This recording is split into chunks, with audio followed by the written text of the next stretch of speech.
for president. We could be in for a long night. Polls have closed in 6 states, including 2 of the battlegrounds that will decide the presidency.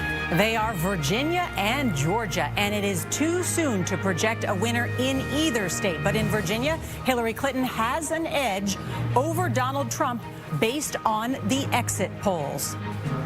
Sample precincts from the early count is how we're determining that on the exit polls.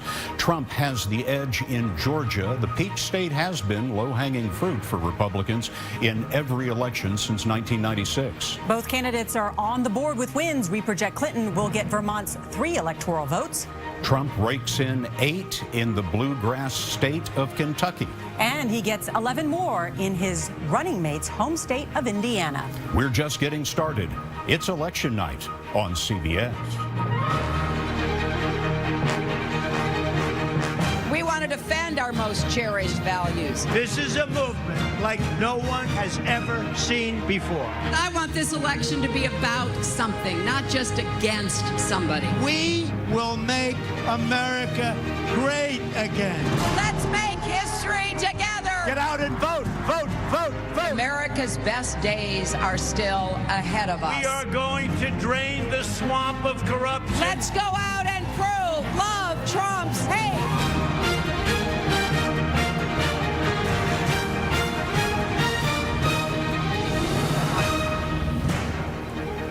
Good evening. I'm Scott Pelley with Nora O'Donnell at CBS News election headquarters in New York. With us tonight are John Dickerson and Charlie Rose, Gayle King and Bob Schieffer, and Elaine Quijano. The nastiest presidential campaign in our lifetimes has finally come to an end. More than 4 out of 5 voters told us they were disgusted by it. That's right, and tonight voters are deciding whether the 45th president of the United States will be the first woman to hold the office. That is 69-year-old Democrat Hillary Clinton, the former Secretary of State, New York Senator and First Lady, or 70-year-old Donald Trump, the New York businessman and former reality TV star making his first run for office. I think everybody knows who the candidates are. They have both had historically high disapproval ratings above 50%. Voters are also deciding which party will control Congress. Will the Republicans hold on to both the House and the Senate? The Democrats need a net gain of only 5 seats to take the Senate back, or just 4 seats if Clinton wins the presidency and Vice President Tim Kaine becomes the 50-50 tiebreaker. In the presidential election, it's all about the electoral votes. Each state gets as many of those as it has senators and representatives in Congress. D.C. gets 3 votes for a total of 538. And to win the presidency, you need a majority. That's 270 electoral votes. So let's look at where we are. Trump has 19 electoral votes. Clinton has 3. John Dickerson, as we're getting into this evening, what are you looking for? What are we seeing in the early exit poll information? Well, what I'm looking for, Scott, is one of 3 scenarios. Is this going to look like a campaign if you just had a generic Republican and a generic Democrat following the patterns of American politics? That seems crazy after this campaign where we had 2 candidates who were so particular. Then the other thing is they say it's all about turnout on Election Day. So 2 other scenarios is one where Donald Trump brings out that silent majority. And the other scenario is where Hillary Clinton brings out, say, the sleeping giant, which is what they called the Latino vote, if she brings out her voters. So those are the 2 other scenarios other than the one that just kind of goes down the middle. There is so much anxiety in this election. Everyone keeps saying who is going to win tonight, what's going to happen. And while the polls have not closed in many states, they have closed in some states. And as we just noted, Virginia is edge Clinton. Explain, John, what that means based on what we know now. If it's edge, we're giving the advantage to a candidate, but it means that that advantage could be reversed if the numbers statistically don't work out. So there's a little padding. If it's a lean, it's beyond that, which means they have a little bit more of a lead. And then if you get even beyond lean, well, then that's where you get into the territory where we might make a projection. And we should let the folks at home know that those projections are based on the exit poll information that we've collected at voting precincts all across the country. Voters voters have been telling us how they voted and why they voted that way. We've been compiling that information, and then the folks at the decision desk there behind us take all of that information and then the actual votes that are being counted, and that allows us to make these projections on which way states are leaning, or whenever one of the candidates we project has won one of those states. And no matter what we're doing, no matter what we're talking about, the very second that we project a winner in a state, we will interrupt what we're doing, and you will be the first to know. When you talk about the anxiety, Nora, I think that that's such an interesting thing. John, you said it best earlier. You said it's like being at the doctor's office waiting for the results. Charlie and I were talking about later being in the delivery room waiting to hear if it's a boy or girl. It's a boy or a girl. And when I went to my polling place today, people may be disgusted, as we were talking about, but they've showed up to vote. The people at my precinct told me that they ran out of the I voted today stickers, that they had the biggest turnout today than they've had in the past 4 elections. So people may be disgusted. They may be tired. They may be anxious. I met a Trump voter and a Clinton voter. One said, I need Tums. Another said, I need a glass of wine. I just want it to be done. Whatever. But they are turning out to vote. They want to speak up. You know, Scott, it can change during the night because all of the regions that we know, like my North Carolina and New York, the East is different than the center, the Piedmont, urban versus rural. All of that reports at different times. And as we learn more about what region supports which candidate, it affects the state results. Elaine Quijano, one of the largest voting blocs tonight will be millennials, and that'll be a big change for America. That's right. 31% of eligible voters are millennials, which is equal to the number of baby boomers. But of course, eligible voters and actual voters are 2 different things. So we're going to be watching to see what it is that they do, particularly when it comes to third-party candidates. Going into this night, millennials, many of them said that they would be about 10%, about 13% said that they would be going for a third-party candidate, either Gary Johnson or Jill Stein. Of course, when they have tight races like this, John Dickerson, you know well, that can make all the difference. Yeah. Bob, let's talk about what we know right now. Yeah. We're talking about, in particular, Virginia and Georgia. And if at this hour, with the polls closed in Virginia, the Clinton campaign would be very, very nervous if they weren't doing well in Virginia, right? But they currently have the edge. I think we have all kind of, the handicappers from the beginning had thought this was going to go to Hillary Clinton. I think it's important, though, that if she's going to win, she needs to get Virginia. I think it'll be extremely difficult for Donald Trump to get to the presidency without Virginia. He's going to have to win someplace where we didn't think he was going to win. I think the important thing right now is there's no surprises. Things seem to be going about the way we thought they were going to go. All right, Bob, stand by. We want to go to Major Garrett, who has been covering the Trump campaign and is at the Trump victory party, they're calling it tonight. Major, good evening. Good evening, Scott and Nora. The mindset of the Trump campaign visible on Donald Trump's own Twitter feed. The fascinating thing about covering this campaign is, yes, you can talk to senior advisors, but Trump often speaks the truth right out loud on Twitter. And he identified moments ago the importance of the state of Florida. There is deep and abiding anxiety within Trump Tower about what they're seeing in Florida, because they know, and I've said over and over, there is no Trump path to the presidency without Florida's 29 electoral votes. And they are deeply concerned about the Latino turnout for Hillary Clinton, plus a softening of suburban college-educated women for Donald Trump. And in that reason, Trump has urged Florida supporters to get to the polls. And it's a 2-tiered system in Florida.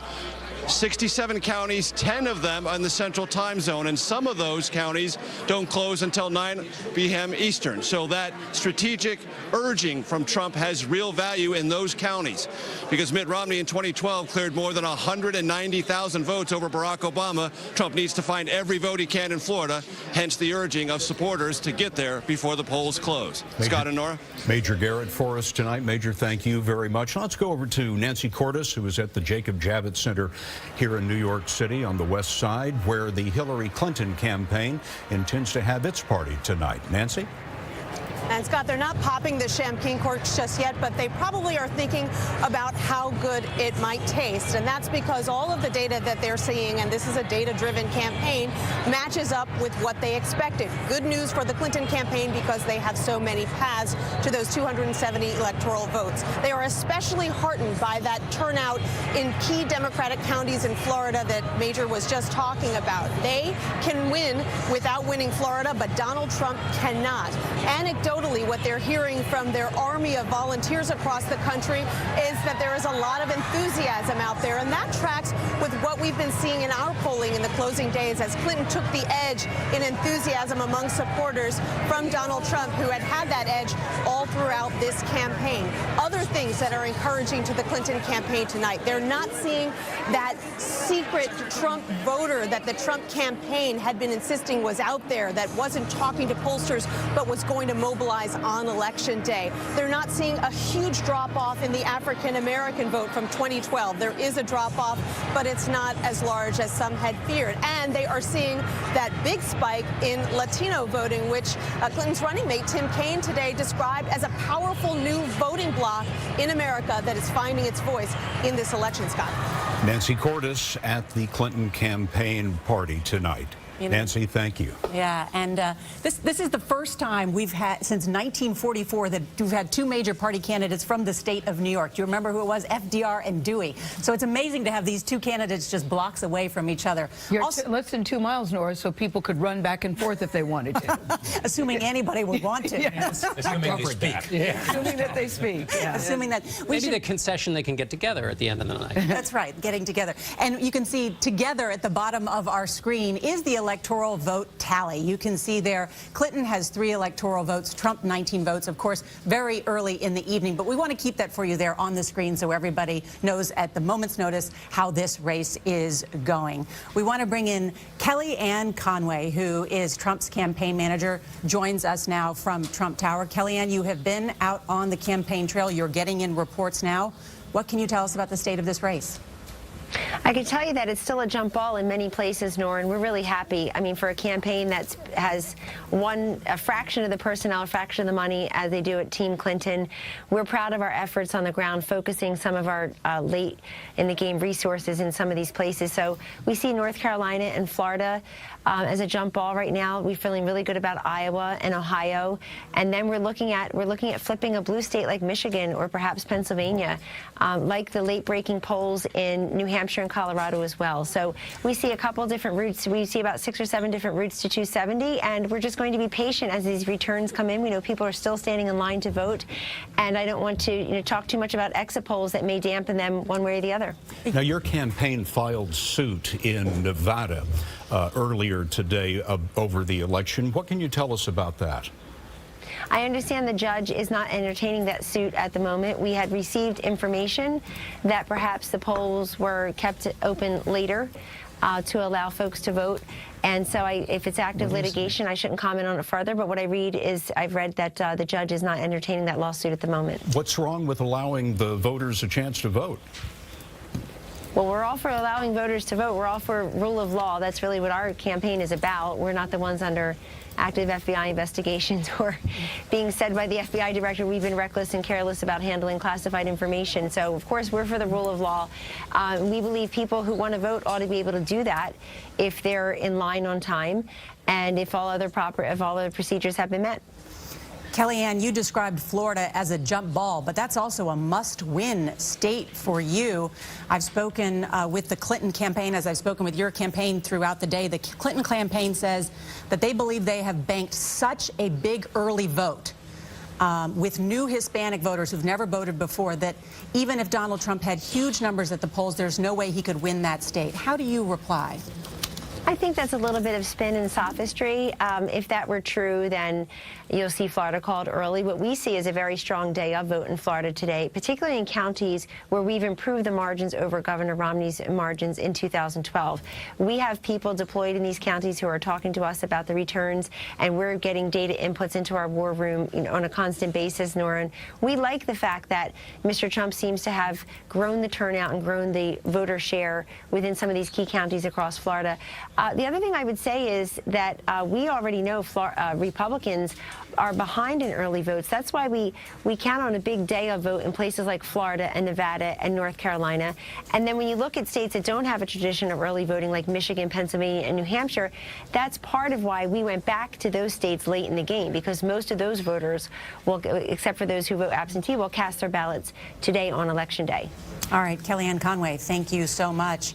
Thanks for having me. John Dickerson, I know you're both reporting and looking at all of the numbers, but analyze what Kellyanne has told us and what we know about the state of the race right now. Well, she's talking about multiple paths, but there really aren't multiple paths. I mean, really, because Hillary Clinton starts with a lead, because of the way states traditionally vote, historically, more Democratic states in Hillary Clinton's column. And so what Kellyanne Conway is saying is there are a bunch of different states, but she still has to win Florida, North Carolina, Ohio, and then a couple of other big ones.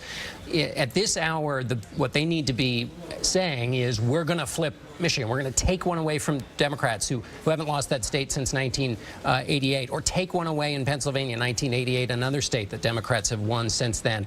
And it's still, the description she's giving of the different pathways is still quite diffuse at this late hour. Do they really have 6 different paths, as she says? Well, you can, I mean, 6 different paths if one of the paths assumes winning every single battleground state. So the key question is, what are the realistic paths that they have? And we've known, because of the historical voting patterns, the way these states vote, Donald Trump starts a little bit further behind if tradition holds in the way these states vote. And Charlie Rose is standing by right now with our political panel for some insight into all of this. Charlie? Thank you, Scott. We do indeed have a political panel. Next to me is Wall Street Journal's Peggy Noonan, also Slate's Jamel Bowie, and the New York Times' Mark Leibovich. Let me begin with this idea of a close race. Surprising. It could change during the evening as we learn more, and we have more polls that have been counted. Right. But surprisingly close. Well, close, tight. You're wondering if it's close and we have no idea what's going to happen, or close and trends that existed a week ago in which Mrs. Clinton was doing well will continue. To me, we're just starting out this evening. I'm looking at who shows up at the polls. It looks anecdotally like a lot of people did. We will see. We won't know till the evening. Bottom line, does the Obama coalition hold for Mrs. Clinton and really come out? Does Mr. Trump's promise of a broad working class sort of coalition with a lot of Democrats in it turn out to be true? What is the mix of Hispanics, white educated, white not so educated folk turn out to be? From there, we will know a lot, and it'll take a while to figure it out. I mean, right now it's looking like it did with the polls. Exactly. That's what it looks like. The results we seem to be getting at this point, very early still, suggest an electorate that looks a lot like it did in 2012, maybe larger, and it suggests that we're not going to see some huge deviation from the last suite of national polls or state-level polls. There still might be some surprises, precisely because things are close, things are tight, but we shouldn't, I think, at this stage expect some sort of wild variation. If you've been obsessively clicking on polling forecasters, you probably have a pretty good sense of what this race looks like. Yeah, I don't think it's a surprise at all that we have a close race. I think people are obviously going to be very cautious at this hour of the evening. You have to be very definitive, like, say Vermont or Kentucky in either direction in order to make a real call. Right. I do think that, as Jamel said, I think that the numbers that we've seen leading up seem to be predictive. I also think that, maybe the most important numbers of all, which are Hispanic voters in Florida, seems to be the operative number, and I think if that holds through the evening, that'll be interesting. And the question is whether the turnout is driven by voting against something or voting for something. Yeah, you have to wonder if it's hate voting or hope voting. But either way, I mean, a vote's a vote, right? So if a bunch of people turn out because they hate Donald Trump, they're still turning out, they're still casting ballots. And as far as Latino voters go, if they are turning out in the rates that anecdotes suggest in Florida, then that's great. That's a great sign for Secretary Clinton. One state you looking at, Mark? Well, North Carolina, and not just because you're from there. No, I mean, it's been close. It's closer than a lot of the people thought. Hillary Clinton seems like she has a very good chance to win there. African-American vote seems a little down, but we'll see. We'll be with you all evening. Back to you, Nora. All right, very interesting indeed. And coming up, 2 more battleground states close at the bottom of the hour, Ohio and North Carolina, 2 states that Trump's own campaign says they must win. CBS News of the 2016 election continues in a moment.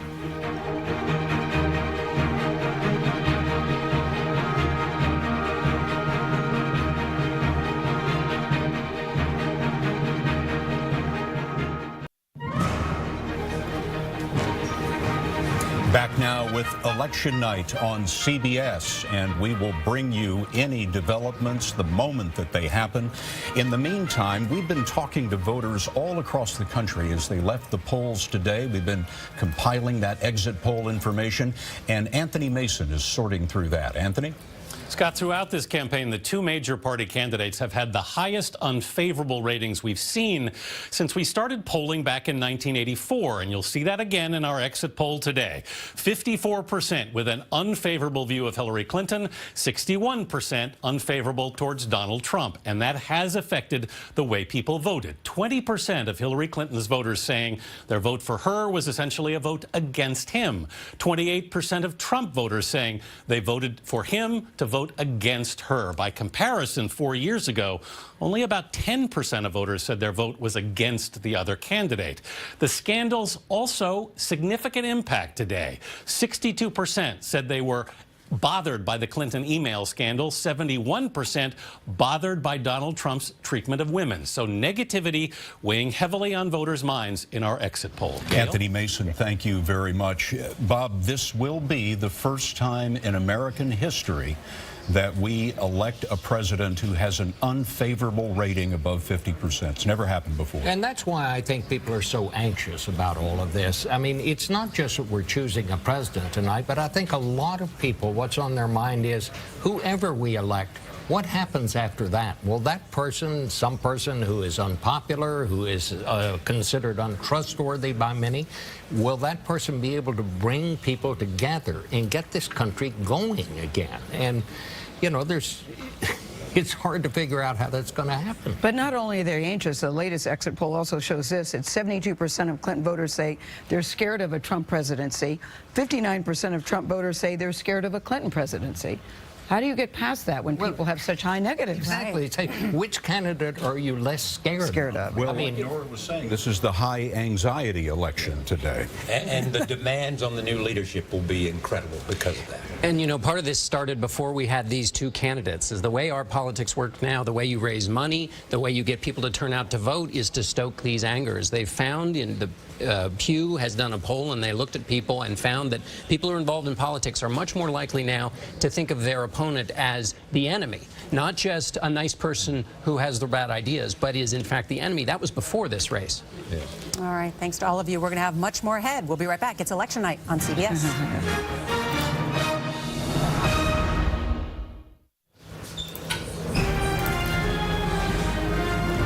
For some of you, your local election returns are coming right up. We'll see you again at the bottom of the hour. The rest, please stay with us.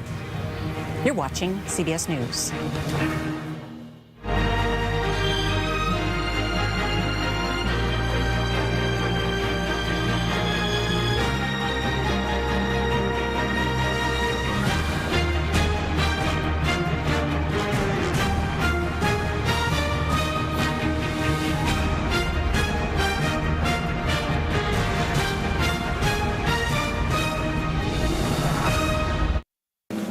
Live Election Day coverage from KPIX 5 News.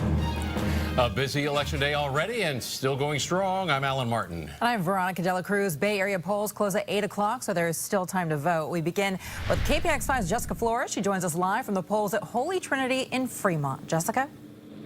Well, things have been going pretty smoothly here in Fremont. We have seen a steady stream of voters going into that door behind me. That's where they're casting their ballots, but there haven't been really any major issues. I did speak to the registrar. They haven't reported any major issues, but they do have about 50 people manning the phones to help people who are facing any problems or who want to know where they can go to vote.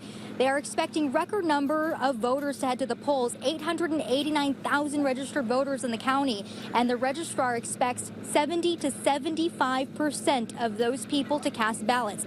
That would shatter the turnout for all previous elections in terms of sheer number of people voting in the county. And we spoke to one poll worker who says voters were lining up before doors even opened. It's been busy today. We all showed up here around 6 a.m. to start getting set up. And I'd say shortly after 6:30, maybe around 6:40, we already started getting a line. The first few people started arriving, and by the time we opened at 7, there was at least a dozen people, maybe more. And things, again, are pretty empty now, but we are expecting to see a lot more people around 5 when people get off work. The polls remain open until 8 p.m. If you're in line at 8 p.m., you can vote. Reporting live in Fremont, I'm Jessica Flores, KPIX 5. Well, nearly half of the 700,000 vote-by-mail ballots issued in Santa Clara County have been returned. Volunteers are working nonstop, machines running nearly every hour of the day for the past week.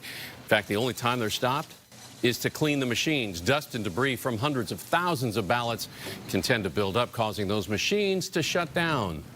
If it's been processing a lot of ballots, like for tonight, I processed a little bit over 20,000 ballots, then I want to make sure it's clean for the next round. Santa Clara County is expecting an 80 to 85% turnout. Some people in the Bay Area are voting today without even getting out of their cars. Chopper 5 was over a drive-up booth this afternoon in Martinez. Motorists filled out their ballots ahead of time, and then they headed into a special lane, rolled to a stop, and made that drop-off. Some Bay Area Trump supporters say they've paid the price for backing the billionaire. In fact, they say they've been targeted by vandals. KPIX 5 reporter Susie Steimel on the extra precautions that they're taking now. Susie? Well, Ken, I talked to a woman in Mill Valley today who says she has been unfairly targeted for being a public Trump supporter. Patty O'Day has been a registered Republican for more than a decade, and she says this is the worst election that she has ever experienced. She says that her house has been vandalized every time she put up Trump signs in the front of her yard, so now she doesn't do that anymore. She also said that her car has been keyed multiple times, so now instead of putting a Trump bumper sticker on her car, she puts a magnet out instead and takes it off whenever she parks. She says she thinks there's a lot of secret Republicans in this election who don't want to publicly support Trump because they're scared they'd be targeted too. Because they're afraid of having their cars keyed, their signs stolen from their yards. We had a Trump rally this weekend on an overpass, and people were cussing at us and, giving us the finger. O'Day did file a police report, but has yet to hear anything back. We're live in Mill Valley. Susie Steimel, KPIX 5. All right, more election updates coming up in less than 30 minutes. And more at CBSSF.com. See that.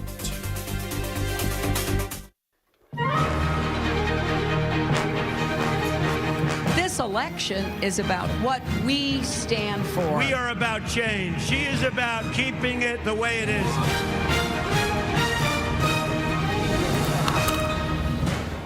Polls are now closed in 4 of the 13 battleground states that will decide the presidency tonight. We have no decision yet on any of them.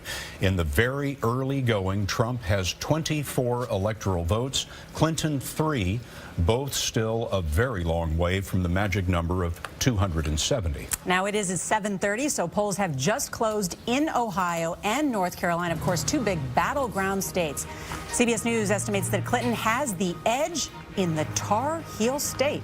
That's North Carolina. Yes. And in Ohio, we rate that contest a toss-up right now. That is a state that Trump feels good about. And West Virginia, Trump picks up another win. He's adding West Virginia's 5 electoral votes to his total. Also want to update you, Virginia, remember, closed at the top of the 7 o'clock hour. We're giving the edge at this hour to Hillary Clinton. And in Georgia, a slight edge to Donald Trump. John? So if you look at Virginia and North Carolina, remember that the Clinton math, as they see it, is if those traditionally Democratic states vote for Hillary Clinton, and that would include Pennsylvania and Michigan. So, we want to make sure that people know those states are still up for grabs. But if Pennsylvania and Michigan go as they have for Democrats before, and she wins Virginia and North Carolina, it's looking increasingly likely that she's on her way to that magical 270 and do we assume number. that she got a lot of support from Barack Obama with the African-American vote? Well, yes, undoubtedly, but we'll have to see what the shape of the vote is in North Carolina. The 2 things to watch for are, of course, the African-American vote. 22% electorate there, but also then those suburban women, white women that she has been able to do better with than Barack Obama did with in 2012. But isn't there a big millennial population there Listen in North to what Carolina? she's doing with the black vote right now in North Carolina. She's winning it 89-7. Yes. If you got to win the black vote, I think she's well on the way to winning that. And she absolutely has to do that. But John, isn't that such a big college state? There are a lot of colleges in North Carolina. Isn't there a big millennial population there? Sure, and you know the key point here on all of these groups when we talk about them is not just the margin by which somebody's winning, but also are they turning out? So she can be doing very well with any one of these individual groups, but then the question is, are enough of them turning out? And that's particularly a question with millennial voters. And right now she's doing in North Carolina exactly what she's doing in Virginia. She is winning white women with college degrees.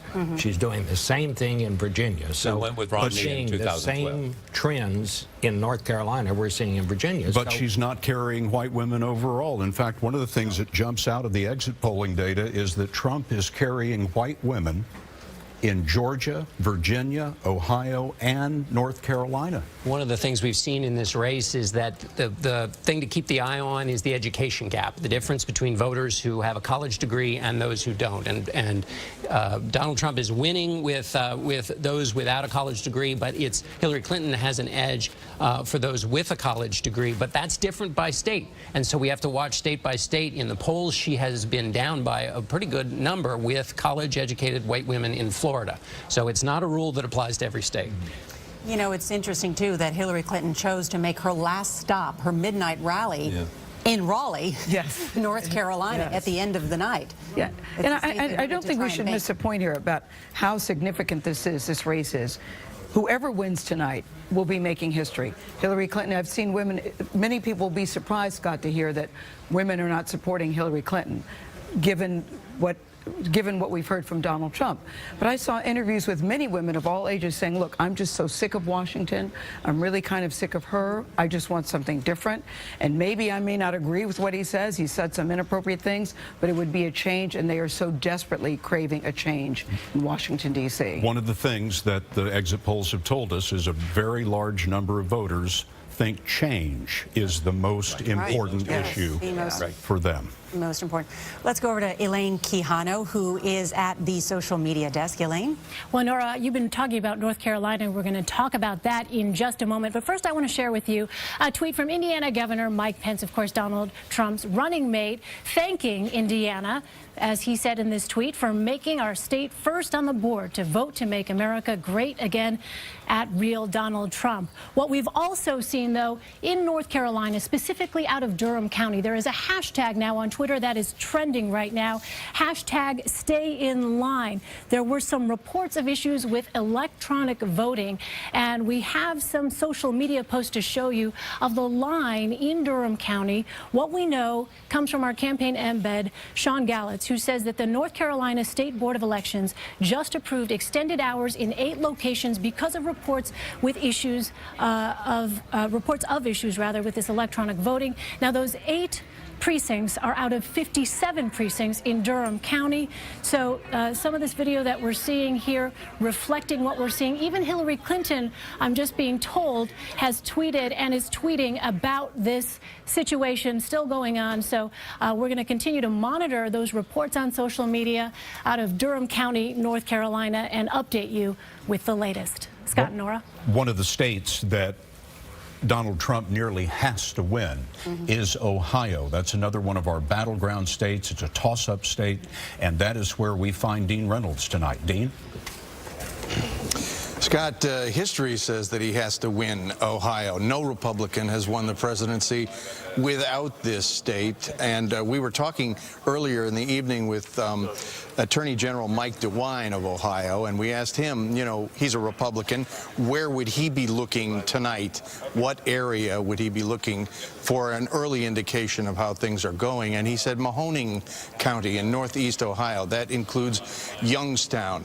That's a home to a lot of displaced blue-collar workers, and he wonders how deeply the inroads that Trump could make into that voting bloc, and whether or not the Clinton campaign can offset that erosion of traditionally Democratic voters by gathering support of at least nominally Republican voters in the suburban areas around Cleveland, Columbus, and Cincinnati, Republicans for whom Trump may be a bridge too far. Now, the early voting, which comprised about 23% of all registered voters in the state, reached 1.8 million.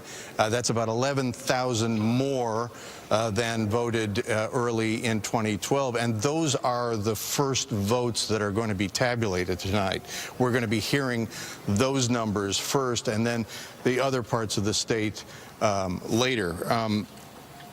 The Mahoning thing, though, is key, and it was key also 4 years ago, because then we could see certain levels, certain targets that President Obama had to hit if he was going to defeat Romney, and he hit him, and we knew early on in Ohio who was going to win the state. That may be taking place tonight. We can't really say for sure.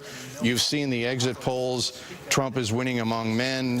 Mrs. Clinton is winning among women. Trump is winning among whites. I would say, though, that Rob Portman, the incumbent senator here, the Republican senator, has won easily. Possibly he could have coattail effect for Trump that would help Trump carry the state. But again, he has to win Ohio, or he's not going to win the presidency. Dean Reynolds for us tonight. Dean, thank you very much. I was in Ohio talking to voters, and there was so much anxiety, sort of an identity crisis among them. I was talking to a suburban woman who had worked for Republican campaigns, but she told me she just couldn't vote for Donald Trump. On the other hand, I went to a steelworkers union hall.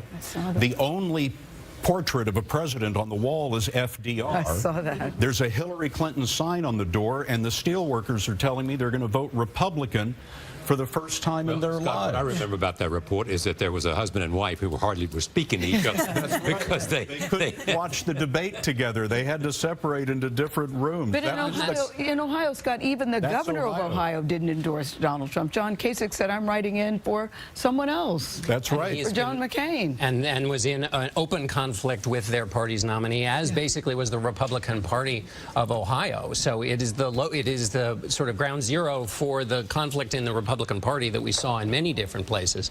Yet the Clinton campaign spent a lot of time there, brought out the heavy hitters. LeBron James, who was beloved in that state.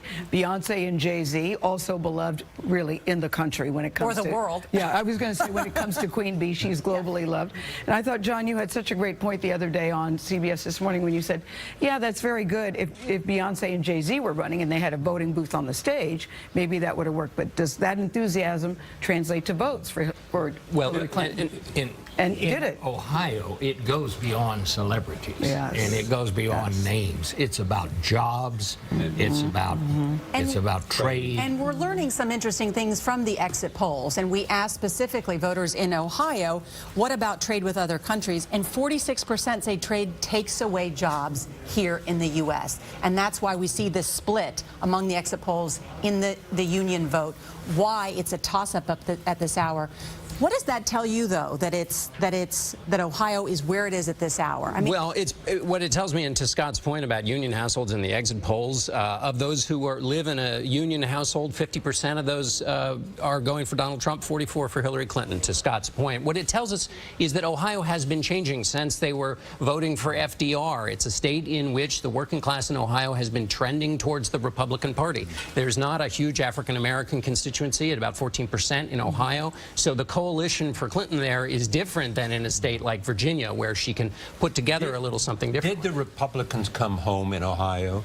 We know that educated women did not, but did the Republican vote over the last several weeks come back to Donald Trump? I think if he's going to do well, the Republicans must have come home to him. And also, though, he's getting these Democrats. Right. I mean, and we'll see how it breaks out across the stage. There was great worry in the Ohio Republican Party, and this is why there was the split, that those suburban white women around Columbus and around Cincinnati were not going to vote for Donald Trump. Ohio has always been, for the most part, in the pathway for Donald Trump's road to the presidency. It's not been one of the key points in the Clinton road to the presidency. They knew it was going to be a tough state for a long time. Donald Trump's getting 88% of the Republican vote in Ohio. So they're doing well for him. We found in the polling the states where Donald Trump did well are the states where he got a big share of the Republican vote. We found in the battleground tracker in Pennsylvania before this election day came upon us that he was only getting 78% of the Republican vote. That's why he was many points behind Hillary Clinton. So to your question, Charlie, it looks like the Republicans are coming home for him. The same number of Republicans voting for him as Democrats for Hillary Clinton. So are you all saying that Beyonce didn't make a difference in Ohio? She may have made a difference. That's going to break hearts all around. Not in their voting. We're certainly saying we love lemonade. Yes, we really do. Anthony Mason is keeping track of the exit polling information. He's been looking at what voters in Georgia have been telling us today. Anthony? Yes, Scott. The last Democrat to win Georgia was Bill Clinton back in 1992. African-American turnout and voting there, key to the Democrats' hopes in Georgia. 8 years ago, when Barack Obama first ran, the African-Americans made up 30% of the vote in Georgia. As you see, this time around, it's roughly the same. Hillary Clinton is winning 9 out of 10 black votes in Georgia today, but Donald Trump is taking 7 out of 10 white votes. So a sharp divide by race, but also by gender. Let's look at men and women, and you can see Donald Trump is winning men 57 to 38%. Women are going for Hillary Clinton 54 to 41%. But again, African-American turnout key in Georgia to the Democrats' hopes. Not clear that they're getting it, which is why Trump has the edge in Georgia right now. Gail? All right. Thank you very much, Anthony. Continuing with the exit polls, it says 82% of Trump voters wanted change. 90% of Clinton voters said experience is most important. What does that say to you, Bob Schieffer? Well, I think it just shows the break and the divide that we're going through right now. I mean, that's right. Trump voters wanted change, and they saw him. Maybe they didn't think he could make the change, but at least he could thumb his nose at the establishment. I do think there were some voters who wanted change, but did not think Donald Trump was the right vessel. Yeah. One interesting finding from the exit polls we have here on the question of honest and trustworthy. That was a huge question for Hillary Clinton throughout this campaign, and there was a long stretch where Donald Trump was seen as the more honest and trustworthy candidate. In the exit poll tonight, when asked that question, 37% said Hillary Clinton is honest and trustworthy. 32% said Donald Trump was. So she has, at least according to the exit polls at this moment, flipped what was the case for much of this campaign. Yeah, but when you look at how voters feel about Donald Trump and Hillary Clinton, they're not flattering. When they talk about the attributes for Donald Trump, words like stubborn, arrogant, sexist. When you asked about Hillary Clinton, stubborn again, not willing to admit her mistakes, and flip-flops. None of those are qualities that you think, that's who I want in a leader, but on now, either candidate. But now that people do seem to think that she's more trustworthy than Trump, well, I guess progress is where you find it. We'll be coming back with more Campaign 2016 in just a moment.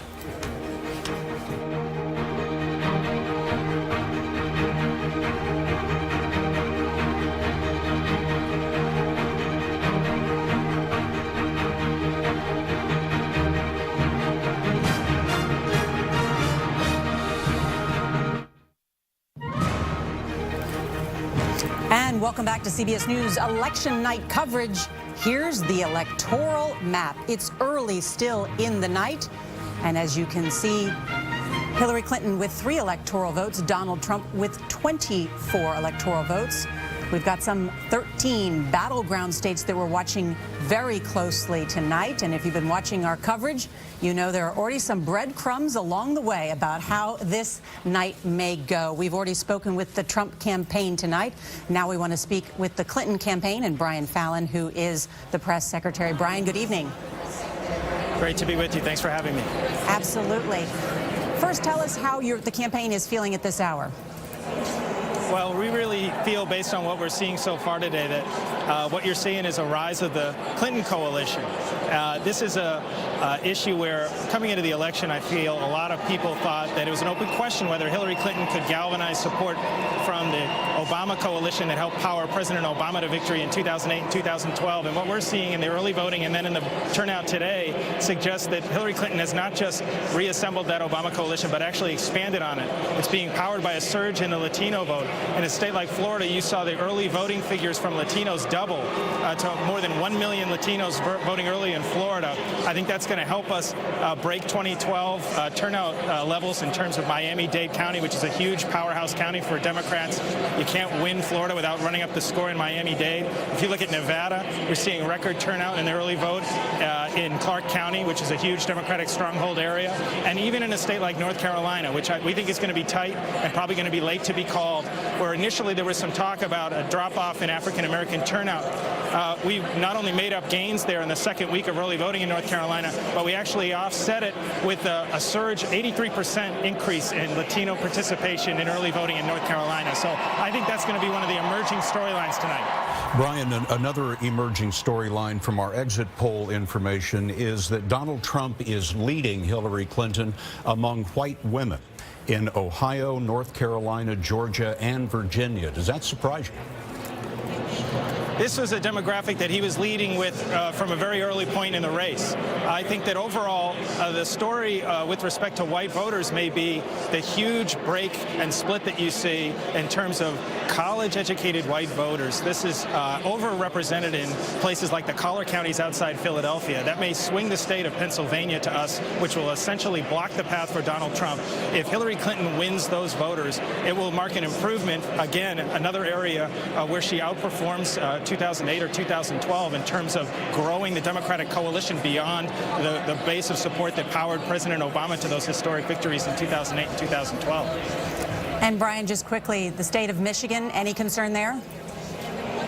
Michigan, we've been pleased with what we've been seeing so far. In fact, I think that the day after this election, one of the mistakes that the Trump campaign will look back on is their failure to contest a state like Michigan earlier on. We never took it for granted, even though it was late to the battleground map in the minds of some.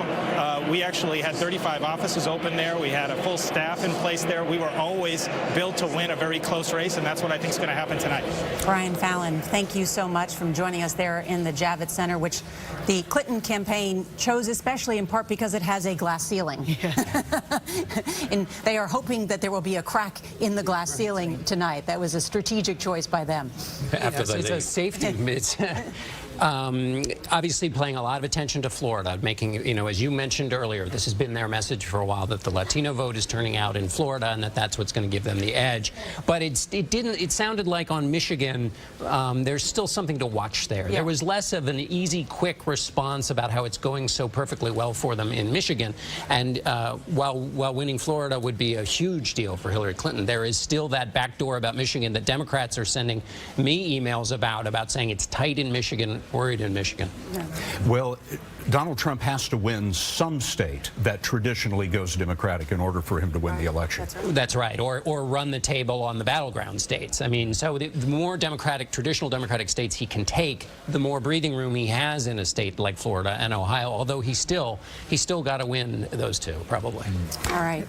We're back with more. You're watching election night coverage on CBS.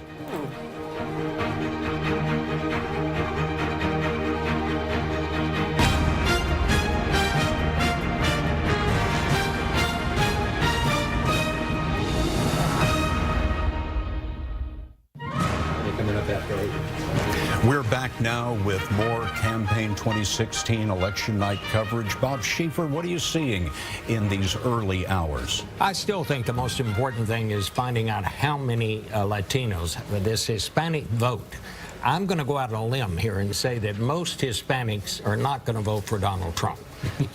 So I think this is very important. What we're seeing in Florida, we're seeing it in North Carolina. I want to know more about how many Hispanics did turn out. What's important about that is what the Clinton spokesman just said.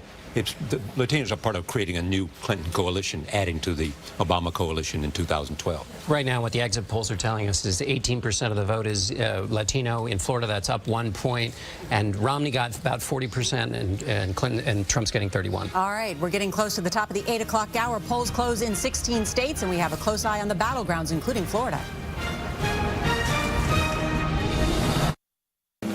Live Election Day coverage from KPIX 5 News. There are just about 3 hours left until polls close here in the Bay Area. Good early evening to you. I'm Alan Martin. And I'm Veronica Dela Cruz. It is a historic election, and we have got you covered. First, Betty Yu, live at the Registrar of Voters office in San Jose. So, Betty, give us an idea of the mood, the turnout. Well, Alan, I'm seeing a lot of smiles around here, a lot of people taking selfies with their I voted stickers. And right now the line is growing steadily. Let's give you a look around. Of course, today the county is expecting a record turnout, and they already had nearly half of the vote by mail ballots returned this morning. So workers and machines have been at it for more than 24 hours now to sort and count all those ballots. This year, more than 875,000 people have registered to vote in the county. That is a record for Santa Clara. I also spoke to many first-time voters today. One woman says she's been eligible to vote for more than 30 years. I've never voted ever in my whole life, but I feel that this year it's made a great impact on me on who I should vote for to be a president. Well, also new this presidential election, the county said it did midday pickups, ballot pickups from the precincts earlier than usual so they could start the counting process early and process hundreds of thousands of votes. Again, if you are not registered, you can actually come to this location even if you're registered for another precinct. The polls will stay open until 8 p.m. Live in San Jose, Betty Yu, KPIX 5. And if you are a San Francisco voter, you have a total of 42 ballot propositions to consider between local and state measures. That means it can take a long time to vote. KPIX 5's Wilson Walker grabbed one voter and a stopwatch. Have you done your homework? I have, yes. So you think you know what you're doing when you get in there? More or less, yes. Any guess as to how long it might take you? Oh, gosh. Oh, a long time. I don't know. Maybe, I'm hoping no more than 15 minutes. Okay, all right, we're going to start the stopwatch on you. Okay. You ready? Yes. All right, go. Okay. Now, we're at a precinct with effectively no line, so what we're going to get here is really just the raw voting time itself. No waiting. Here she comes. All right, and the final clock is going to be, we'll call it 13:46. Oh my gosh. I guess my 15 was pretty close. That's not bad. That's about what it took me. Okay. All right, now, had you not done your homework? That would have taken me, I don't know, an hour? Yeah. Yeah. And that's assuming you still could have figured out what all those things meant. Right. All right, so 15 minutes, the average rule, you think about fair? Yeah, I think so. All right, thanks for helping us out. All right, thank you. Take care. You too. That's where that sample ballot comes in handy. Well, one of the hottest statewide propositions this election would legalize recreational marijuana. It's Prop 64. If it passes, buyers would have to be at least 21 years old. The law wouldn't go into effect right away. It would start in 2018. It would establish labeling standards and charge a 15% sales tax, bringing in an estimated $1 billion of revenue to the state each year. The last time California voters weighed in on recreational pot was 6 years ago when Prop 19 lost. We will have another Bay Area election update for you in about 30 minutes. You can also get up-to-the-minute results on our website. It is cbssf.com. CBS News Election Day coverage continues right after this.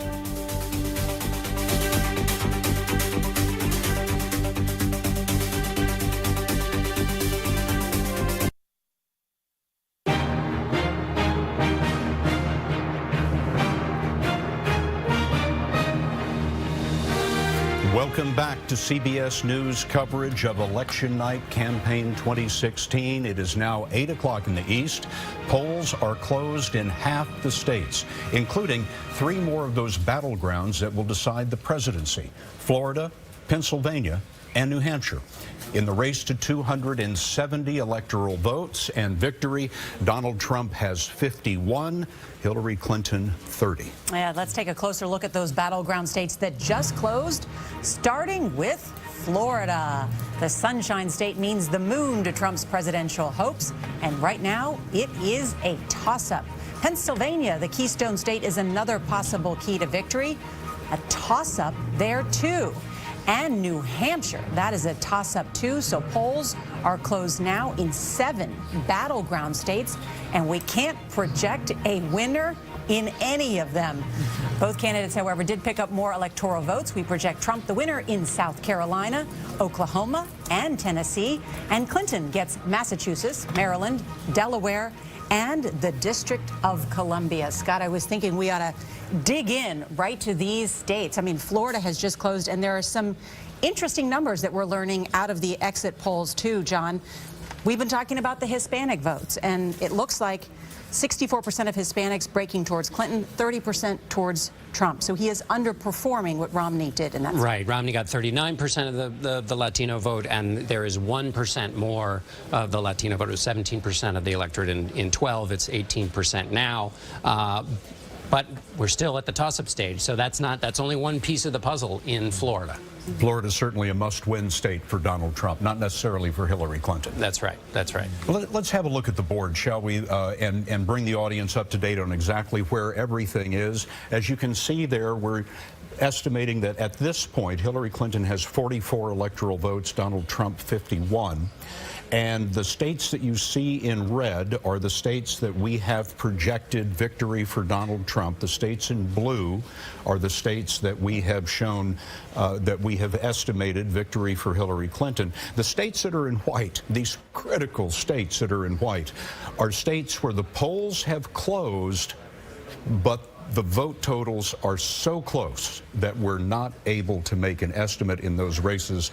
Believe us, the moment we can make an estimate in any of those races, we will do so and drop whatever we're doing to bring you the breaking news. One of the other states that closed at the top of the hour at 8 o'clock, Pennsylvania, a state that the Democrats have felt comfortable about, but certainly there are many things in the state of Pennsylvania that Donald Trump could turn his way. He's made a big play for the state of Pennsylvania. We've been talking about white college-educated women. Clinton has turned them out 58%. That's 20 points higher than Obama got. He got 38% of the white college women. Does that suggest that something shifted big in Pennsylvania? You heard Brian Fallon talking about those color counties. So the suburban counties around Philadelphia, two keys for Hillary Clinton in Pennsylvania. Turn up the African-American vote in the cities in Pittsburgh and in Philadelphia, and do well with white college-educated women in those collar counties, the women who throughout this campaign felt a nervousness about Donald Trump on that central question of whether he has the judgment and temperament, and the people that Hillary Clinton constantly tried to keep the image of Donald Trump saying things about women and some of his other more controversial comments in front of those voters to keep them from drifting back to the Republican ranks. So how do we know what we know? We have for decades on Election Day sent reporters out all across the country to talk to voters as they've left the polls and ask them how they voted and why they voted the way that they did. Anthony Mason is collecting all of that information for us tonight. Anthony? Scott, we're going to look at the Hispanic vote in Florida, but to start, 27 million eligible Hispanic voters in this country now. That's a record, 12% of the electorate. In Florida, though, it's higher, 18%, and Hillary Clinton is leading among Hispanic voters in Florida. She's taking 62% of the Hispanic vote to 33% for Donald Trump. But there's an interesting split among Hispanics there. Cubans, traditionally Republican, are going for Donald Trump by a 53 to 41% margin. Other Hispanics, though, and they are now a larger voting bloc than the Cubans, are dominated by Hillary Clinton, 70 to 25%. So she's doing really well with that group. Gail? All right. Thank you very much, Anthony. Bob, you went out on a limb saying you think that most Hispanic voters will go for Hillary Clinton. Seems like you're pretty safe on the limb. Sturdy limb. Yeah, it's a very sturdy limb. You're in very good shape. But they also say this. 59% of the Florida voters who we talked to today say immigrants help in the United States. 27% say immigrants hurt the United States. What do you have to say about that, John? Well, if there is a single policy idea that Donald Trump brought into this campaign, it was immigration. It was the beginning of his election kickoff when he rode that escalator down. He talked about immigration. He was constantly talking about immigration.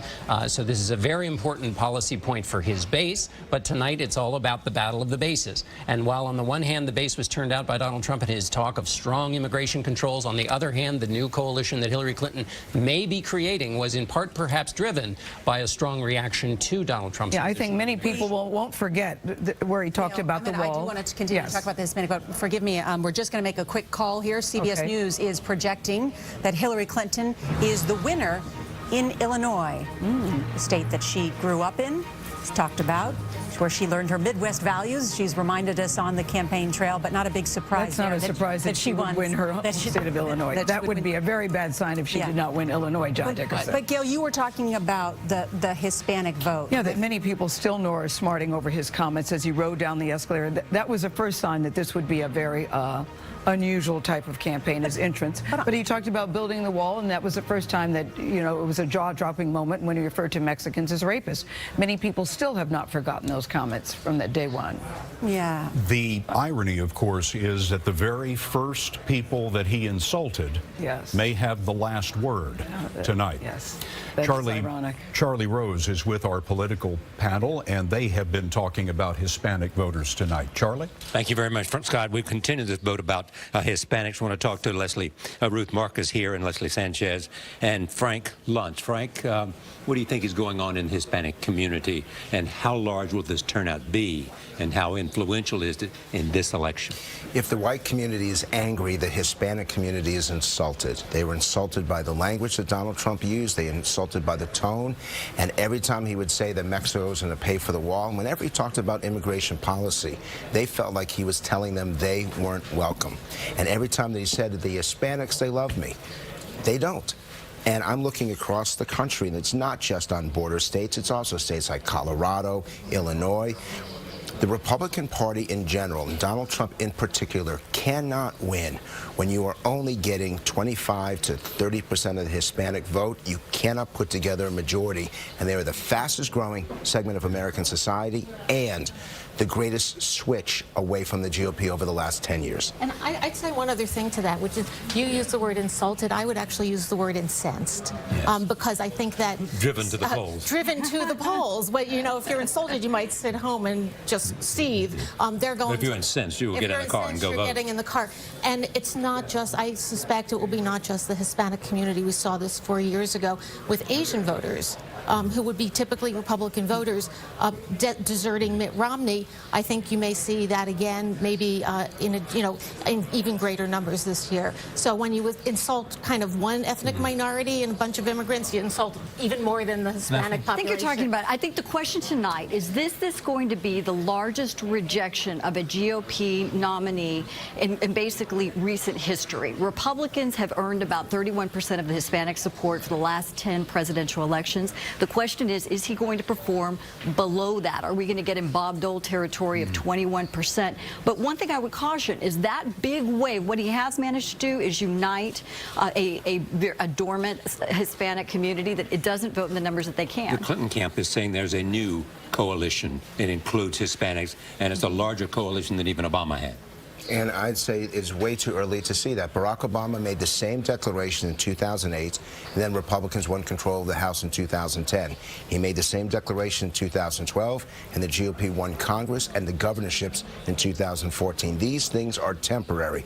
But make no mistake, Charlie, both Republicans and Democrats are looking at these numbers and saying that this group that is moving so fast, that is growing so fast, is going to be a nightmare for the GOP going forward unless they adopt a new message and new policies. Well, and the GOP knew that, right? Yes. 4 years ago, we had this famous autopsy. They diagnosed their problem. They set out the solution. Their problem was on outreach. We've got to reach out. And specifically immigration reform. Where was it? What are they going to do now? We have to go back to the desk, Nora. All right, Charlie, thank you so much. And CBS News projects that Rhode Island goes for Hillary Clinton. One of the big stories of the night is control of the U.S. Senate. Juliana Goldman has been following the Senate races tonight. Juliana? Well, Nora, we are ready to make the first call for a Democratic pickup in the Senate. In Illinois, it looks like Congresswoman Tammy Duckworth has beat incumbent Republican Senator Mark Kirk. That is one of the first calls. Again, that's the first call that we are able to make for a Democratic pickup in the Senate. Remember, Democrats need to pick up 5 seats to take control of the Senate, 4 if Hillary Clinton wins, because Tim Kaine would be vice president and he would be the tie-breaking 51st vote. All right, that adds one more woman to the United States Senate. And, you know, Tammy Duckworth, the first member of Congress born in Thailand, also a Purple Heart winner. Yes. She is a double amputee, of course, lost both of her legs in the Iraq War to helicopter pilot. It had been a contentious Senate race there, but she is now, according to CBS News, heading to the United States Senate. Strongish. First Republican loses his seat tonight in the Senate. And he was considered the most vulnerable of all the Republicans on the ballot tonight. John Dickerson, you were just telling us about a warning sign for the Trump campaign that you were noticing in the exit poll data that we have coming in. One of the key questions is whether Donald Trump's strategy of really paying close attention to white voters was going to pay off. Now, Ronald Reagan won with 54% of white voters. Mitt Romney got 59% of white voters and lost.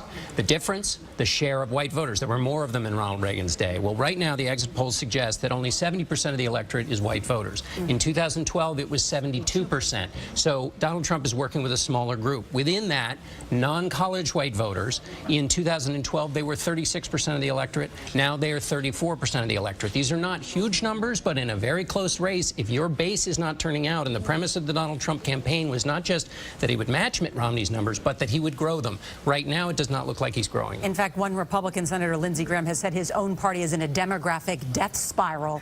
Tonight, we've seen that the share of the white electorate is getting smaller and smaller. As America's changing, and so is its politics. Yes, and we have a projection in the state of Mississippi goes to Donald Trump. He is the winner in that state.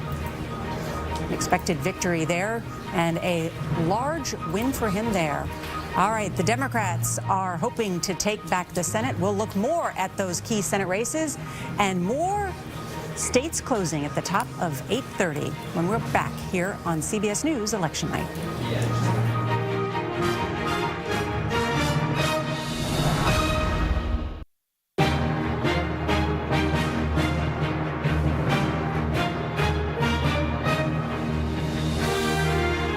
Back now with CBS News Election Night coverage. Let's look at the state of the race right now at this moment. This is the Electoral College map. The colored states you see now are the ones where the polls have closed. The blue states signify victories for Hillary Clinton. The red states, victories for Donald Trump. Right now, at this early stage, the Electoral College totals are Clinton 68, Trump 57. And of course, 270 needed to win. Now you ask, what about those white states here? This is the whole ballgame, folks. Many of these states are going to be deciding who the president of the United States is, and these states are so close right now, we can't make a projection about the winner. Anthony Salvanto is our director of elections. He's running the decision desk back here. All of our experts who are watching the exit polling information and all of the actual vote data coming in. Anthony, let's look at Florida quickly. Sure. Donald Trump must win it. There's no question about that. Tell us what's happening there right now. Why is this so close? Well, that's right, Scott. This is critical to his path. And I'll tell you, the story in Florida right now is a story we're seeing in a number of battleground states. And that is that even though Hillary Clinton is doing well down in the areas where Democrats typically do well, and that's down around Miami, getting decent turnout there, getting the percents of vote that she probably needs in and around Miami. But Donald Trump is outperforming Mitt Romney and typical Republicans in a lot of these other Republican-leaning counties. And one by one, that's adding up his totals. So we see him outperforming typical Republicans, and that's keeping this race close. Again, red for the Republicans, blue for the Democrats. Yep. Look at this, 60% of the precincts reporting, and it's a virtual tie. And that is dead even. You know, there was a lot of early vote here, Scott, and that's a lot of what gets counted fast. We thought that the early vote looked like it would be even, and lo and behold, it is. It's very even, including in what was cast before today. Now let's look at another state extremely important to both candidates, and that's North Carolina. Yeah, North Carolina is actually a similar story. I'll point you here in and around Raleigh-Durham. This is a place where Democrats typically do well, and no surprise, Hillary Clinton is. She's turned out a lot of her base so far. But all these red places that you see lit up, including down here in the western part of the state, with strong turnout and with Donald Trump outperforming what Republicans typically do, that right now is just about matching Hillary Clinton's margin. So she's got a little bit of an edge, but it's certainly not enough to say where this race is headed for sure right now. Anthony Salvanto, our Director of Elections, thank you very much. And folks, the moment we can make an estimate on a winner of one of these states, we will drop whatever we're doing and you will be the first to know. Clearly, one of the big efforts on the part of the Clinton campaign, especially today, has been its effort to get out the vote, to get their voters to the polls. And Nancy Cordes, who is at the Clinton election night watch party tonight in New York City, has more on that. Nancy? Scott, this is an operation that the Clinton campaign has been working on and building out for nearly 2 years now. And according to the newest numbers that they have given us, their volunteers have made 23 million voter-to-voter contacts since Saturday morning. That means door knocking. That means people calling other voters on the phone. In fact, we've heard stories about Clinton volunteers so thick on the ground in some of these battleground states, 100,000 volunteers today alone, that they say they've gone through their entire list, knocked on every door, and gone back again. Somewhat irritating, perhaps, if you live in a battleground state, but pretty effective. You were just talking about Florida, for example, where it is so close. Imagine if the Trump campaign had had the money or inclination to invest in a similar size get-out-the-vote operation. He might be leading by a point or two there right now. Instead, in Broward County, which is a county that went for President Obama in 2012 by 35 points, hit record turnout today at 6 p.m. Miami-Dade hit its record since 2012 by the time the polls closed as well. Nancy Cordes at the Clinton watch party tonight. Nancy, thank you. As Nancy was saying, the Trump campaign has not invested nearly as much in the Get Out the Vote campaign today. And we have our Major Garrett at the Trump watch party tonight.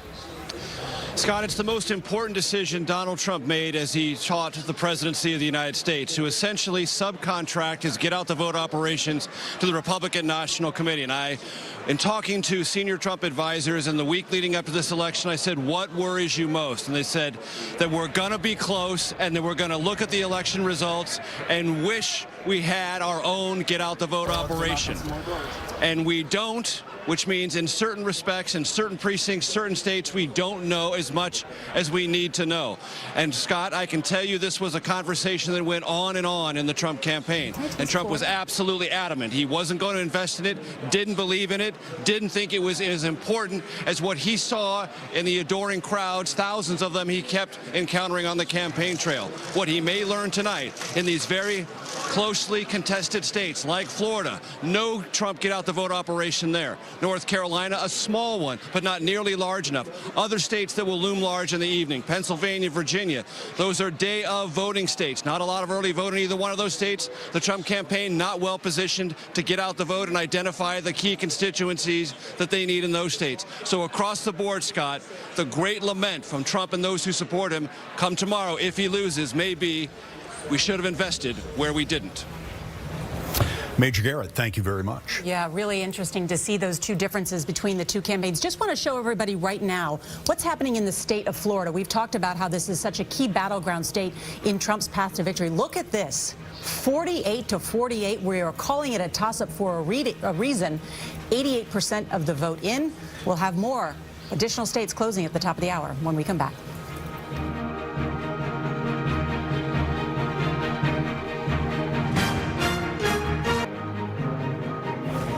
Polls are closed now in half the states. There is the map as we stand right now as we are approaching 8:30. Let's take another look at the Sunshine State, the state of Florida. It is a toss-up, 48-48. We'll have more when we return on CBS Election Night.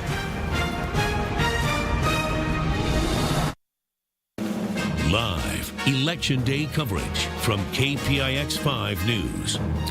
And just about 2.5 hours left until the polls close here in the Bay Area. Thank you for joining us. I'm Ken Bastida. And I'm Elizabeth Cook. Dozens of measures on the ballot here. We're keeping a close eye on the push to legalize recreational marijuana in California. KPIX 5 reporter Juliet Goodrich is live at a pot dispensary in San Francisco, where there are a lot of supporters of Prop 64. Juliet?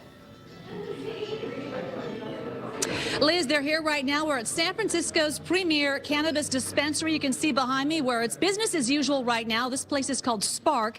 While it is business as usual here, there is a buzz, so to speak, about Prop 64.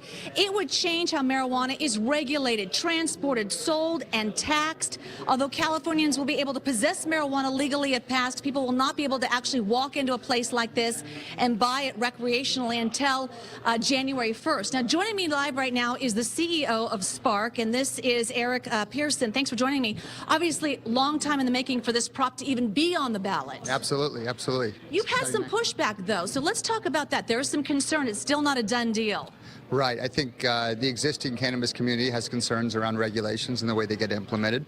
And some of the more conservative parts of the state, they're also concerned about access to cannabis by children. And we believe that regulating cannabis will ultimately limit the availability to children. All right. Well, we'll see where this stands. We'll be here tonight and also some other locations regarding Prop 64. We'll send it back to you on this initiative and other props going on. Back to you, Ken and Liz. All right, Juliet, thank you for that. Other big measures that we are following right now, the death penalty in California. There are two proposals, as you know, Prop 62, which eliminates capital punishment, replacing it with life in prison without parole, and Proposition 66, which would speed up the execution, changing the procedures on court challenges. Now, if they both pass, the one with the strongest majority will win. And then there's Proposition 63, California's shot at tighter gun control. It would require individuals to first obtain a permit that dealers would have to check before selling ammunition. The measure also prohibits owning large-capacity magazines, and it further regulates who is not allowed to own a gun. In San Jose, the police department is looking toward Measure F to help with its staffing crisis. It would reverse the 2012 voter-approved measure that limited pensions and benefits for San Jose police. KPIX 5 reporter Len Ramirez is live at City Hall in San Jose to explain what's at stake tonight. Len? Well, there's a lot at stake. In fact, the San Jose City Council is having their regular meeting inside right now, but their minds have to be on Measure F, the pension reform plan that is going to have a big impact on the future of this city, whether it passes or not. San Jose overwhelmingly voted in a pension reform plan in 2012, but voters are being asked tonight to swap that out for a new plan because of the devastating effect it had with city unions, especially the police department. Hundreds of officers have left San Jose, moving to other cities with better pension benefits. San Jose can now barely manage to keep enough officers on the streets with forced overtime. As of last week, about half the voters in our KPIX Survey USA poll were still undecided. The rest of the voters were in favor of the measure by a 2-to-1 margin. Measure F opponents say that it will put San Jose back into financial hardships. Backers say that if it doesn't pass, San Jose will be in a public safety hardship. So we'll be watching that very closely. Liz? All right, Len, thank you. You can join us for more Bay Area election updates in about a half hour. Stay with us.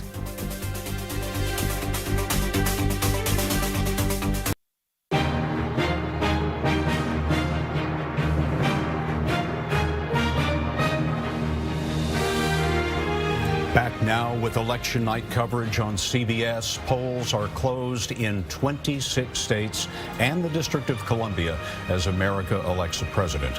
No projected winners yet in any of the 13 battleground states that will tell the tale tonight. But in the race to 270 electoral votes and the presidency, Clinton has 68, Trump 66. We still have a very long way to go. We do, and we're going to get to some of those individual states in just a moment, those battleground states. We're getting some really interesting numbers. But first, in the state of Florida, CBS News projects that Marco Rubio has won his Senate seat there in that state. I think it's fair to say that of the 16 Republicans that challenged Donald Trump for the nomination, Rubio may be the only one who's having a victory speech tonight. He wasn't going to run for the Senate. When he lost, he decided to get back into this contest. And so many people wonder if his career career was over. His political career was over after he dropped out of the race. I have relatives in Florida.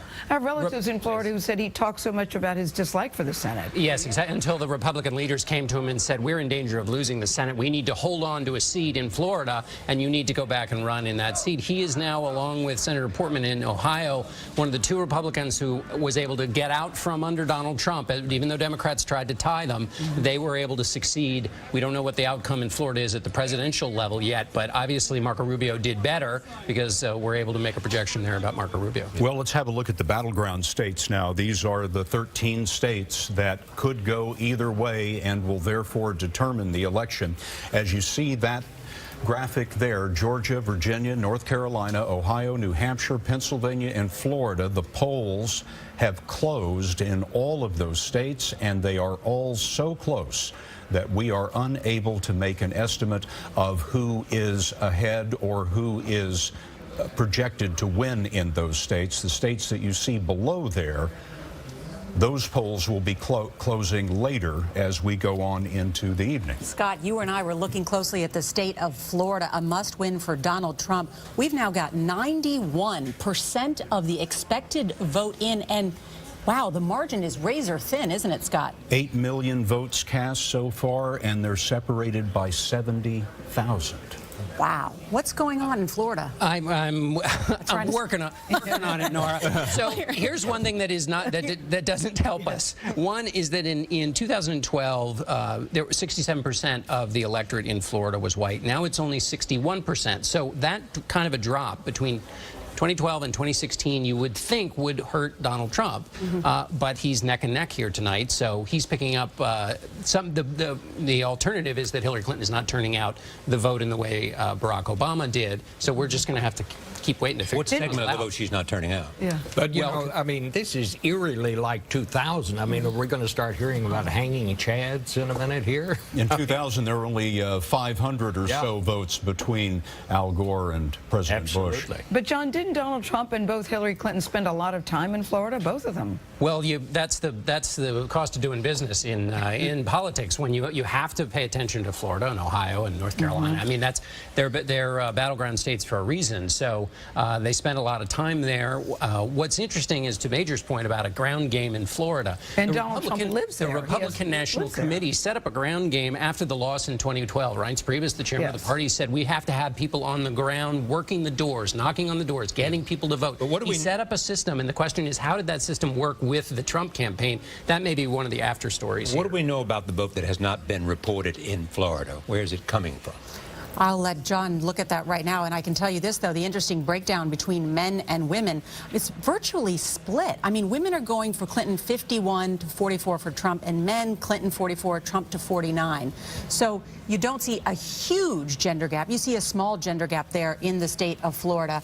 And independents almost breaking even, Clinton 44, Trump 45%. But the Clinton campaign has been saying Miami-Dade would be key to their victory, that they would be able to turn out the Hispanic vote and the African-American vote in large numbers, in part by the early vote and also on Election Day. If they don't do that, that means that Trump can win that state, and as of right now, with 90% the vote in, it's neck and neck.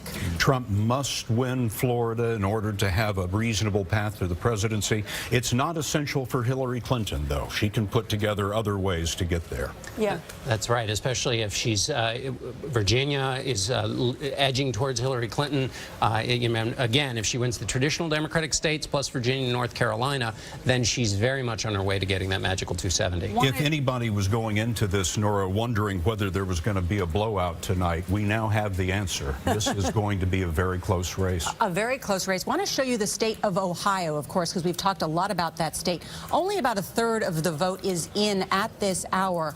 But at this hour, Hillary Clinton is leading 50 to 45%. And as you can see, a very close margin there. I don't think we can make any assumptions right now because so little of the vote is in. And this is a state that Donald Trump is expecting to do well in. Some of the early signs suggest that he has the edge in that state, but there's the vote there. Can I just say that we have, it appears that on Virginia we have it as leaning Dem now, not just edge, but leaning Dem, moving a little bit more warmly towards Hillary Clinton. But North Carolina is still at edge? Yes. We see now, of course, the state of Virginia, which just has about half of the vote in, as John just mentioned, and Hillary there with about a 4-point lead, and that's why at CBS News we are estimating that Hillary Clinton has the edge in Virginia, and also now, Charlie, you just mentioned, in the state of North Carolina. I think we should just back up because we just went through the boards about what that means. That's right. What does edge mean? What does lean mean? Yes. What does all of this mean? Likely mean, yes. Help the audience, please, I with think our it definitions. needs a little bit more than an edge. Yeah. It's like an edge, a lean, and then a likely.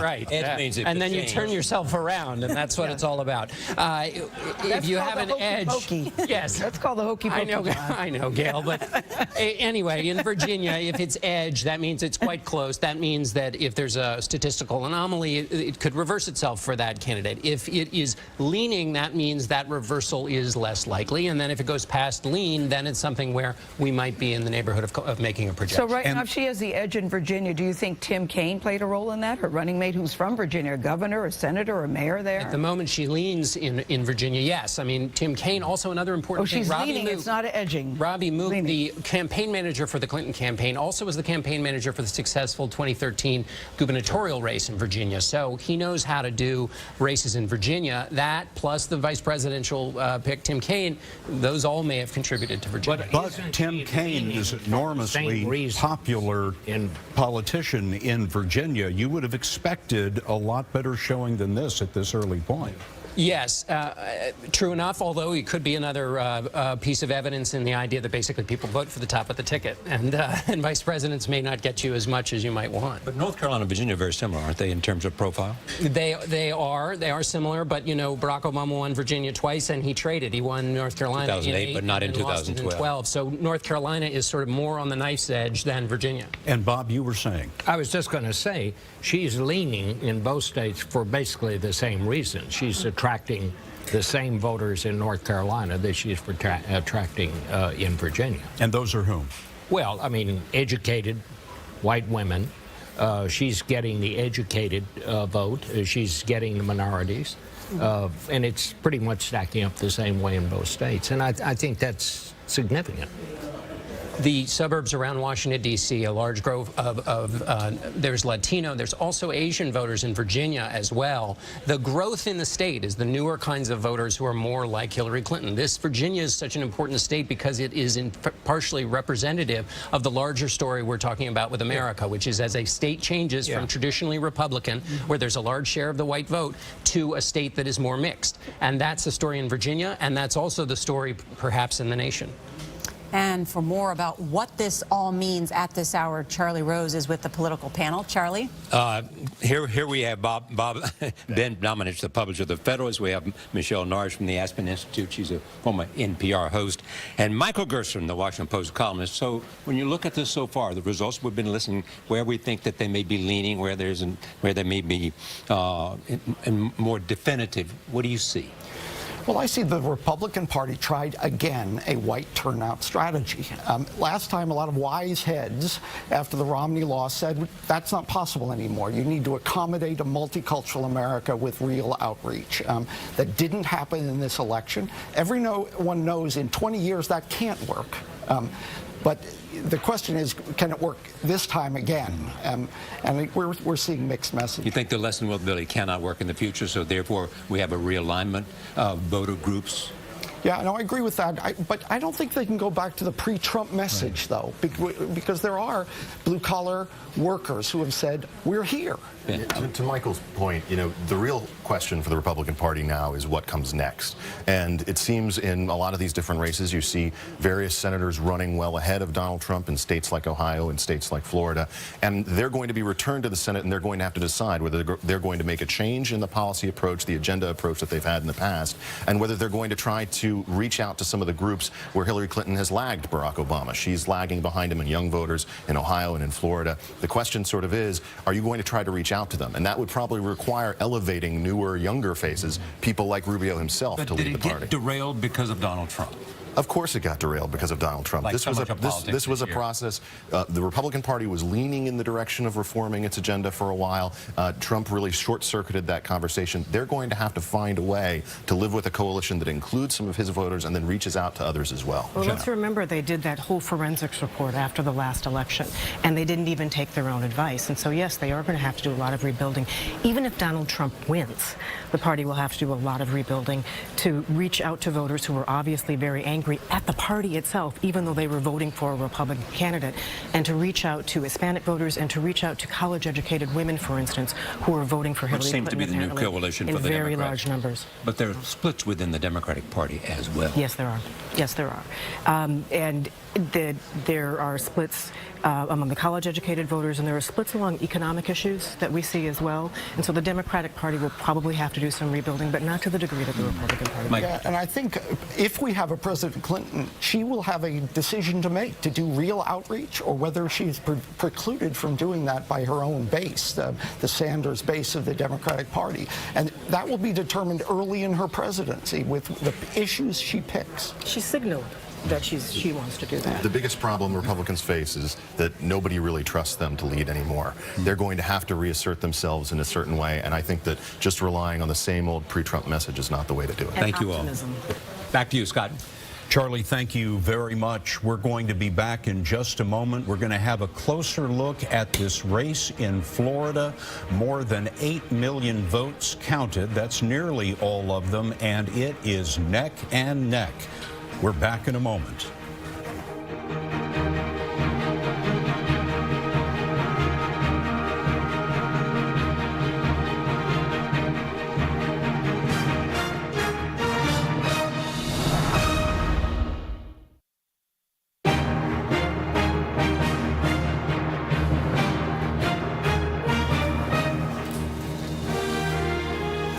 Polls in more than half the country are closed at this hour, and this race is super tight in the state of Florida. It is a toss-up, too close to call, as Donald Trump and Hillary Clinton neck and neck with more than 90% of the vote in. One call that we do have and have made in the state of Florida is for Marco Rubio, who has won the Senate seat there, and Mark Strassman is there in Miami at Rubio headquarters. Mark?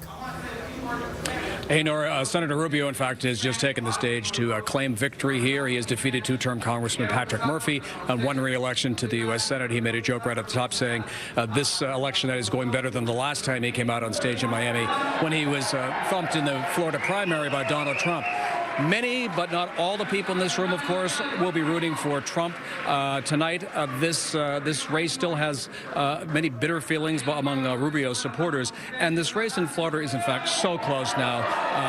Trump seems to be ahead by about 100,000 or so votes. And the votes are starting to run out, too.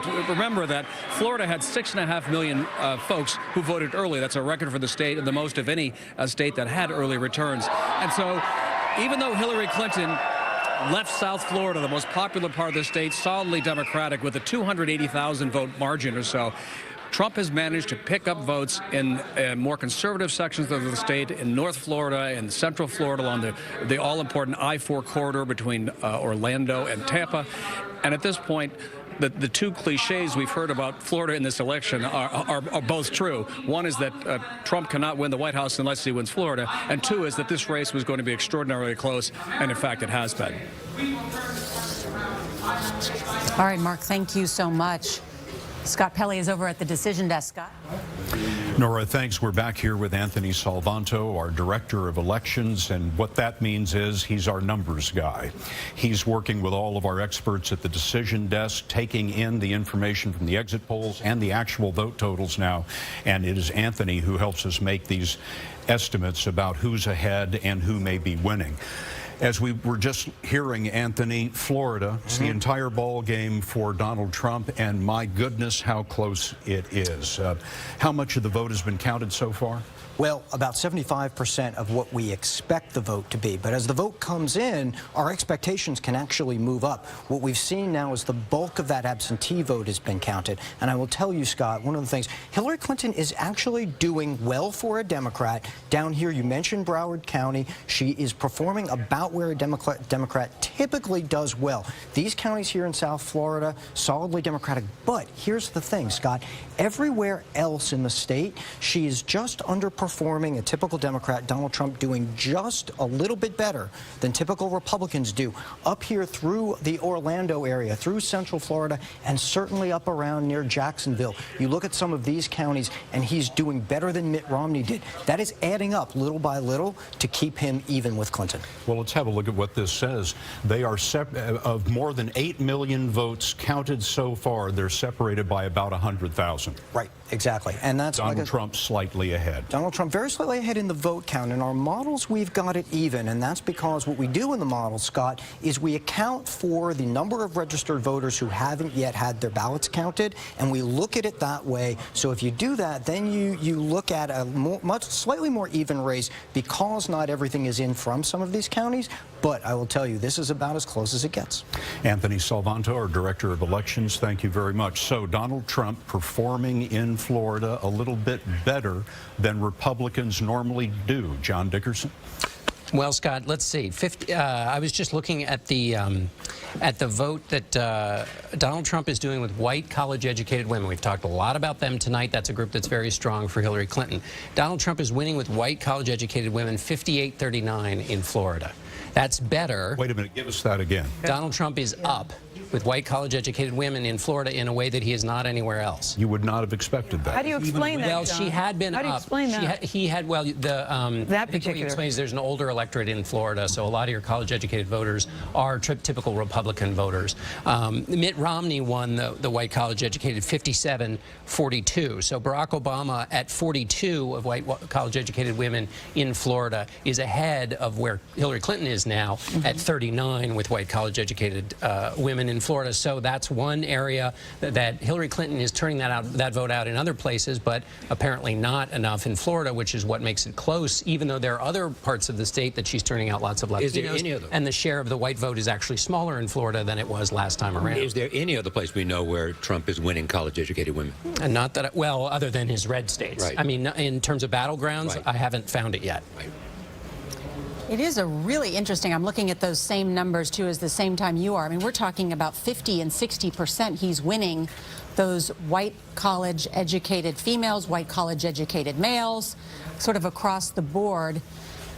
That may be why he's so close in the state of Florida. And just for context here, Hillary Clinton nationally is winning white women with a college graduate degree 51-43. So by 8 points nationally for Hillary Clinton, but she's down by almost 20 in Florida. 91% of the vote counted in Florida so far. That's right. All right. Coming up, polls close in the two-candidate state of New York. We'll talk about that. We've also got Arizona, Colorado, Michigan, New Mexico, Wisconsin, and the big state of Texas. Big state of Texas. The night is young. The night is young. Yeah. More ahead coming up after this.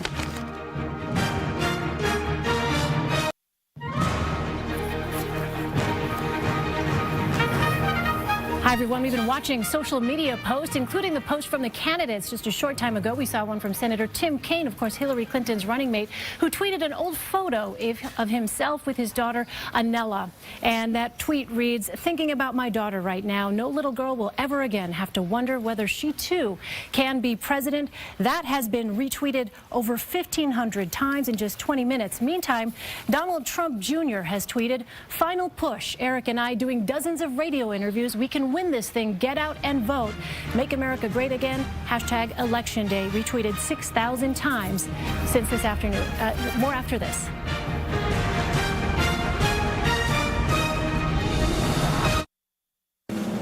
Live election night coverage from KPIX 5 News. 2 hours left till the polls close here in the Bay Area in this historic election. Good evening. I'm Ken Bastida. And I'm Elizabeth Cook. We begin in House District 17, where challenger Ro Khanna is trying to unseat Mike Honda in a close congressional race. KPIX 5's Devin Feely is with the Khanna camp in Fremont. Devin?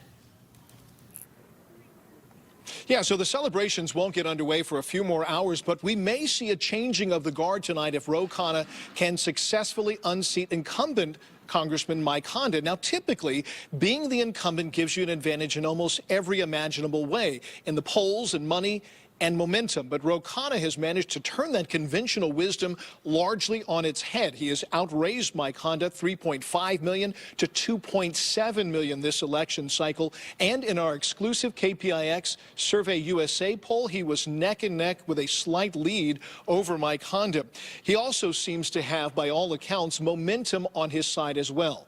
But before we get too ahead of ourselves, here is one other number that the Khanna campaign perhaps may want to forget: 4,714. That's the number of votes that he lost by last time in 2014. However, in that race, he was coming from behind and had to close the gap. Well, now he is either even or slightly ahead. In Fremont, Devin Feely, KPIX 5. Devin, thank you for that. KPIX 5 reporter Susie Steimel joins us live from Marin County, where after work voters are casting their ballots now. Susie? Well, we keep hearing talk about the record-breaking turnout for this year's election, and we're seeing proof of it right here in Marin County. Ordinarily in Mill Valley, they only need one of these black ballot boxes to count up all of the ballots. But today they've had to order 3 separate backup boxes to handle all of the overflow. We know that Marin County is breaking records with numbers of registered voters this year. The record in 2012 was 155,000. This year, more than 160,000 people registered to vote. Volunteers say it's been busy. It was really busy. We overfilled our room to start with. At 8 o'clock to 9 o'clock, there was like 245 people in here, probably more than we normally get on a regular primary all day. So it was crowded. As you heard him say just a moment ago, it was very crowded this morning. We anticipate seeing things pick up here in the next couple of hours before the polls close, as traditionally the busiest time for voters to come through is before and after the traditional workday, before 9 a.m. and after 6 p.m. We're live in Mill Valley. Susie Steimel, KPIX 5. Voters in Alameda, Contra Costa, and San Francisco counties are deciding on Measure RR. It's a $3.5 billion bond measure to add funding for BART. The money can only be used for infrastructure like replacing rails, modernizing BART's train control systems, and improving stations. Measure RR needs a 2/3 majority to pass. And there's a lot more coming up. And join us for more Bay Area election updates in 30 minutes. Yeah, polls close in about 2 hours. You can also get up-to-the-minute results on our website, cbssf.com. CBS News Election Day coverage continues right after this. Stay with us.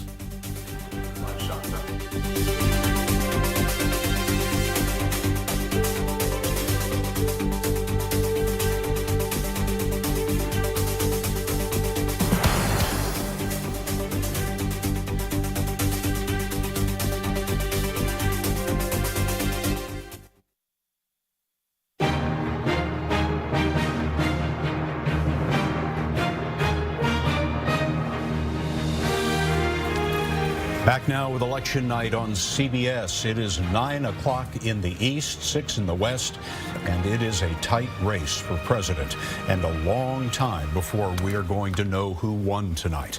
Polls just closed in 14 more states, including 4 key battleground states: Arizona, Colorado, Wisconsin, and Michigan. All 4 are toss-ups right now. Still no winner in any of the 13 battleground states that will decide this election tonight. In the race to 270 electoral votes and the presidency, Donald Trump has 123. Hillary Clinton has 97. It is still early. And look at that, what is almost a river of red flowing right through the United States, up and down. We have a number of states. In the state of New York, home state to both of these candidates, CBS News projects Hillary Clinton is the winner. In the state of Texas, CBS News projects Donald Trump has won by a decisive margin. There is a large Hispanic population, but he won that state. In Kansas, CBS News projects Donald Trump is the winner. In the state of Nebraska, another state goes to Donald Trump with a large margin there. And in South Dakota, CBS News projects that Donald Trump will win that state when all the votes are counted. And North Dakota, CBS News projects that Donald Trump will win that state when all the votes are counted. And in Wyoming, Donald Trump is the projected winner as there. This is pretty much what we expected. Yes. But the big headline of the hour is Florida. Almost all the votes, 91% of the votes have been counted in Florida. More than 8 million votes have been counted. And at this moment, Donald Trump is ahead of Hillary Clinton. They are separated by only 140,000 votes. Still much too close to call. Can we talk, Scott, for a second about why he's doing so well with working women, educated women in Florida? When you look at all of the things that Trump has said with his issues with women, the Access Hollywood tape, the comments that he made about Alicia Machado, the accusation of sexual assault, starting with Megyn Kelly in that very first debate. How do we explain how this is possible? Well, the Republicans who like him are willing to forgive him those things. We've talked to voters who are in the Trump camp, and they were the ones who said, "Oh, this is locker room talk," and this is that's part of it. They forgive him, and why do they forgive him? Because they don't like Hillary Clinton, and they think the country needs to be turned around, and they think that he can do it.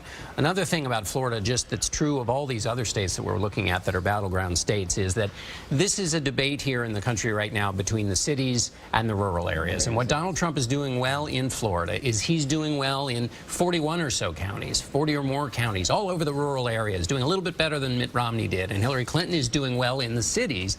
But that's the combat. So in these states, you'll see a sea of red, all the counties smaller in population that Donald Trump is doing well in, and then deep blue in the cities. And we're seeing that now in Florida, and we'll see it in all the battleground states. And a point you made earlier, it's an older population, too. Yes, and that's the difference between college-educated women in Florida versus college-educated women. If we want to look for another echo, perhaps we might look in Iowa, where the population is also older.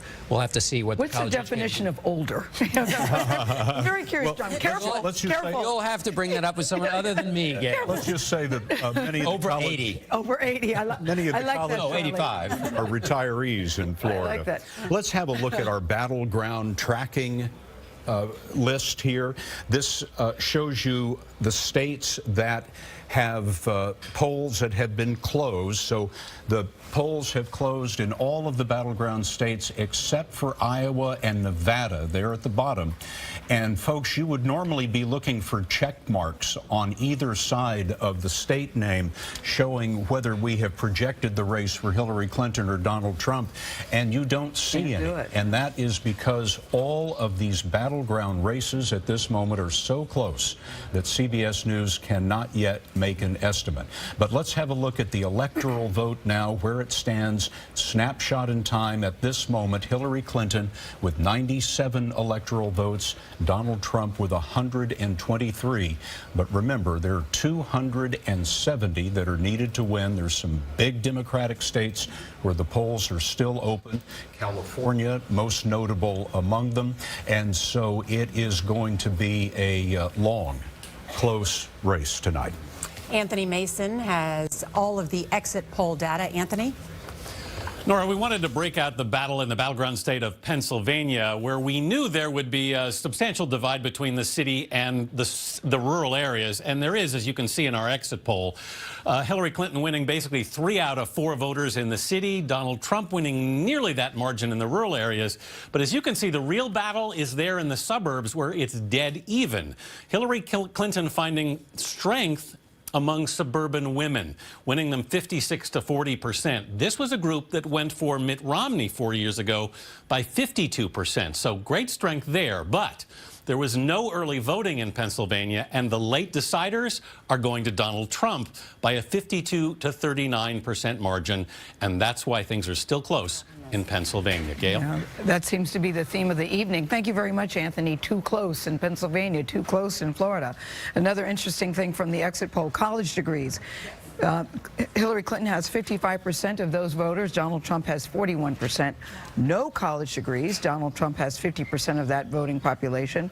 Hillary Clinton has 46%. Now, last night, John, the Clinton campaign ended very strong with President Obama, Michelle Obama, Bruce Springsteen and John Bon Jovi in Philadelphia on the steps of Independence Hall. Yeah, the voting on Election Day is a bigger deal in Pennsylvania than in North Carolina or Ohio or any of these states where you have the early vote. And we have a call in the state of Arkansas. Bill Clinton carried his own home state in 2 elections, but there's a little rock in a hard place tonight for the Clinton family as Donald Trump is the projected winner in the state of Arkansas. Is this a surprise, Nora? No, it was expected that he would win there. But she was First Lady of Arkansas for quite a long time. Now was the former senator from New York State, so she's won New York, lost Arkansas, the 2 states that she's spent most of her life in. Let's go back to the map as you've pointed out all night, Scott. 129 electoral votes for Donald Trump, 97 for Hillary Clinton. There's that river of red right down the United States. But it does look like a river, too. It does look like down the middle. But I'm really fascinated by what's going on in these battleground states that we have talked about all night. John, you were excellent in pointing out about what would be the storylines of tonight, we would know whether Donald Trump is having a good night or whether Hillary Clinton is having a good night. It's 9 o'clock. This is tight. Florida's tight, and Virginia still tight? It's very, very close, very tight. It's looking more like a map that you would expect if you had a generic Republican and a generic Democrat. There's not a wild success by, or they're both having success at the same time. So, yeah, it's getting tighter, it feels like, as we go on. Let me ask it this way. If you are inside Trump Tower tonight, you are looking at this map, what are you nervous about? You're holding your breath. Yeah. Well, you're nervous because nothing's getting better. You're happy it's a toss-up life. Yeah. But remember, you've got to win more places. And so the probability of winning all of these that are very close, or winning more of these that are very close than Hillary Clinton is still tough. You know, there have been no surprises tonight. I think that's very important to understand. The states we thought were going to go Democratic have gone Democratic. The ones we thought were going Republican so far has gone Republican. All of the battleground states are very close. The most, I guess, if there is a surprise, it is that Florida has not been called yet. It's very close. I'd still like to know what's going on down in Georgia. I think most people thought that would go Republican, although some of us called it a battleground state. But I think you're right, John and Nora. They've got to start winning something they weren't supposed to win. If they're going to win tonight. That is their path to victory. So far, everything is going just about like we thought it was going to go. But did we think it would be this close, though, John? Did we think that these battleground states would be toss-ups at this time of the evening? Well, you know, it does take a little while for us to call them. Now, they seem to be getting tighter as the night goes on. Usually, you start to call one of these battleground states around 9-ish in the past 2 elections. So, you know, that's usually what happens. But we're just not there yet, but we knew it was going to be close because of the way the polls have looked. And now we're going to, you know, another state that we're going to talk about in a little while is Michigan, and that's another one of these great question marks because that's where Donald Trump made a last-ditch effort. And that's a traditionally blue state. That's right. He spent a lot of time there. Well, Charlie Rose is standing by with our political panel. Charlie? Thank you, Scott. I'm with Republican strategist Frank Luntz, Peggy Noonan of the Wall Street Journal, and Michael Gerson of the Washington Post. Picking up on the conversation, why is it so close in the battleground states? Is that the nature of battleground states? Tens of millions of dollars in advertising, get out the vote efforts like you haven't seen, phone calls, direct mail, emails, texts. These people have been watching politics 24/7 for the last 4 or 5 months, and so everyone's engaged, everyone's involved, everyone's voting, which is why it takes so long to count the votes, because the turnout's so high. Peggy, same thing. Yes. You're surprised. Is that close in these battleground states? So far I am. One of the things I'm thinking is, one of the problems Trump had is that he talked in a way about certain policies, like policies appealing to the working class, and it had some real power, but the way he talked about those issues and his approaches was limited or seemed to people to be talking to the white working class as opposed to the Latino working class, the black working class. Do you know what I mean? He started out with policy insights and then limited his own appeal. Ronald Reagan used to say that Latinos had a natural home in the Republican Party. He believed it. I believe it. Yeah, I think Trump has benefited from extreme partisanship in America. I think never Hillary trumped, never Trump in many voters' minds. And this has made it closer. We're also seeing a real reaction against the establishment and globalization across the Western world. There's something going on having to do with populism and the reaction to elites. Populism is about ideas. There's also a question of this election being about personality rather than ideas. Yeah, I don't think issues matter. And in fact, I'm looking at the statistics from the exit polling. In terms of qualified, 53% said Hillary Clinton. She's been a United States Senator, Secretary of State, First Lady, and only 53% thought she was qualified. Donald Trump, it was just 37%. Having the right temperament, which was the biggest spread of any of them, 56% Hillary Clinton, only 34% Donald Trump. They did not vote on issues. They voted on candidate persona, and that's where Hillary Clinton had the advantage. I think it was in part an issue election. I think Donald Trump had real insights on issues and policies that might have a profound impact changing the Republican Party, but he showed at the same time as he spoke and acted out and did his 3:20 a.m. tweets that it was reasonable for you as a voter to doubt his temperament, to doubt sometimes his stability, to doubt his character. That was his problem. There were issues, but he didn't do them well. But this wasn't doubting. This was actually hatred. I think in some cases, yes. In the aftermath of this election, America is going to need a healer with real skills to bring together the country. Neither of these candidates has shown that set of skills. We'll come back to that point. Yeah. Thank you so much. Back to Scott. Scott? Charlie, thank you very much. John Dickerson? You know, they're talking about what the next candidate has to do. I was talking to some Senate Republicans who were already, before this, we started to get results in tonight, were talking about what Hillary Clinton would have to do to reach out if she were to win. It was a bit of an odd conversation to have because the vote hadn't taken place. They were already assuming a bad night for Donald Trump, but they were already laying the markers that she had to meet, and they said she can't be a kind of Elizabeth Warren type a Democrat, very liberal. And so I guess the point is for whoever wins tonight, the traps are laid for them, and the score will already start being kept based on what they say in their victory speeches in terms of this question of whether a whole new round of partisan battle begins once the new president, no honeymoon. The minute they win, those partisan battles are going to pick up. Are we to believe, though, John, that temperament doesn't matter? I remember very vividly, Nora, the debate that we covered, that Hillary Clinton said in the middle of the debate, he is not fit to be president. And I've never heard an opponent take on another opponent that way. You may disagree with his issues, you may disagree with some of his policies, but I've never heard someone say you are not fit for this job. Well, that was his Achilles heel, and to the extent that voters felt that way and put that at front of mind about their worries about the candidate, that was when things were not going well for him. They started to go better when people could focus on him as a change agent in Washington, and they want Washington changed. All right, looking at these battleground states, we have yet to call a battleground state. It's 9:15. Florida separated the two candidates by 20,000 votes. Just about 20,000 votes at this hour. We'll have the latest from there when we're back. Oh, I'm sorry.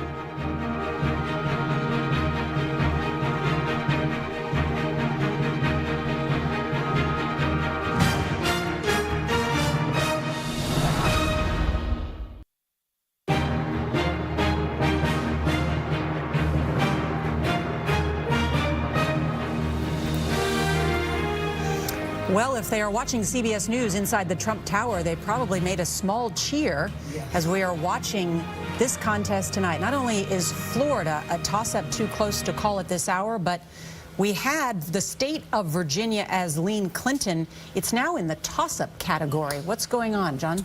Well, it's getting closer for Trump. Remember when we talked about the difference between edge and lean? The idea was always that it could roll back the other way. And so now Virginia, which was leaning down, leaning to Hillary Clinton, is now back in the toss-up category. So while things are tight in Florida, they're also now tight in Virginia. But so do we know why? We don't know why. Maybe Anthony knows. That's why Scott Pelley has gotten up. See, Scott Pelley is no longer here because he's all the way over at the decision desk. All right, really good. not that far Scott, you better have an answer. I do not, but I bet Anthony Salvanto, our director of elections, does. He's our numbers guy tonight. Anthony, what's going on in Virginia? Okay, I'll tell you why. The western part of the state is going for Trump very heavily, more heavily than we would have expected, even for a Republican. Coal mining area, farming area. All this out here, exactly. Coal country, all out west of Roanoke, okay? Then, all over here in the D.C. suburbs, the place is so critical to Hillary Clinton. She is doing well, but just not well enough. Maybe 2 or 3 points tracking right now behind where she needs to be. So you look up here in places like Prince William and Loudoun, all of this taken together is tracking just a little behind where she needs to be. And we want to remind the audience that blue is Hillary Clinton, red is Donald Trump. Donald Trump doing very well in the rural areas. Hillary Clinton confined mostly to the cities. There's definitely that rural-urban split, but let me also say what I mean by needs to be, where people need to be. Each of these campaigns is going to have vote targets, people who reliably vote Democrat or reliably vote Republican. In a partisan race like this, if that's off even a little bit, it makes the state a lot tighter. And this is a pattern we're seeing in so many states, Scott. Now let's have a look at Florida. Hillary Clinton and Donald Trump both holding their breath and turning blue over Florida right now. There's been a record voter turnout there. Yes, there has. And same pattern, okay, down here in the southern part of the state, Hillary Clinton doing well, but just not well enough. But here's the real story. You go all out here in and around the Orlando area, everybody talks about the I-4 corridor as a swing area. But what Donald Trump is doing here is, it's not just swinging it, it's that he's adding up small, relatively small numbers of votes in all of these relatively smaller counties, and that is offsetting whatever Hillary Clinton can get in the Democratic counties. So it's that rural or suburban, even ex-urban areas where he's overperforming and, of course, doing well in the Panhandle. 93% of the vote has been counted in Florida. Trump must win Florida to win the presidency, and so far he's doing it. Well, he is, but let me tell you, when we see percent in, sometimes precincts report, and you'll hear people say, oh, there's so many precincts reporting, but with so many absentee votes in Florida, those don't always come in as precincts. So you can sometimes see more votes than you see precincts, and that's what's going on here. Anthony Salvanto, thank you very much. We will remain on Battleground Watch when we come back.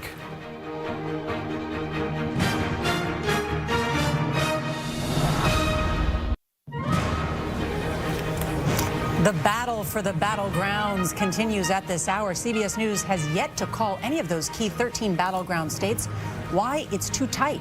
Look at the state of Florida. More than 90% of the vote in, and it is super tight there. Even Donald Trump holding a slight edge as the vote is still being counted. The Democrats were feeling optimistic when I spoke with them at about 3 hours ago. They said they thought they could turn out enough Hispanic and black voters. We'll see what's going on there. Well, Nora, when Eric Trump was sitting in this seat this morning, right here on CBS this morning, he said they were going to win Florida. Maybe he knew something we didn't know. Virginia also now the toss-up category. We'll go inside these states to find out what it may mean for tonight and who will be the victor. That's coming up right after this. It's CBS News Election Night.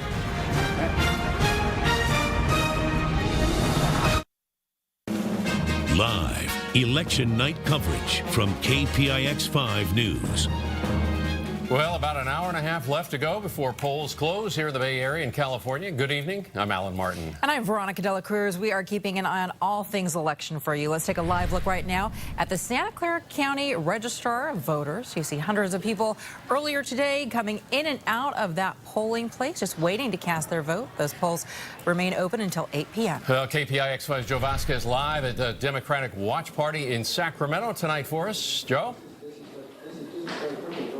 Yeah, Alan, this is Democratic Party headquarters. They're getting ready for the watch party as we speak.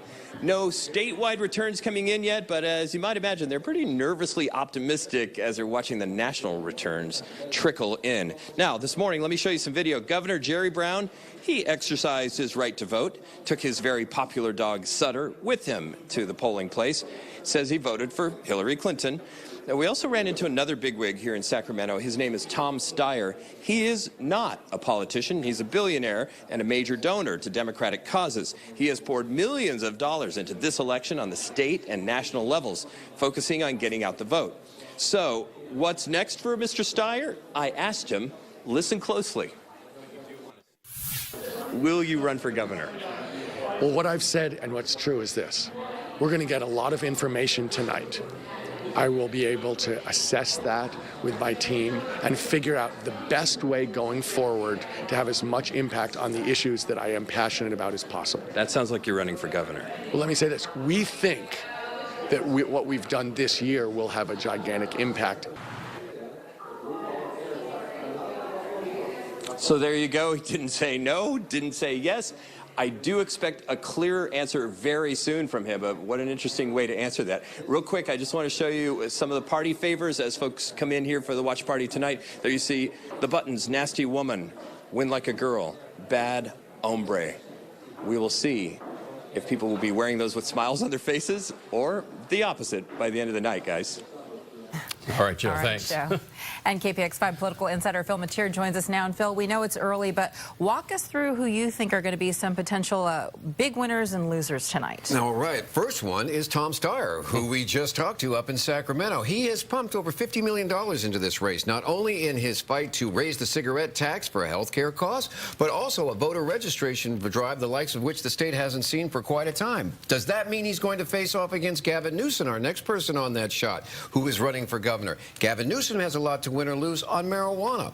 Also on whether or not his gun control initiative, which is very popular among Democrats, is going to make it. The third person who's likely to be a big winner is Kamala Harris, going from District Attorney of San Francisco to Attorney General of California and now possibly on to the Senate. One person who's got a lot up in the air is Governor Jerry Brown. He could be a winner or a loser. On one hand, his initiative to try to change the sentencing structure for prisoners in California looks like it may win, but his other one, Proposition 53, which was put up by opponents of his high-speed rail and water delta plan, which would pretty much put the brakes on that, that's neck and neck. So if the governor doesn't win that one, question is, does he have the mojo for the next 2 years? So a lot at stake for state office runners tonight. Yeah, and the guys who might be on the ballot in 2 years. Yeah, and it's Tom Steyer. His main goal is just for us to remember his name next time. He's paying for it. All right, Phil, thanks. Join us for more Bay Area election updates coming up in 30 minutes. And head to CBSSF.com for up-to-the-minute results. CBS News Election Day coverage continues right after this. Stay with us.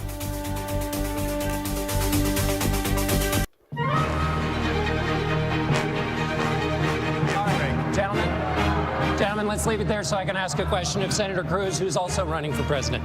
Gentlemen, Nixon the standard. people at home cannot People ought to have understand either one of you when you speak over each other. This was WrestleMania.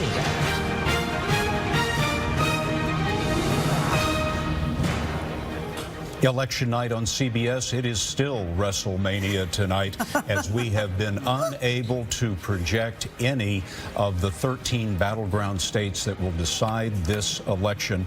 Let's go to our map that shows where the election stands right now.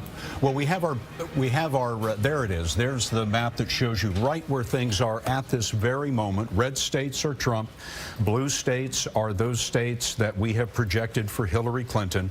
The states in white, ladies and gentlemen, are places where the polls have closed, but the count is so close, we are unable to project which candidate is the winner in those states. Hillary Clinton with 97 electoral votes, Donald Trump with 129. Scott, we have something really interesting going on right now that we should talk about, and we'll go through these states one by one. I want to tell everybody. But a state like Michigan, that in the last election that we had called at 9 o'clock, it's now 9:30. We're not able to call that state. So let's go through, because I want to talk about a number of these states that we've not called at this point. We'll first start off with Pennsylvania. The current estimate there, CBS News estimate, that is a toss-up. Now, we have just 16% of the vote in, but again, this is based on actual votes exit polls and others, but it is a toss-up. Look at the state of Florida. 94% of the vote in, Donald Trump ahead by 2 percentage points. The Democrats were boastful to me earlier today. I'm getting radio silence right now asking him what's going on in that state. He has to win Florida, and right now he is. He is. And Ohio, look at this. Another state that Donald Trump felt confident in. He's performing well, 53% of the vote in there. Let me get through these. Michigan, just 17%. Colorado first, forgive me. A toss-up in Colorado. And Michigan, a toss-up as well. John. Well, so we got two different kinds of states here. The Rust Belt states are all linked, and why are they linked? Because we've talked about it earlier tonight. One of the key themes of this election is the difference in college education or not college education. If you look at the states, they all group together in terms of having a large non-college educated electorate. Ohio, Michigan, Pennsylvania, they're all very close to each other. So the electorates are the same. And so Donald Trump is obviously doing well with that electorate. What's interesting is that Florida is a different kind of state. So he is doing two different kinds of things here. He's winning, or he's holding his own in two different kinds of states. And what's key here is that if he does well in Pennsylvania, then there's a chance he could do well in Michigan and Ohio and then Iowa. Trump's theory of the case was that he would do well in the Rust Belt, that there was a vote there for him. Because of this large share of the electorate that was non-college educated, blue-collar workers who are disappointed with Washington. They don't feel like they upset about jobs and trade. And also, there's a cultural piece to this. These are the ones when you hear "Make America Great Again." They what does that really mean? Make America Great Again? Because when you talk to many people in this country, they'll say, "When was it not great?" What does that mean exactly? Make America Great Again. Well, there's a gradation of what that means. I mean, for some people, it means a world in which the economy is better, in which middle-class jobs are stronger. But for other people, it means a world in which there is not so much of a minority presence in America. And culturally, where the kind of liberal mores are not a part of my everyday experience. And so it gets very messy. And he's talking to the steel workers in Ohio who have lost their jobs because of cheap Chinese steel. There's a steel mill in Lorain, Ohio that has been producing for more than a century, and it closed last spring, laid off 600 workers. Those are those people. It's both cultural and economic. Michigan has not voted for a Republican since 1988. Let's go now to Anthony Mason, who has the exit polls about what people think in that state. Anthony? Yeah, Nora, it was George H.W. Bush, the last Republican to win the state of Michigan back in '88. Here are two key reasons why Donald Trump is competitive in Michigan tonight. The first is whites without a college degree. John was just talking about them. He's winning them 61 to 31%, a 2-to-1 margin. But what's significant here is he's outperforming Mitt Romney, who won this group with 55% 4 years ago. He's also winning men by a margin of 52 to 40%. Now, Donald Trump is winning men around the country, but men in Michigan went for Barack Obama 4 years ago, narrowly, but he won them on the way to winning the state. But these two changes are a big reason Donald Trump is competitive in Michigan right now. Gail? Yeah, it's very interesting, Anthony. It's not just the non-educated voters that he's resonating with. Look at these numbers, guys. White college-educated voters, 50% are going for Donald Trump, 43% are going for Hillary Clinton in Michigan. What does that tell us, John, about what's likely to happen or what's going on in Michigan at this moment? Well, it's a gender thing. So in other states, Hillary Clinton is winning white college-educated women by more than she is in Michigan. She's only winning them by 6 points. But look at how well Donald Trump is doing with white men with a college degree, almost 20 points ahead for Donald Trump with that group. So he's doing better culturally in Michigan than he would be doing in, say, a state like Pennsylvania, where Mitt Romney won white college-educated women by 11 points. Hillary Clinton is now up by 22 with white college-educated women. So that's really interesting because we're assuming that Pennsylvania and Michigan are alike, and in that case, they are not alike. But you know, when he first started going to Michigan, we were sitting thinking, why is he going to Michigan? That's such traditionally a blue state. Why is it Donald Trump? Why is he spending time there? Well, because of those yeah, I see it. Yeah, I see it. And we're not the only ones watching the results of the election as they stand so far. Wall Street is watching, and the Dow futures are down 400 points at this point. The market hates uncertainty, and if there's anything we can say conclusively about tonight, it is uncertainty. Yeah, Michigan is one of those blue states that we talked about that Donald Trump wanted to pick up. He placed a $25 million ad buy in the final week of the campaign. Michigan was one of those states. Michigan is also a state that has a large African-American community, 15% out of Detroit, 15%. Hillary Clinton has performed well among that group. However, there's been some question about whether she was able to get black voters to the polls on Election Day. But noteworthy again tonight, Michigan, one of the battleground states that has trended blue in the past. The last time it voted for a Republican was in '88, and at this hour, it is a toss-up. I want to remind everybody. I'm sorry. No, please, Bob, after Just you. gonna squeeze in a word here. You know, we knew at the beginning of this evening, we have known for 2 months, this was a deeply divided nation. What we have found out so far tonight is we were right about that. Maybe we didn't understand how divided we really were. Now, I want to remind everybody that we are watching these battleground states closely every second, and the moment CBS News can make an estimate of who is ahead or who is winning, we are going to stop whatever we're doing, and we're going to tell you about that. Well, and now we have one. Nora? We do have a call in the state of Connecticut. Hillary Clinton has won in that state. She is the winner.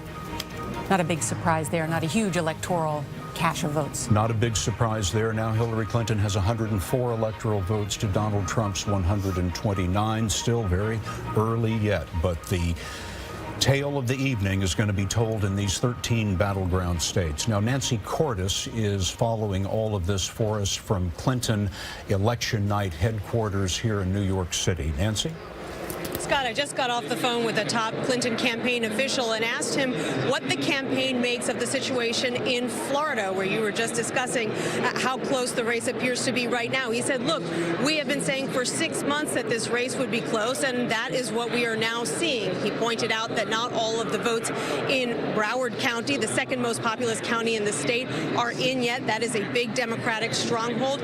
But he also pointed out that their electoral strategy does not rely on winning Florida. Yes, they would love to win it, but they still continue to believe that their most likely path to 270 involves the battleground states of Nevada, Colorado, Pennsylvania, Michigan, and Virginia. Now, you were also discussing the fact that Donald Trump appears to have made up some ground in Virginia. So I asked him what's going on there.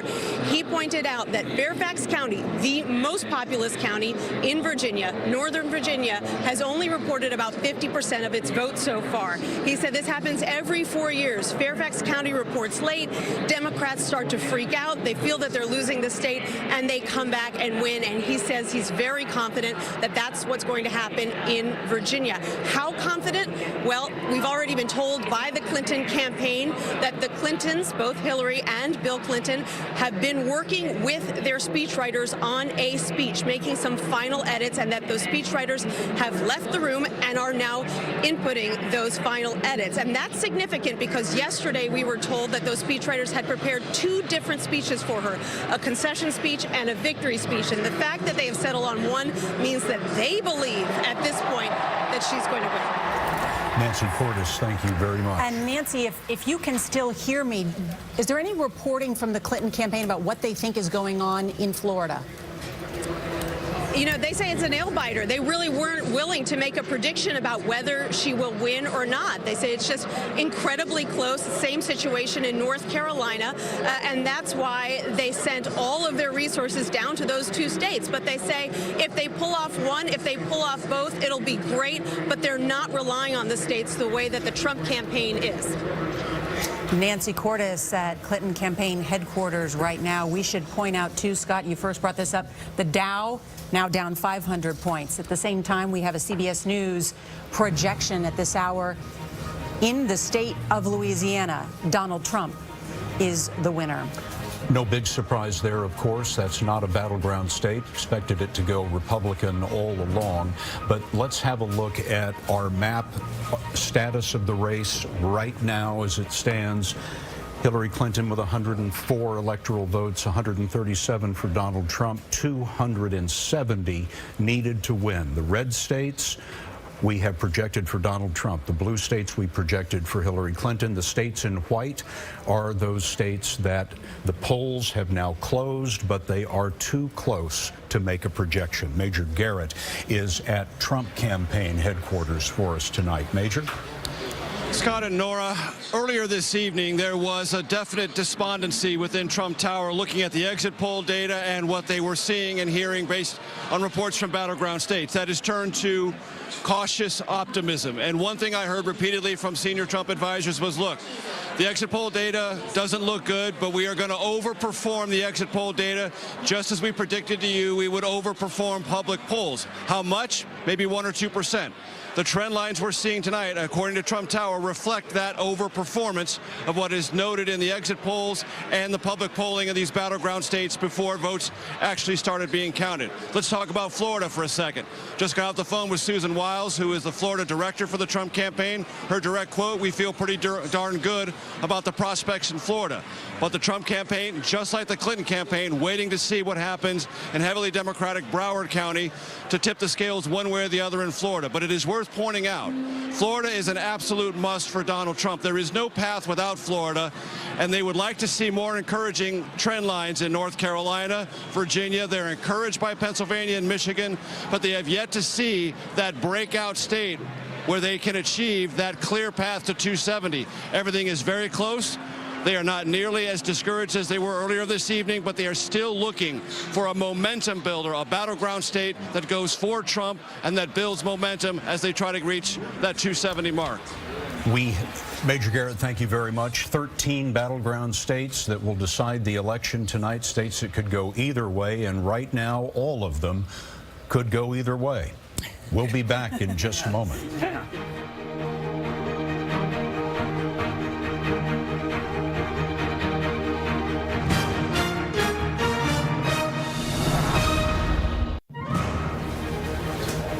It's election night on CBS, and what an election night it is. Let us show you where the race stands right now at this moment.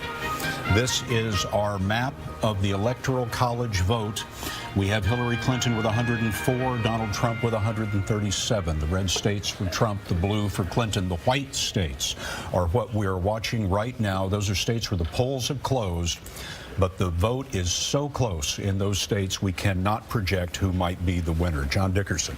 Well, if I'm a Clinton supporter and I'm looking at Virginia, this state that was once lean for Hillary Clinton and is now a toss-up, I'm paying a lot of attention to Fairfax County. As Nancy Cordes reported, 80% of the vote is in.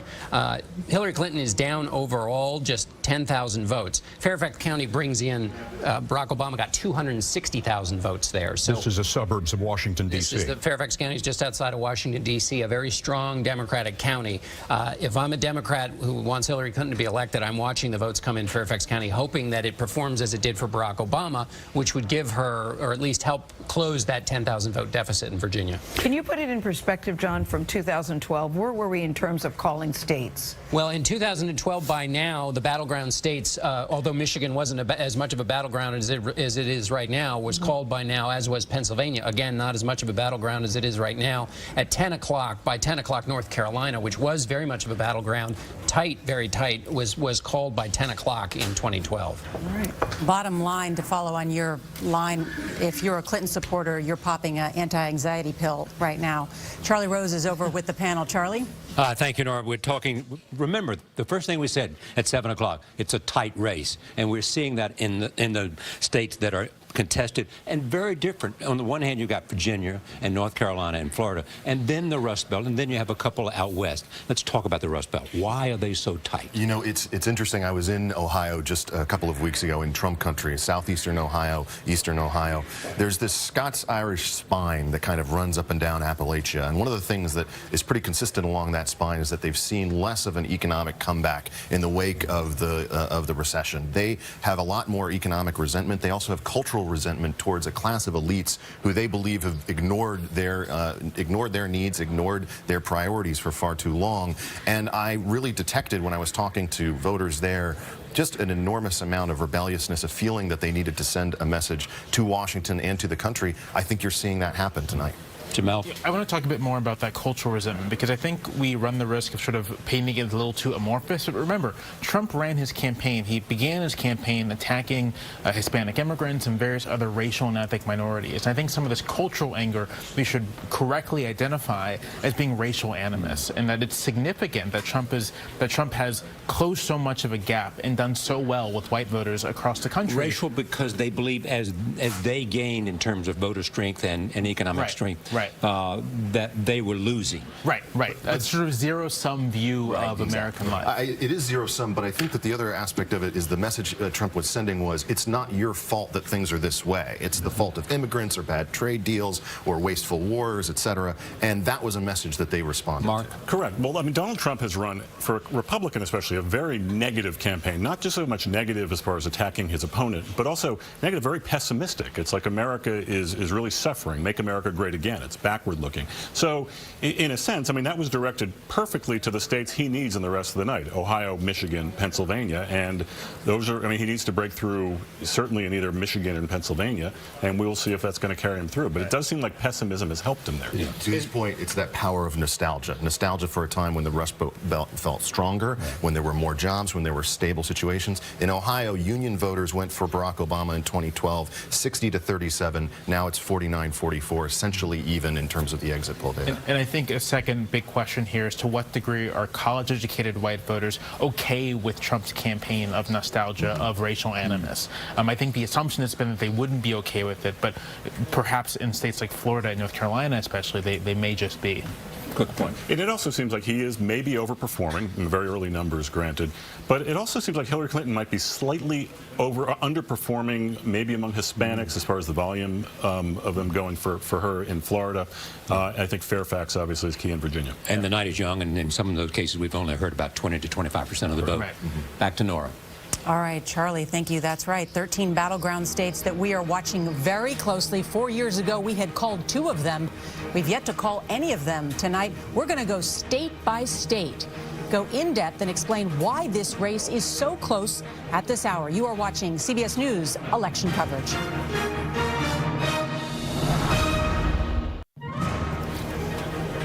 Well, this is getting awfully exciting, guys. North Carolina, a state which we had earlier given the edge to Hillary Clinton, we've now moved back up into the toss-up category. Charlie Rose, those are your people. They are North Carolina. And I'm not sure what's happening, John. Well, we've got a little bit down in the African-American vote. 21% of the electorate there is African-American. It was 23% in 2012. That might be one answer.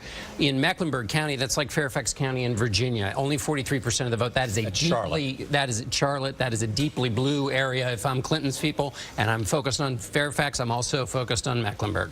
We've also got new information about what is happening in the state of Florida, why it's so close, record-breaking turnout, and we've got news of your local races. More as CBS News Election Night continues.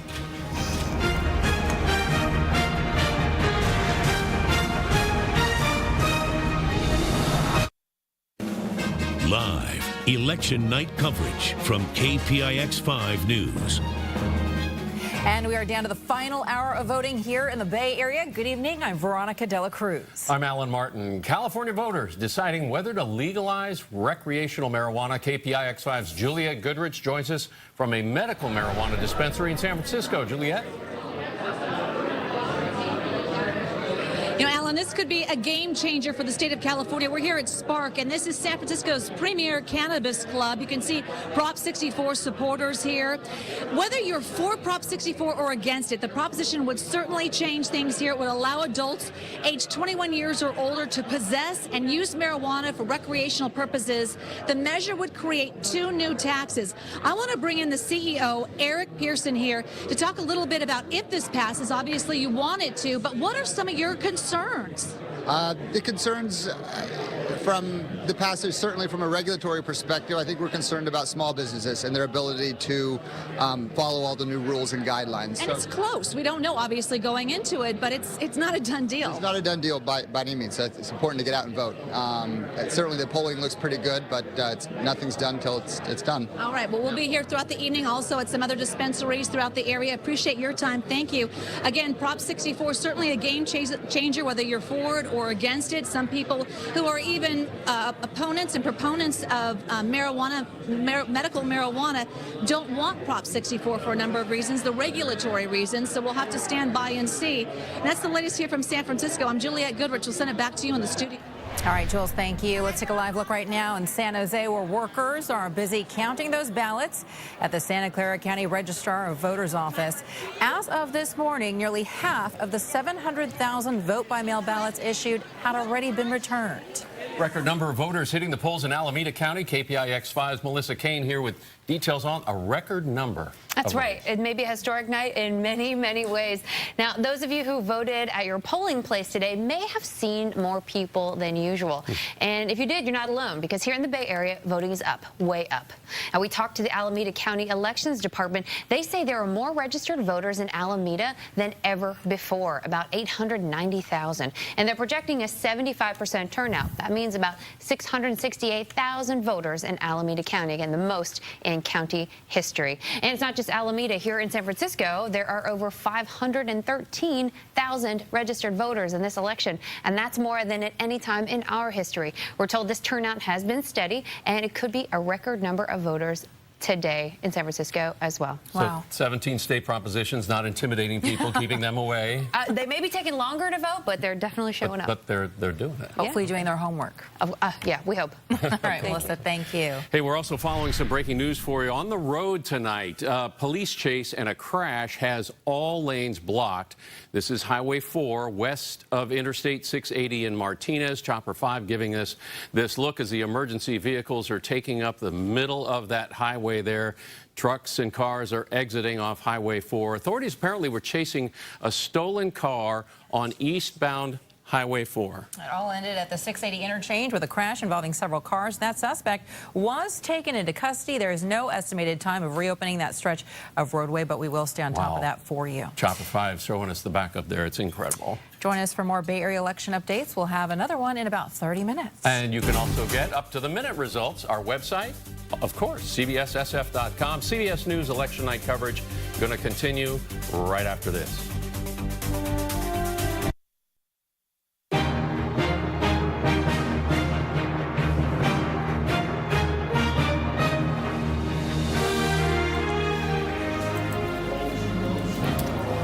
Battlegrounds. Don't have Of the United States. This race is close. We can't project a winner yet in a single one of them. Anthony Salvanto, our Director of Elections, let's have a look here at some of these states that are just too close to call. We just moved North Carolina into the toss-up category. Right. It had been leaning Clinton for a while, but what's happening, Scott, is that we are seeing votes coming in now all here around the coast, counties where Donald Trump is, and this is a story we've been telling all night, overperforming what we thought he might do, overperforming in Republican areas. Hillary Clinton is down just a little bit in some of these blue counties. They represent places that are going Democratic, doing not well enough. But if Donald Trump can offset whatever margin she's going to make down here around Raleigh-Durham, then that's why we've got it at least back to toss-up right now. Before we leave you, let's have a look at Florida. Yeah, let me tell you what's going on. In Florida, extremely close. Donald Trump has to win it. He has, well, you know, he probably has to win it. But let me tell you what's happening here. We're seeing record turnout, as you mentioned. But what happens is, when we look at these counties and we say, how much of the vote is in? Well, votes keep coming in because turnout is so high. So what happens is, in our models, we're waiting to see 100% in, but that bar keeps getting higher and higher because more and more votes keep coming in. So in that case, we just have to wait and see what the final tally is going to be. Anthony Salvanto, thank you very much. Nora O'Donnell has the breakdown of each of these 13 states tonight. That's right, Scott. Thank you so much. And let's just say what it is right now. It is a white knuckles kind of night. You're either opening a second bottle of wine or you're brewing a new pot of coffee, because we've got a long way to go tonight. So let's go through all of these states, starting with Florida. Take a look at the Sunshine State. It is still a toss-up. We have more than 90% of the vote in. Donald Trump ahead by about 2 percentage points there. Just so you know, Anthony was telling us earlier that they're expecting a record turnout in this state. Let's look at Ohio. Also, just about 70% of the vote in. Donald Trump leading there. North Carolina, Donald Trump leading in that state.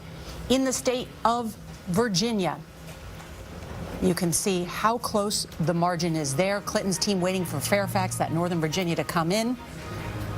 Pennsylvania, another battleground state. Look at that. Another toss-up, 48-48. Let's take a look at the Keystone State of Pennsylvania. First, we'll go to Georgia. Bob, you were asking about Georgia. Donald Trump giving him the edge in the state of Georgia. Let's take a look at New Hampshire. Also a toss-up at this hour.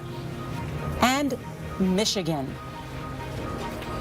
Just about a quarter of the vote in there. CBS News estimating that as a toss-up. And Arizona, a state, of course, that has just closed 0-0 at this point. As part of the early vote, the Hispanic vote will be key there. Let's wait and see. And then Wisconsin. CBS News also calling that battleground a toss-up, I think.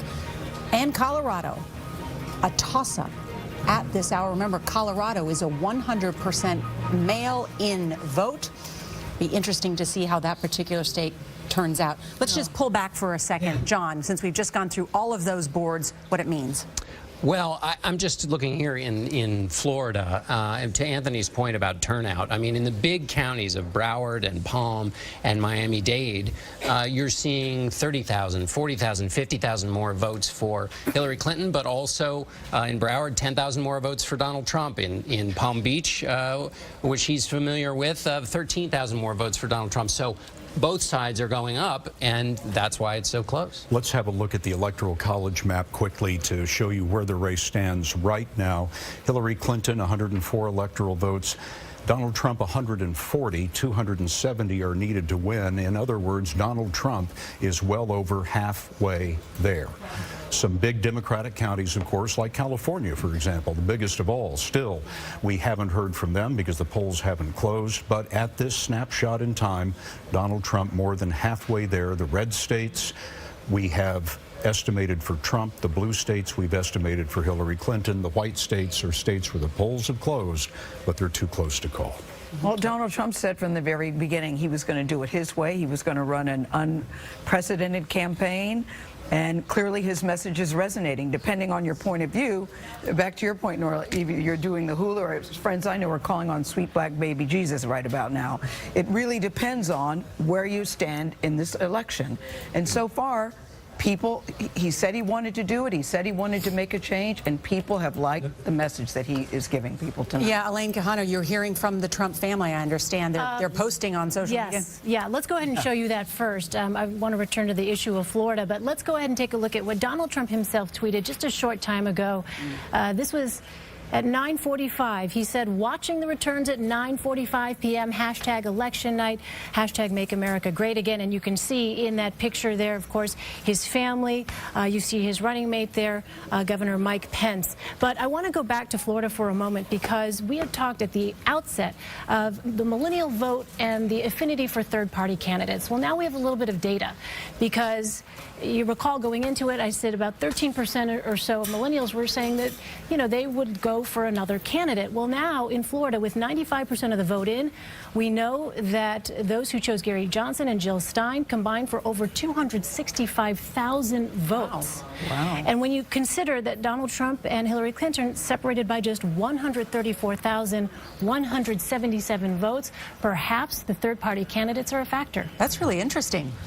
Yeah, also happening in North Carolina, where the share of the vote for the younger voters of 18 to 29 is up to 19%. That's 3 points higher than in 2012. But here you have Gary Johnson getting 7% of that vote. Hillary Clinton only getting 58% of the vote, which is down from Barack Obama, got 67%. So Gary Johnson being the Libertarian candidate, the third-party candidate. And on climate and change, issues like that are very appealing to millennials. Bob Schieffer, you had a point. I was just listening to Nora run through these states here, and you know, we called these battleground states in the beginning, but we had picked out favorites. Like, for example, we thought Colorado was going to be a battleground state, but we thought that Hillary Clinton was probably, in fact, some of the Clinton people told me it was already theirs. Yeah. Last week they were talking about it's now a toss-up. Pennsylvania. I think most people thought that was leaning toward Hillary Clinton. That was maybe the safest big battleground state for her. It's a toss-up. Georgia, we always thought that would go Republican, and it's going that way. But then Michigan, I think most people thought that was in the Democratic column leaning that way, even though it was a battleground. So we are seeing things now, and it seems to be a trend here where we see him leading in some places, or at least toss-ups where we didn't think that. How do you explain it, Bob? How do you explain it, Bob? Well, I don't know. I mean, most people seem to have voted for him and voted for her. Remembering the exit vote that we saw, you know, we said it was going to be tight. That was one thing that we said.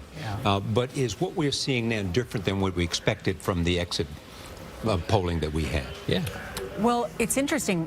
We just have some new numbers out of Virginia. Anthony Mason can share those with us that I think will shed some light on what is going on in the Dominion state. Anthony? Yeah, Nora, we want to look at three potential trouble spots for the Democrats in Virginia. First is among white women with college degrees. This was a group that Hillary Clinton wanted to perform very well with, but as you can see, Donald Trump is running just about even with her among highly educated white women. The second group, young voters. Now, Clinton is winning young voters over, well, very strongly, 51 to 38%. But Barack Obama got 61% of young voters 4 years ago, so she's underperforming by 10 points here.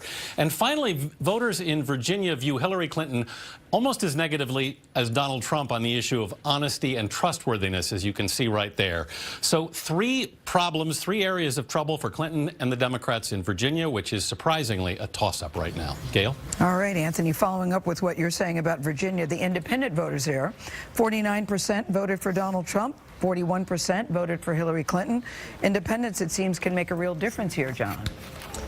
They can. I was just looking here at the, we were talking earlier about in Virginia, Fairfax County coming in now for Hillary Clinton, so that she was down 10,000 votes. She's now up by almost 17,000. So that's how, again, those Democrats looking for hope, they're finding it in there.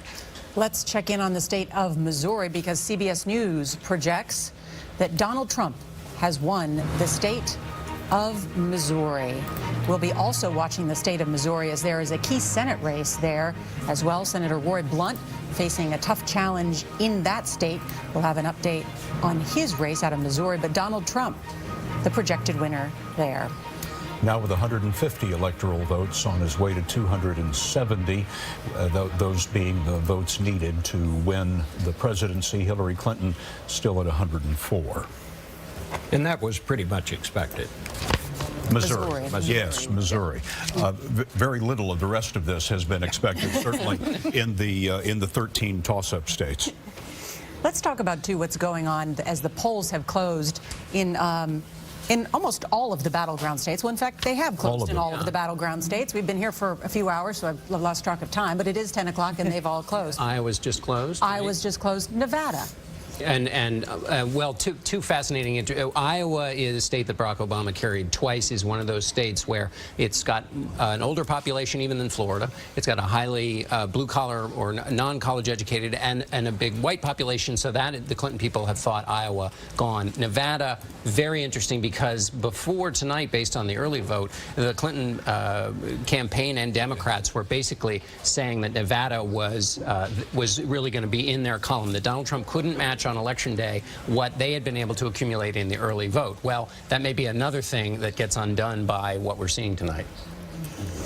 John Dickerson, thank you very much. We're going to take a brief break here. We are going to come back with all the very latest results from these key battleground states, and we're going to visit with some of our correspondents who are in those states for us. Election night continues here on CBS.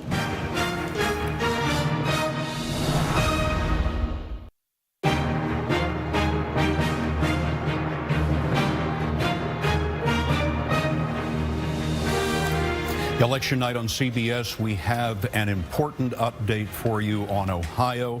We have now moved Ohio into the likely Republican category.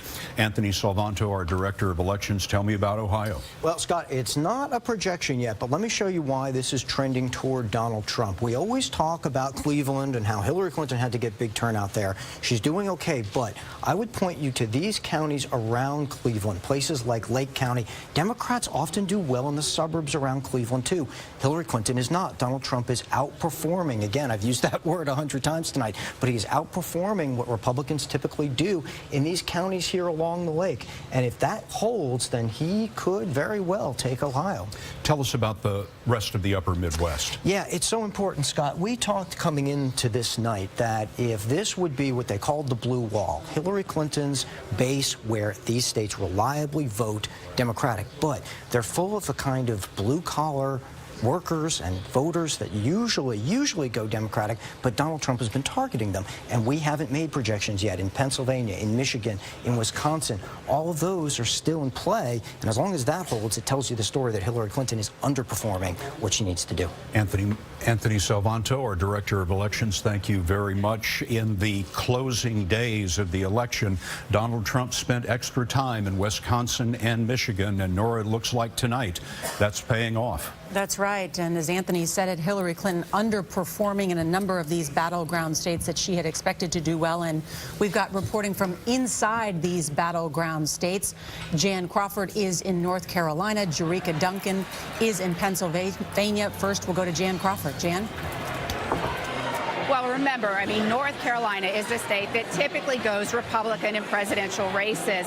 Back in 2008, of course, President Obama won this state, but by the narrowest of margins. And then in 2012, Mitt Romney won by 2 points. But still, this was one of those closely fought battleground states that the Clinton campaign thought they could possibly win. And they made a big push here. I mean, Hillary Clinton came here for her last stop of her campaign, that midnight rally last night, featuring Lady Gaga and John Bon Jovi, attracting thousands of people. And then, of course, today she continued to do radio interviews here in this state, trying to get her message out. But to win this state, she needed to carry the African-American vote, and there were troubling signs there. Now, early turnout, early voting, that was up across the board. The totals, about 12% since 2012. But the African-American early vote was down 9%. So we actually saw people, we drove around to a lot of the precincts today, and we actually saw people standing in line, African Americans at polling places, and there weren't that many lines, on the phone making calls saying, why aren't you voting? Come out and vote. People saying that they just weren't going to vote. That is key for her here. On the flip side, Trump needed to turn out those rural whites, people who may not have voted for Romney, they didn't particularly care for him, people who may not have come out in 2008. He needed to turn those out, and some of the early voting numbers suggested those voters came out as well. All over, of course, the battle for these 15 electoral votes that are up for grabs in this state. All right, from North Carolina now to Pennsylvania, which is also in the toss-up category. Jerika Duncan is in Philadelphia. Jerika? There was a lot of concern here about potential voter fraud, which is something that Donald Trump made an issue. So you had the district attorney putting extra resources into that voter fraud task force. But at the end of the day, there were no reports of any intimidation or voter fraud. As for voter turnout, I can tell you the nonpartisan watchdog group Committee of 70 was saying that turnout seemed to be higher than the last presidential election, but nothing official yet. A lot of folks that we spoke spoke to primarily in African-American communities felt good. They said that just based on the lines that they had seen, the amount of people that were out early this morning, that they felt Hillary Clinton definitely had this state on lock. And we know that the last time a Republican actually took this state was in 1988.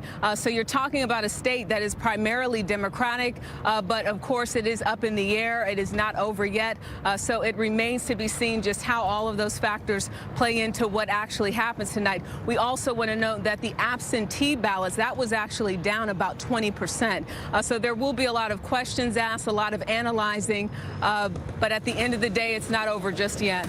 Jerika, thank you very much. We are making an adjustment in our estimate in Florida. We are moving Florida now to lean edge, I beg your pardon, not quite a lean, just an edge, but an edge to Donald Trump, the Republican.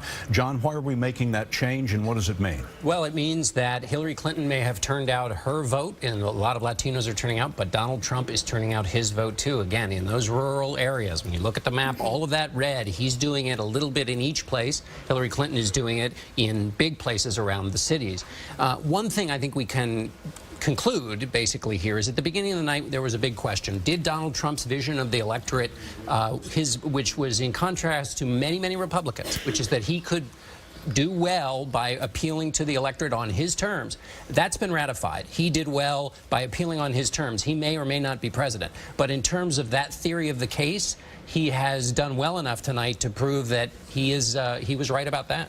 I want to talk more about Florida, but very quickly, in the state of New Mexico, CBS News projects that Hillary Clinton has won in that state. New Mexico now goes for Hillary Clinton, and it's 5 electoral votes.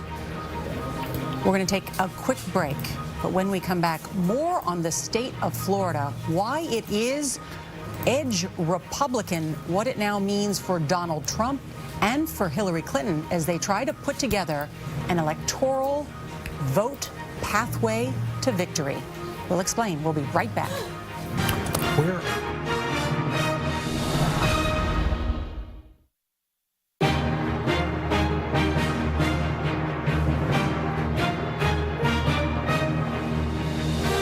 We've got news to report, ladies and gentlemen. In Arizona, Senator John McCain has been declared the winner in that state. John McCain was seeking his 6th term in the United States Senate, 80 years old. Of course, the former Republican nominee for president has won a victory there. He also made it clear he would not be voting for Donald Trump. I think the final straw for him was after that Access Hollywood tape. He said neither he or his wife would be voting for Donald Trump. And he had stood by him for several times. I remember, of course, Donald Trump at one point said he liked people who weren't captured and made prisoner. I do remember that. Well, at this hour, we have a number of battleground states still yet to call. I think I said earlier, it's a white-knuckle race. We'll have more. Charlie Rose in the political panel. All that coming up.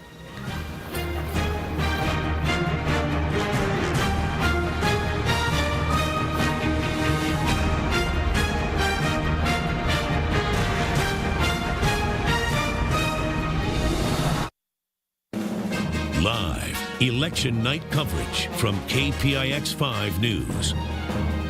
Just 35 minutes to go before polls close here in the Bay Area. Not too late to cast a ballot. Good evening. I'm Elizabeth Cook. And I'm Ken Bastida. History in the making tonight. Here's a live look from the South Bay at the Santa Clara County Registrar's office in San Jose. We still see people coming in to either cast ballots or drop them off. KPIX 5 Jessica Flores is live at Washington High School in Fremont. Jessica, a lot of last-minute and first-time voters there tonight, it seems. That's right. We are seeing a steady stream of voters, and they only have about 30 minutes to go. But I can tell you in the last 10 minutes or so, we have seen an uptick. Now, across Alameda County, the registrar says that there are 889 registered voters. They expect anywhere between 70 to 75% of those to participate in this election. And that would be a record for the county just in terms of the sheer number of voters voting in this election. Now, we did speak to many of those voters who are voting for the first time. Take a listen. What does it feel like being able to cast your ballot in this election? feel like you actually have some say and some power in it. I'm proud of him for taking his vote and casting it. It was like interesting getting to like have my voice being shown through my votes. I think it's very exciting, especially we have a woman in there, and you know she's a woman, and it's a good example for her, and I'm really proud of her. Now again, polls close at 8 p.m. If you're in line at 8 p.m., you can vote. Reporting live in Fremont, I'm Jessica Flores, KPIX 5. Meanwhile, a big congressional race underway tonight in the South Bay. Ro Khanna is battling incumbent Mike Honda for District 17. KPIX 5's Kit Doe is live at Justin's Restaurant in Santa Clara, where Congressman Honda is holding his election party tonight. Kit? Yeah, Justin's is a popular meeting spot here in Santa Clara, and it looks like they've got set up for a pretty big party today. They're expecting about 150 people. They've got this space until midnight tonight. Honda not expected to arrive at least until the 8 p.m. hour. This is essentially a reboot of the 2014 election, albeit with a good deal more drama than there was 2 years ago. Now, this race is a dead heat, with the last poll done exclusively by KPIX5 a month ago, showing Honda trailing 37 to 38%. Now, Honda has been dogged by an ethics investigation for the past year, facing allegations he used government resources on his own campaign. Now, he's 75 years old and an 8-term incumbent, and Ro Khanna has used that against him, portraying Honda as an out-of-touch, do-nothing congressman. Khanna has momentum on his side, winning the June primaries by 2 points, raising $3.5 million to Honda's $2.7 million. Now, Khanna has had some headaches of his own. Back in September, Khanna's campaign manager stepped down after the Honda campaign filed a lawsuit saying that manager illegally accessed a donor list. So 2 years ago, the race was too close to call on election night. They didn't decide that until later on in the week. It looks like we're going to have another tight race tonight. We're live in Santa Clara. Kit Doe, KPIX 5. And we are also following breaking news on the roadways right now. A mess on Highway 4 at the 680 interchange in Martinez. All eastbound lanes just reopened after a multi-car crash. Chopper 5 captured the scene about a half an hour ago. A long line of cars were stuck as police cleaned up that mess. Officers were chasing a stolen car on eastbound Highway 4 and ended with a crash at the 680 interchange. Police say the suspect tried to take off on foot but was quickly detained. And keep it right here on KPIX 5 for your campaign 2016 coverage. And join us for more Bay Area election updates in 30 minutes. And head to CBSSF.com for up-to-the-minute results. We'll see you.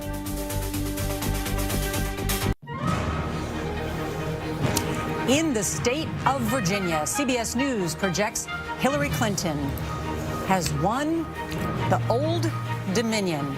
This was a state that was lean edge, it was toss-up. Well, now we're projecting it's been called. Those electoral votes are now in Hillary Clinton's column.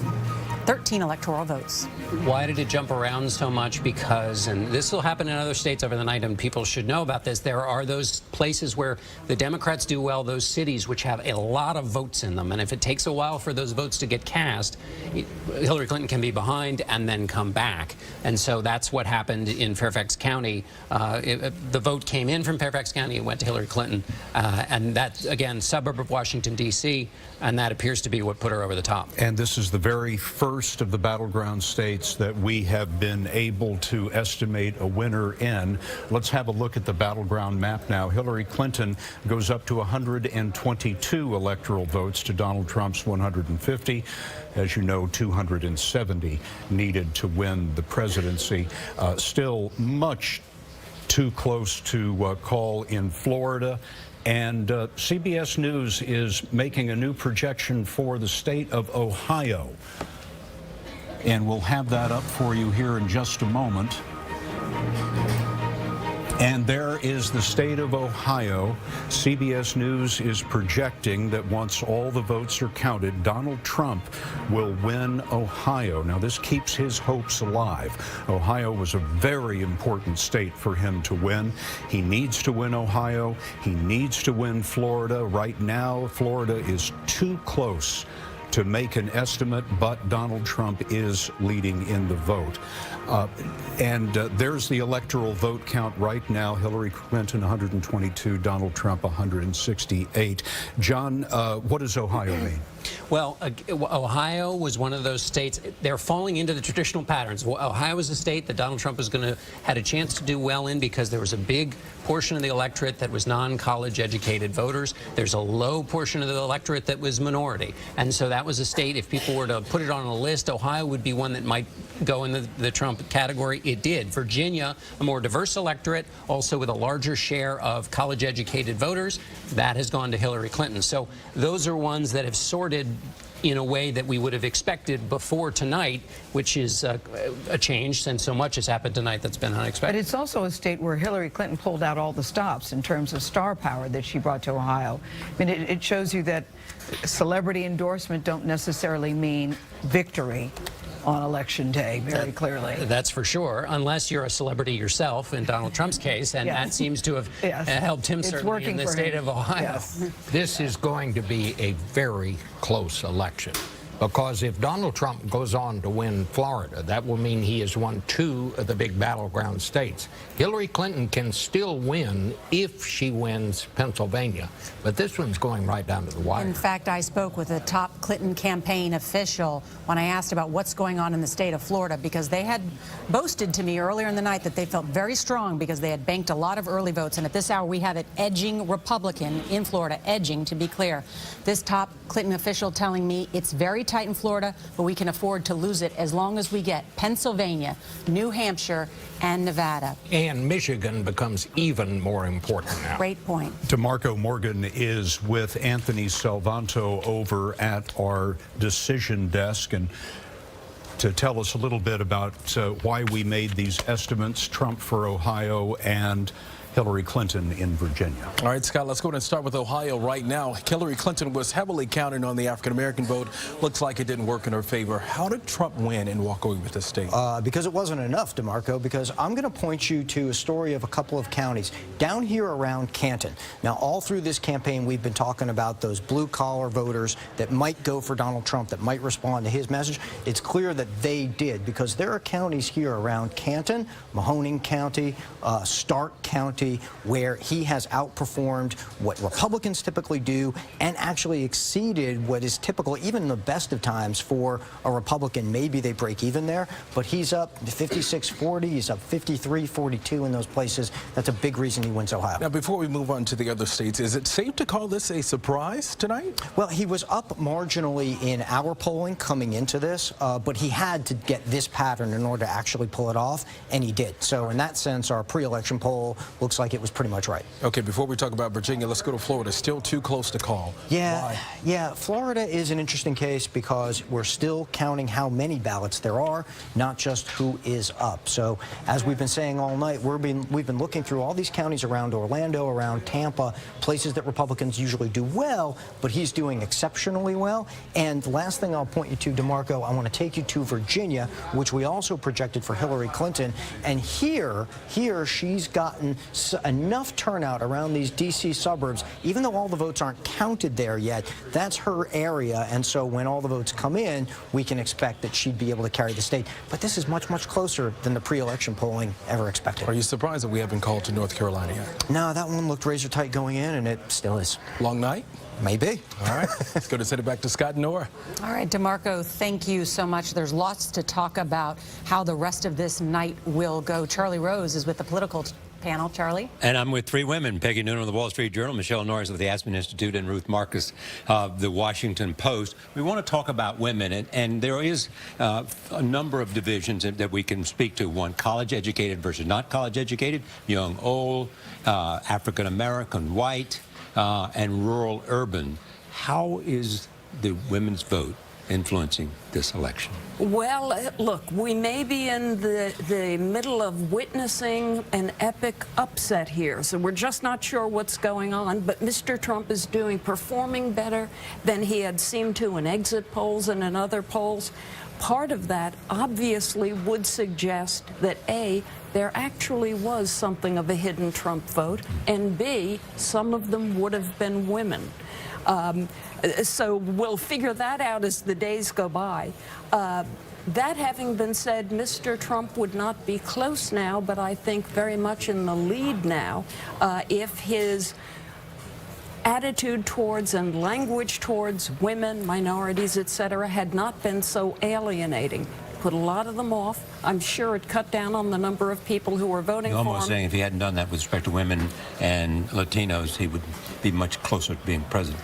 Yes, actually. I actually once wrote a column called Saying Trump Would Win in a Landslide. If he weren't Donald Trump. Well, there's a different candidate altogether. There's two things that we know. If he weren't behaving as Donald Trump had behaved, he'd have a much better chance of being president. But also, if only men still had the right to vote, he would certainly be president, because we still see a really significant gender gap here. A couple really important points. Women are 53% of the electorate. This looks like this time around, same as they were 4 years ago. But Hillary Clinton is performing better against Donald Trump than Barack Obama did against Mitt Romney with women. I'm going to put on my I might put on my glasses for some of this.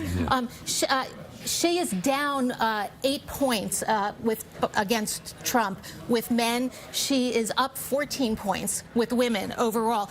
With white men, she is down 30 points, okay? She's down with white women, but she's only down by about 8 points. That is less than, that is better than Barack Obama's performance with white women versus Mitt Romney. So I think here's my point. If you're not a Donald Trump fan and he wins, blame the men, don't blame the women. But the story here might be rural women.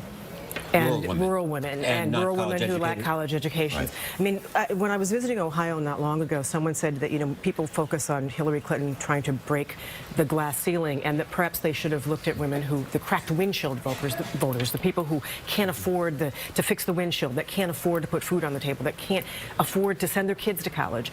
And she may have had a harder time reaching out to those voters, because those voters seem to be supporting Donald Trump and much larger. That was in all the focus groups, what you just described, how they felt about it. And there's also a question about those young women and how we still haven't seen precisely those numbers, whether they were as energized as, say, their mothers were. Notwithstanding the fact that electing a woman would be a historic thing. Is it fair to say that the three of you, when you came here this evening, did not believe that Donald Trump might win this election, and now you all three think it's possible? Well, he had a very narrow path at the beginning of the evening, but it seems like that path is not as narrow as it was. I mean, I think, speaking of the room, I think all of us feel that that changed within the last hour. Yeah, past hour and a half, we started to see, wait a second, expectations in the polls are not being borne out by the numbers we're seeing on this screen right now.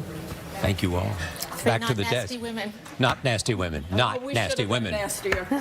Back to Scott and Nora. A fascinating discussion, really interesting. One of the interesting things, Nora, is that since the nomination of the two candidates, Donald Trump has never led in the CBS News poll, never been ahead since he and Hillary Clinton were nominated, and yet tonight he's keeping up quite well. Well, if there was a time to get ahead, this is it. Well, this is the time to pull ahead, y'all.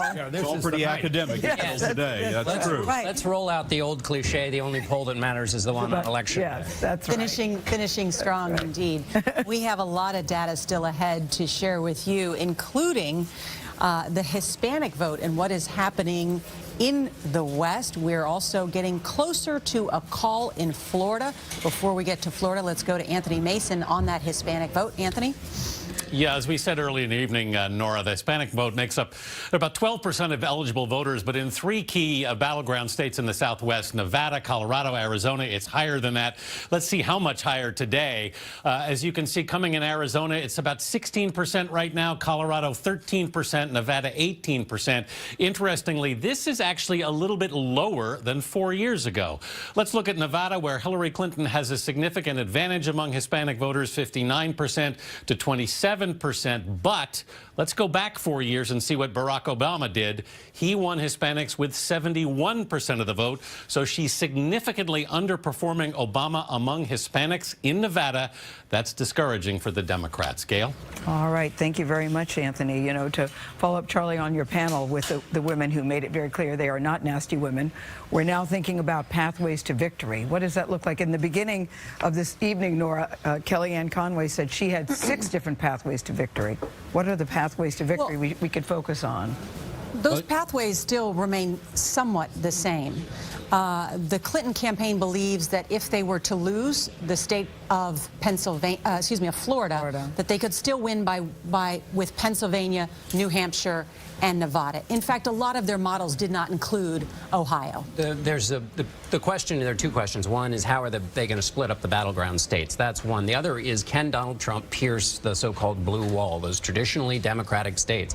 Michigan is one of them. Wisconsin is another one. And Pennsylvania is a third. And so does Hillary Clinton hold on to those? The limited number of pathways that Donald Trump had was based on the idea that a number of states would follow their historical path. John, I'm sorry to interrupt, but CBS News is projecting that when all of the votes are counted, Hillary Clinton will have won the state of Colorado, one of the toss-up states that we have been watching very closely tonight.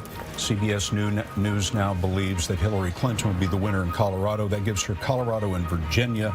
Donald Trump, we have projected the winner in Ohio.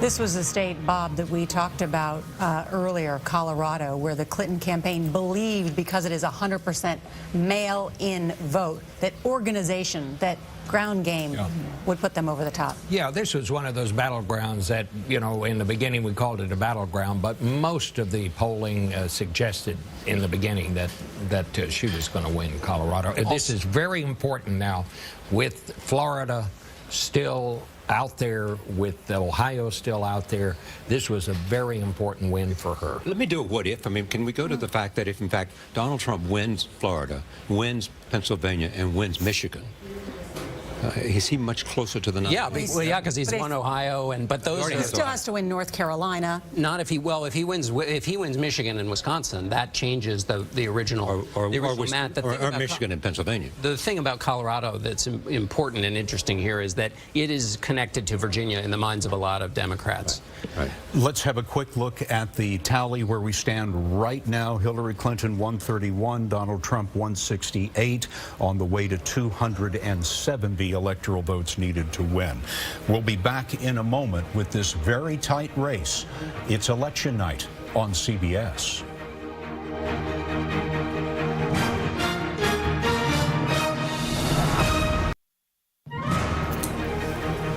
Welcome back to Election Night on CBS, and what an election this is. It's already having ramifications for the American economy. Have a look at this. The Dow futures are now off 632 points. That's about 3.5%. Investors are reacting to this. This is the election as it stands right now. Let's have a look at the electoral vote. Hillary Clinton 131, Donald Trump 168, 270 needed to win. Now look at this. This is the popular vote. These are the raw total of numbers of people who have voted. And as you can see, Donald Trump is ahead of Hillary Clinton by a little bit over 2 million votes. Investors don't like the uncertainty of what we're looking at right now? Investors hate uncertainty, and if this night is anything, it is uncertain. Unless you're in the team Donald Trump, they're feeling that they're looking at us thinking, this is what we predicted all along, I think that they're probably looking at this, at the rise of Donald Trump. Hillary Clinton hasn't been to Wisconsin during the general election at all. She may be regretting that tonight. Wisconsin has been a very close state, but it's part of the Democratic wall, and you know, now they're going to, when we do the look back on this campaign, Democrats are going to say, you know, why didn't she spend more time there? You know, in Michigan, Barack Obama didn't go back after July, and they must have thought it would be equally as durable for them. And Charlie Rose is standing by now with our political panel. Charlie? Thank you, Scott. I'm here with Peggy Noonan and Jamel Bowie and Ben Dominic. Tell me what you think is happening here, because it is within 26 votes of Donald Trump having 270. All right, it's epic, it is surprising. It is, to my mind, what I think I'm seeing is a kind of uprising, a kind of revolt, a kind of pushback against the elites, the establishments of both parties. There is a sense of there's protected people in America and unprotected people, and the unprotected just push back in a way that strikes me as deeply historic. More than political parties, more than an election, a movement. I think so, and the fact that they are backing Mr. Trump when they don't necessarily back him personally, it says it's a movement. After the Civil War, there was Reconstruction, and in Reconstruction, black Americans and white Americans attempted to build a new kind of South. What happened after Reconstruction was angry, recalcitrant whites pushed back. They retook their government, they forced through violence, and we had redemption, and that lasted up until the 20th century. We had a second Reconstruction in the 1960s, and we've had a backlash to that Reconstruction. I think the extent to which Donald Trump has won, running a campaign of racism and bigotry, turning out millions of white Americans for that campaign, suggests that we are living through a kind of second redemption, a kind of pushback against the advancement of African Americans, of Hispanics, of women, of Muslim Americans. And I don't know how long we live with that backlash. I think it's a pushback and a backlash, but I think it's about something that is much more longer running than race. I think it's a rejection of the elites of both of our political parties. In the past 16, no, I think it's longer running than merely a reaction to the election of the first black American president. I think it's much more about a reaction to the fact that we had, under Bush and Obama, policies that did not benefit these people, that they did not see as benefiting themselves. And I think they're rejecting both of those party elites. I think that's why Trump came along and was able to take over the Republican Party with a message that was very un-Republican. We're looking at unified white support for Donald Trump, unified among college-educated whites, among working-class whites. I don't think this is just a question of poor economic policy for working-class whites. I think we're but looking clearly at they're dissatisfied with the Obama agenda, and it's something that they don't view as satisfying their needs. Barack Obama expanded Medicaid dramatically in a lot of these white working-class communities under the idea that it would both help them, but that it would also give them a vested interest in re-electing the Democratic Party. This is the what's the matter with Kansas problem. Clearly that didn't work.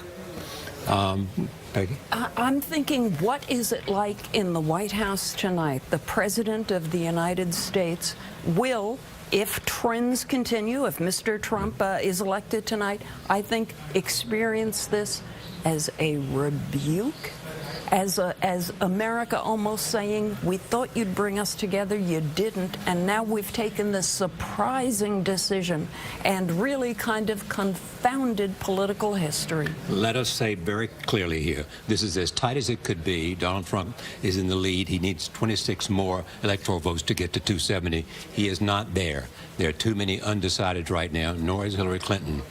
Take it back now to Scott and Nora. Charlie, thank you. Let's take a quick look at exactly where the race stands right now. Let's have a look at the Electoral College map. Charlie just mentioned that Donald Trump has 244, not far shy of the 270 needed to win. Hillary Clinton, as you can see there, 209. The blue states we've estimated for Clinton. The red states we have estimated for Donald Trump. The states in white are the ones that are still too close to call. We want to go now to Wisconsin because CBS News has a new estimate. We are saying that Wisconsin is now leaning Donald Trump. Bob Schieffer, what does that mean? Well, that means he's getting even closer than he was. I mean, you can just go through. If he wins Pennsylvania and anything else, basically Pennsylvania, Wisconsin, or Pennsylvania and Michigan, Pennsylvania and Iowa, that would put him to 270.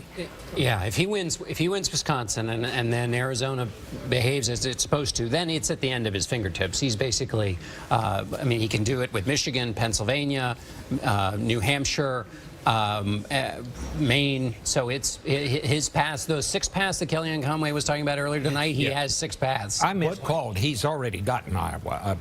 I miscalled that. But what would Hillary Clinton have to do to win at this point? She would have to have her big population centers come in Michigan, Pennsylvania, or Wisconsin, and then if she loses Wisconsin, she'd have to win Michigan, Pennsylvania, New Hampshire, and Maine to hold him. She would nearly need to sweep the table. Yeah. But she has a shot. That's true. That is well, to the extent that nobody's got 61 away. 270. And she only needs 61. So, and her shot is the urban vote coming in, and she does better than expected. Yes, at the moment it looks like it's not. I mean, it looks like it's going to be. She has a better chance of doing that in Michigan than in Wisconsin. I mean, her best shot, of course, would be to hold all those states, Wisconsin, Michigan, and Pennsylvania, but that does not look like it's going to happen. I don't think she can win without Pennsylvania, without sweeping the rest of that. So let's take a look at Pennsylvania, because Pennsylvania is the biggest prize still left on the table with 20 electoral votes. And with just about 84% of the vote in, or is it more there? I can't see that far. Based on my computer, 90% of the vote in. It is neck and neck. According to what I'm seeing, we're talking about a vote difference of just about 10,000. Out of 5 million cast. Out of 5 million cast. Yeah, and she had been ahead in the numbers. So this is, if you're a Clinton person watching this, the numbers are going in the wrong direction for you. Now, there's still some out in Bucks County, which is a county that can bring in some more votes, but you want the numbers to be going in the other direction. Yeah. One of the big surprises of the night is Wisconsin. Absolutely, and Anthony Mason is looking at the exit poll information that we've accumulated in Wisconsin. Anthony, what is it telling us? Yeah, Scott, two disappointing trends for Democrats in Wisconsin. First, among young people, Hillary Clinton is winning young people 46 to 39%, but 4 years ago, Obama got 60% of young people in Wisconsin. As you can see, 11% of this has bled to third-party candidates, but a serious underperformance here by Hillary Clinton among young voters and also among independent voters. Barack Obama won independents by 2 points in Wisconsin 4 years ago. Donald Trump is winning them by 5 points today. And again, third-party candidates taking 10% of the vote there. So significant underperformance here for the Democrats in these two places. You know, there might be another factor that we haven't talked about, and that is it's a little bit intangible, but it's extremely rare for the American people to grant one party 3 terms in the White House in a row. It's very, very rare. It's only happened once since the 22nd Amendment in 1947, and that was Reagan, Bush. Reagan, George Herbert Walker Bush. Now, the other thing in history that the Clinton people were hoping for is that traditionally presidential models, when the approval rating of the president is above 50%, it helps the incumbent party. President Obama's approval rating is at 51.6, I think, is the average. Yeah. That's not helping. It particularly isn't helping in Michigan, where the African-American vote is not turning out enough to beat back this Trump insurgency in the traditionally Democratic states. I was wondering, too, that the very thing that Peggy raised in your panel, Charlie, when she said, I wonder what the White House is thinking tonight. Because even today, the president was on the phone calling radio stations in Michigan, in Pennsylvania, in Florida, encouraging people to go out and vote. I remember sitting at the Congressional Black Caucus dinner where he gave a very impassioned plea and said, I would be insulted. It would be an insult to my legacy. At one point, even when he was on the campaign trail, said, listen, you know, if you care about what we've done in this White House, think of this as a vote for this to continue. Yeah. And it seems tonight that voters are sending a very different message. They are sick of Washington. Yeah, they're sick of the establishment. Washington has done nothing for the last 5 or 6 years. Or do they like Donald Trump, Bob? Do they like Donald Trump? I think that's part of it. Yeah. I think that's part of it, but I think mostly it's just people are sick of nothing happening. You know, it's also interesting that having the first woman president may not have been as powerful a factor in this circumstance as we might have imagined. You know, is it a woman president, Charlie, or is it that people just didn't want the woman president to be Hillary Clinton? What do you think? Because I think the country seemed to be ready for a woman president. You look at Susan B. Anthony's gravesite today, and people were plugging. I agree with that. Yes, of course. You know. Yeah, but Hillary Clinton. Back to Bob's point. For a moment to make history. When people were worried about Donald Trump's temperament and judgment, and would talk to Trump voters and say to them, you know, do you worry about his temperament and judgment? And they said, well, maybe, but you know, I don't care because I want the system dismantled. And if it's dismantled, then we'll figure other things out. But the system's never worked for me. And so these niceties of temperament and judgment doesn't matter if the system's not working for me. So let's try disruption. And John, they would say he's such a good businessman. I would like to see a businessman in the office to see what he can do. If his business is so successful, who knows what he can do with the country. I heard that many times. Yeah. We want to let the audience know that at the rate the data are coming in at this point, we may have a decision in this race in the next 30 minutes or so. You're looking at the battleground states right now, the states in blue, Hillary Clinton, states in red, Donald Trump, and in the remaining states, Donald Trump has numeric leads in just about all of them. Very slender leads, maybe 10, 20,000 votes out of millions cast, but he does have slender leads in just about all of those remaining states. Major Garrett is at the Trump watch party tonight. Major? Right. I'm sorry, Scott. Yes. One of the interesting things about this phenomenon that is playing out before the entire nation is the Donald Trump campaign, and led always by Donald Trump, the single most important force within his campaign, him throughout, is that he can do this without the regular support of the Republican establishment. He has been at odds with the Speaker of the House, Paul Ryan. I've just been talking to senior House Republicans who believe this will give Ryan and Trump some bit of business to take care of if, in fact, these trend lines continue and Donald Trump becomes president-elect of the United States. He fought with other senators. Lindsey Graham, who was a rival of his, didn't endorse him. George W. Bush didn't vote for him. George H.W. Bush, we are told, did not vote for him. This estrangement that Trump had from the Republican establishment, to many, was thought to be a weakness. He always believed it was a core strength, and it was a manifestation of what he most represented to those who supported him from the very beginning, that he was against the structure of power as it existed in Washington, and more importantly, how those voters who felt left behind by that power structure viewed it. One last thing about Trump and this orientation to his supporters. Scott and Nora, if I heard one thing said about Donald Trump repeatedly in the 16 months I've been on the road, it's that this person, whatever his flaws, cannot be bought.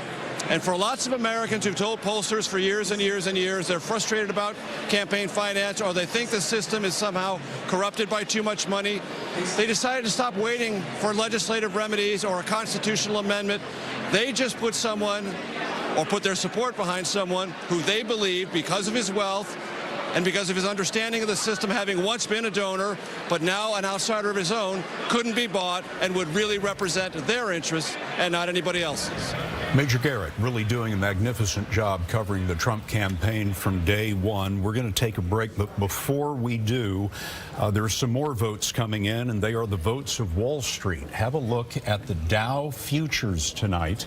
They are down at this moment 840 points. That's almost 4.6%. Those are the Dow futures as they stand right now. We're going to be back in just a moment.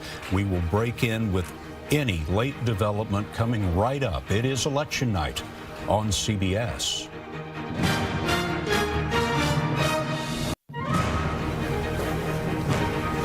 It is quite a night on this election night, and we want to go straight to some of the battleground states. First, to the Keystone State of Pennsylvania, with more than 90% of the vote in. CBS News estimates that this is still a toss-up. It is a must-win state for Hillary Clinton.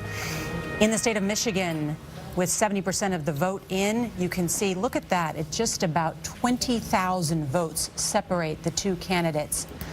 A toss-up. And in Wisconsin, with about almost 80% of the vote in, also just about 100,000 votes, less than 100,000 votes separating those two candidates.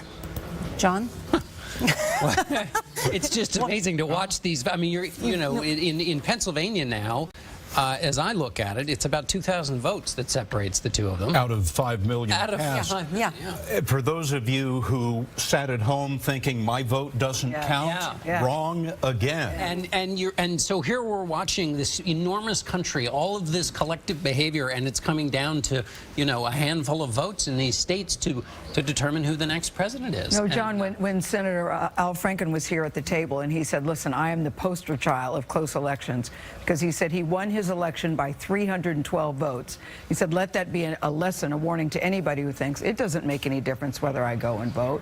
It's moments like this that shows you, yes, it makes a big difference. The Florida of 2000 is now Pennsylvania. Charlie Rose is standing by with our election panel tonight. Charlie? We're with Michael Gerson, Michelle Norris, and Ruth Marcus. As Yogi Berra said, is not over till it's over, and we can't repeat that enough. But Donald Trump is leading in enough states to get him to 270. So I raised this question, what if Donald Trump becomes president?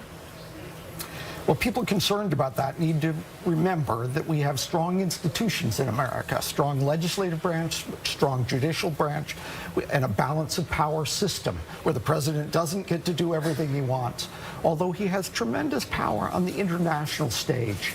And this is someone who the Russians wanted to have elected, may have actually helped to get elected, and someone that our alliance, people in our alliance structure are very afraid about what's going to happen. He's going to have to reassure them. So there are going to be a lot of, on the international side, a lot of immediate implications. Michelle. You know, but there are checks and balances, but if we have a Republican in the White House and a Republican Senate and a Republican House, you don't sort of have that modulating pressure, perhaps, on someone who is rewarded for being tough, who is rewarded for being pugilistic, who was elected by 25% of his supporters said that they didn't much care for his judgment, but they elected him anyway. And this is a country that's deeply divided. Can he bring people together? Can he actually figure out how to deal with this deep, wide, roiling chasm that we have in this country? So I want Michael to be right about the resilience and strength of the other branches of government, but I'm really worried that he's not. Why would we think that Republicans in Congress who were not willing to denounce and reject Donald Trump when he said outrageous things about Gold Star families and Mexican rapists and everything else would be willing to reject him when he is inhabiting, if he is the most powerful position in the land? He is going, yes, the courts exercise a check, but he is going to be able, if he's elected president, to nominate a replacement for Antonin Scalia and to cement a conservative-leaning majority on the court. And he's awfully powerful in military affairs. Thank you, Ruth. There's so much more to come. We'll be right back after this break. CBS News continues.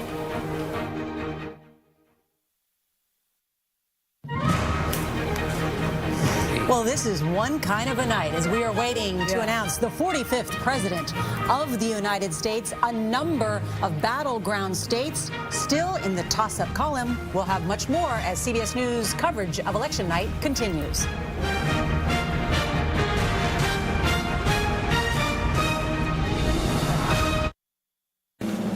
Live election night coverage from KPIX 5 News. And thank you, Bay Area, for joining us on this historic election night. I'm Ken Bastida. And I'm Elizabeth Cook. We're following an important measure in the South Bay tonight that looks like it is going to pass. Yeah, Measure F would reverse the 2012 voter-approved measure that limited pensions and benefits for San Jose police officers. And it is out to a strong lead, as you can see there, with about 12% of the precincts reporting in. The yes vote is winning 63% to the no vote, 37%. KPIX 5 reporter Len Ramirez is live in San Jose to explain what is at stake. Len? Well, Liz, just about everything is at stake here for the San Jose Police Department. This will allow, with Measure F passing, it will allow the San Jose Police Department to recruit and retain officers. We've reported extensively on how officers are sleeping in RVs in the parking lot of the police department because they're working so much overtime because they're not able to fill enough shifts on the streets. So that is very good news for the police department. I saw Chief Eddie Garcia tonight, very happy that that measure is passing because he thinks he's now going to be able to rebuild his department. Reporting live in San Jose, Len Ramirez, KPIX 5. The community, the mothers, the families, the children that just won. Alan Martin's following more of the early returns. Alan? All right, Ken, Liz, besides Prop 64, the marijuana initiative, which is passing so far tonight, 16 other statewide propositions on the ballot. Two of the biggest ones, Proposition 63, requiring background checks for ammunition purchases and banning those large-capacity ammunition magazines. It is passing with almost two-thirds of the vote being yes, 63%. Prop 62, a repeal of the death penalty, replacing it with life in prison without parole, being defeated tonight with about 20% of the precincts reported, 55% saying no. In the South Bay, Congressman Mike Honda and challenger Ro Khanna, these two have met before. They're competing to represent Silicon Valley in the House of Representatives. And Mike Honda, the incumbent, so far being defeated tonight. This is 41% reporting, Ro Khanna with 58% of the vote. In the race for State Senate District 11, it's San Francisco supervisors Scott Wiener and Jane Kim. They are battling it out for Mark Leno's seat. Mark Leno has been termed out, with very early returns showing Scott Wiener, the supervisor in San Francisco, with 58% of the vote ahead of Jane Kim. Ken, Liz, going to say. All right, Alan, thank you. And for the race to the White House, KPIX5's Keiko Guerin is at a Donald Trump party in Sunnyvale where supporters there are starting to celebrate tonight. Kate? Liz, Bay Area Trump supporters are already popping bottles of champagne. They're even handing out confetti poppers as each state's results are being called. So this entire night really has been a celebration for the Trump camp here in the Bay Area after months of campaigning in what they call a very liberal Bay Area. They say this is their moment right now. Everyone here optimistic that Donald Trump will take this election based on the results that have been coming in. Right now, no one has any intention of leaving early. In fact, we've only seen more people come since we've arrived. Reporting live in Sunnyvale, Keiko Guerin, KPIX5. All right, thank you, Kate. And we invite you to join us for more Bay Area election updates. We'll have those coming up in about 30 minutes. And you can also get up-to-the-minute results on our website, cbssf.com.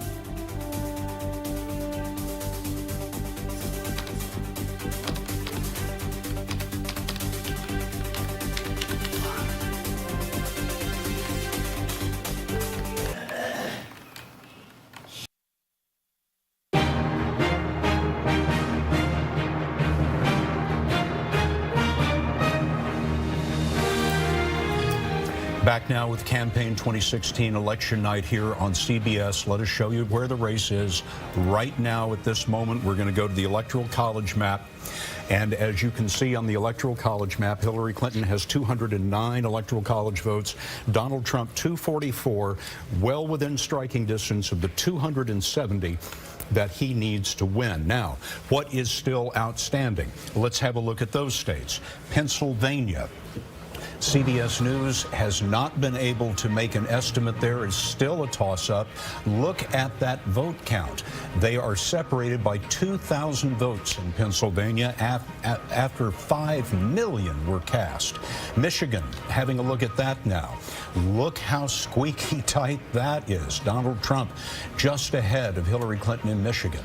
Arizona, still considered by CBS News to be a toss-up. Donald Trump slightly ahead. Now let's have a look at Nevada. Nevada is leaning, in our estimate, toward Hillary Clinton, but not by a great deal. And New Hampshire, Donald Trump and Hillary Clinton essentially tied there. It is a toss-up. This is a review of the 13 battleground states that at the beginning of the night might have gone either way.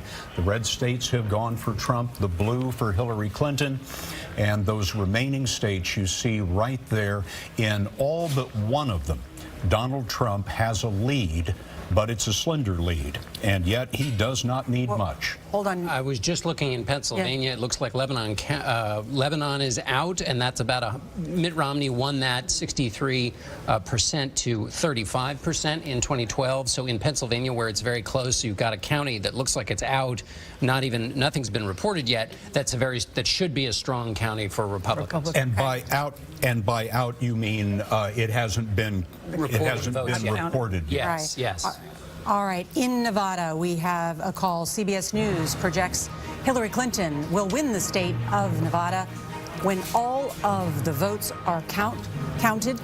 This is a state that the Clinton campaign felt strongly that they would do well in part because of the early vote and the sizable Hispanic population. But Nevada has just 6 electoral votes. But that puts her within 55 of 270.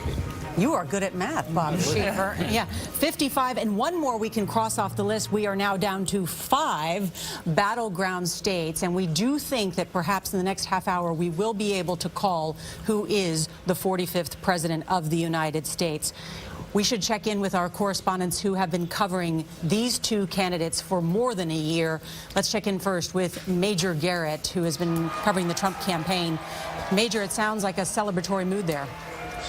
Well, yeah, they're feeling very, very good here at the Trump campaign headquarters. You'll probably hear ripples of applause behind me as various projections come through. Certainly the Trump inner circle feels better than they felt this entire night. They see numerous paths to 270 to make Donald Trump the next president-elect of the United States.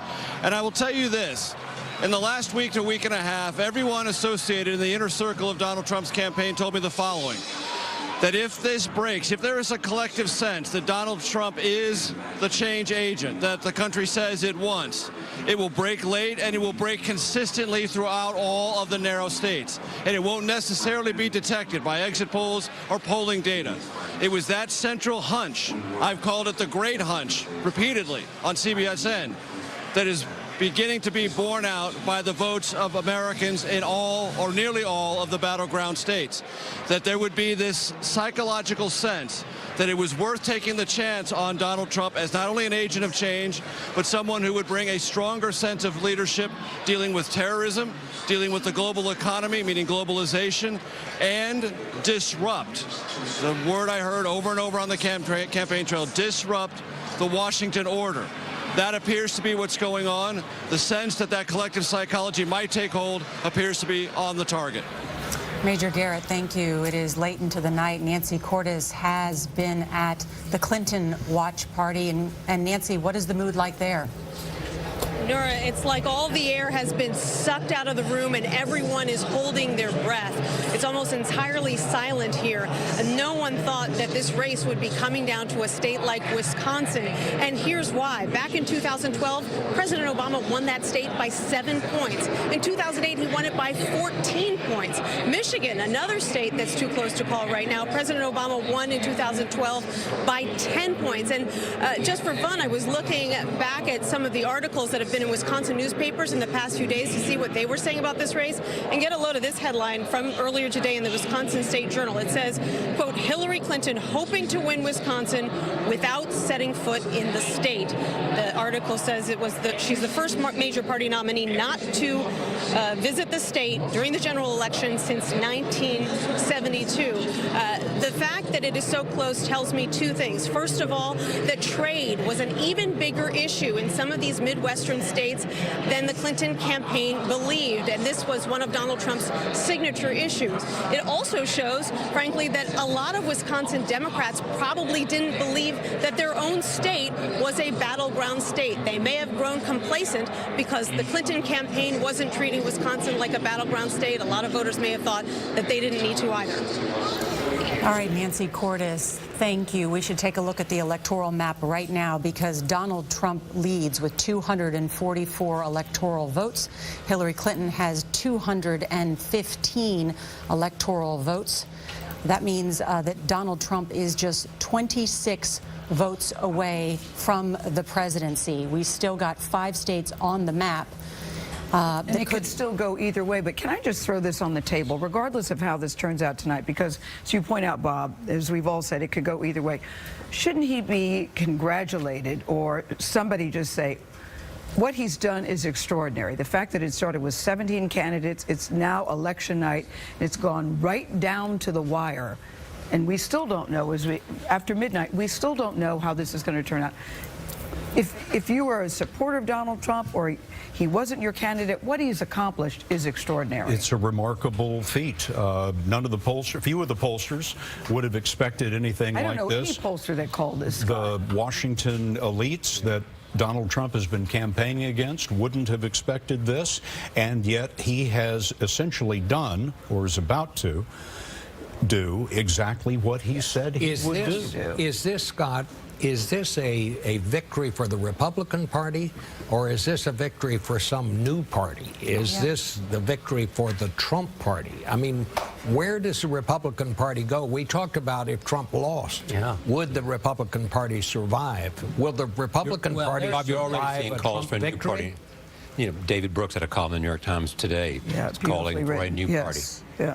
Sure, there will be some who will call for a new party. There will be others who see a parade in front of which they would now want to run, and they will try to join in. And there were those who tried to keep their distance from Donald Trump who will now join in. And he will, if he becomes the president, if this role that he is on continues, he will need the help of other Republicans. And what about the Democratic Party? Is the Democratic Party going to survive this? It's not like they've had a great couple of years lately. Donald Trump will be the leader leader of the Republican Party, and he will remake it in his own image if he chooses to. It's going to be interesting. Well, it'll certainly be a different Republican Party than we've known about in the past. Starting with, it will no longer be a party for free trade. And Bob, he thinks about it interventionalist. He thinks about it more than as a party. He thinks of it as a movement. That's why when Brexit came, he compared himself to Brexit. Yes. Now, as you might imagine, social media is on fire tonight, and our Elaine Quijano is keeping up with that. Elaine? Well, Scott, one of the most popular hashtags right now is hashtag Drain the Swamp, as you might imagine. Let's go ahead and take a look at some of these. Deplorable Josh tweets, "I've never been more proud to be a deplorable. I thank all my fellow deplorables. Hashtag Drain the Swamp. Hashtag Election Night." Another one, also from a Trump supporter, Patrick Shilley tweets, "The silent majority stands with Donald Trump. Hashtag Drain the Swamp." Also, we have one from an account, Democrats for Trump. "The establishment is panicking. Hashtag Drain the Swamp. Lock them all up." At the same time, we have others tweeting under the hashtag America is over party. One of them reading, "If you voted Trump, you voted Trump. If you voted third party, you voted Trump. If you didn't vote, you voted Trump." So, Scott and Nora, just a sampling of some of the reactions that we're seeing right now over social media. All right, Elaine Quijano, we are waiting on calls in a number of these states that are going to decide this election. John, what state are you looking at? Well, remember when I was talking about Lebanon County being out, meaning the votes had not been counted yet there in Pennsylvania. It was once a 2,000 person race. Donald Trump was ahead by 2,000 votes. He's now ahead by 26,000 votes. Lebanon has come in. He is beginning to pull away, John, as you say, in Pennsylvania, and he is now leading in the remaining 5 states. He only needs 2 or 3 to win the presidency tonight, and we will be following that for you. And we will break in at any moment that we are able to make an estimate about one of these remaining states. But in the meantime, Russia has come up again and again in this campaign. The Clinton campaign accusing Russia of hacking their Democratic National Committee emails and the like. And so we sent our Elizabeth Palmer to Moscow to monitor the reaction to the election there. Liz?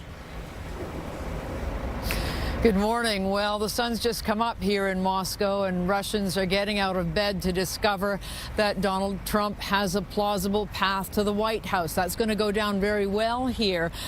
People generally think of Trump as a man that Russia can do business with. He's called NATO obsolete, and he has praised President Putin's leadership style. And so Russians, who really would like better relations with the world, they want an end to sanctions. They hope that this may lead to less aggression between Russia and the U.S. Now, the Kremlin, you can probably see the Kremlin towers behind me. President Putin and his insiders probably up all night watching the results come in. President Putin is a pragmatist, and he has made it clear he will work with whoever wins the White House. But he may still be hoping that these results bring some kind of discord in the United States, because basically he still sees the U.S. as an opponent, and anything that weakens it strengthens the Kremlin. Scott, Nora? Liz Palmer in Moscow for us tonight. Bob Schieffer, did you ever think you'd hear that? Well, all I can say, I haven't had time to do a survey yet, but I think Moscow is going to be one of the few places this is going to be greeted with enthusiasm. I think it's going to create a lot of worry in the capitals of the world. I think the Japanese are going to wonder what happens next. Can they count on the United States? I think South Korea is going to have problems about this, and all across Western Europe. This is going to come as a surprise around the world. What about, Perhaps they'll what like about the it. Middle East? Well, yeah. I wouldn't even know how to assess that. I guess they'll like it in Syria, but we'll see where this goes. No, we don't want to venture very far from the electoral map. Let us show you that again. This is exactly where the race stands right now. Donald Trump very close to being the 45th president of the United States with 244 electoral votes, 270 needed to win. Hillary Clinton at 215. There are 5 swing states still out, and Donald Trump is leading by tiny margins in all 5? In Pennsylvania, in particular, which has been the keystone state and a key part of her strategy in order to win the presidency, it appears now that he is opening up a bit of a lead in Pennsylvania. John, can Hillary Clinton win without Pennsylvania? No, I mean, and not, especially not the way Michigan and Wisconsin are going. The problem for Hillary Clinton in Pennsylvania is the big areas where she can get her vote just aren't. There's not that much left of her vote in those big areas. Did she underperform Obama in Philadelphia? All the talk was that if she ran up the vote tally essentially in Philadelphia, which is why she had that huge rally there with John Bon Jovi, with Bruce Springsteen, with the President of the United States and the First Lady, was to energize that because Pennsylvania has no early vote. Barack Obama got 557,000 votes. She got 559,000, at least as it's counted now. That's only 2,000 votes more than Barack Obama. And so she did better than in, say, in Florida or something. She did better in some of those counties. So yes, it looks like she did not do a big increase on what he'd done. The presidency in the balance. Stay with us. We will be back in just a moment with Election Night on CBS.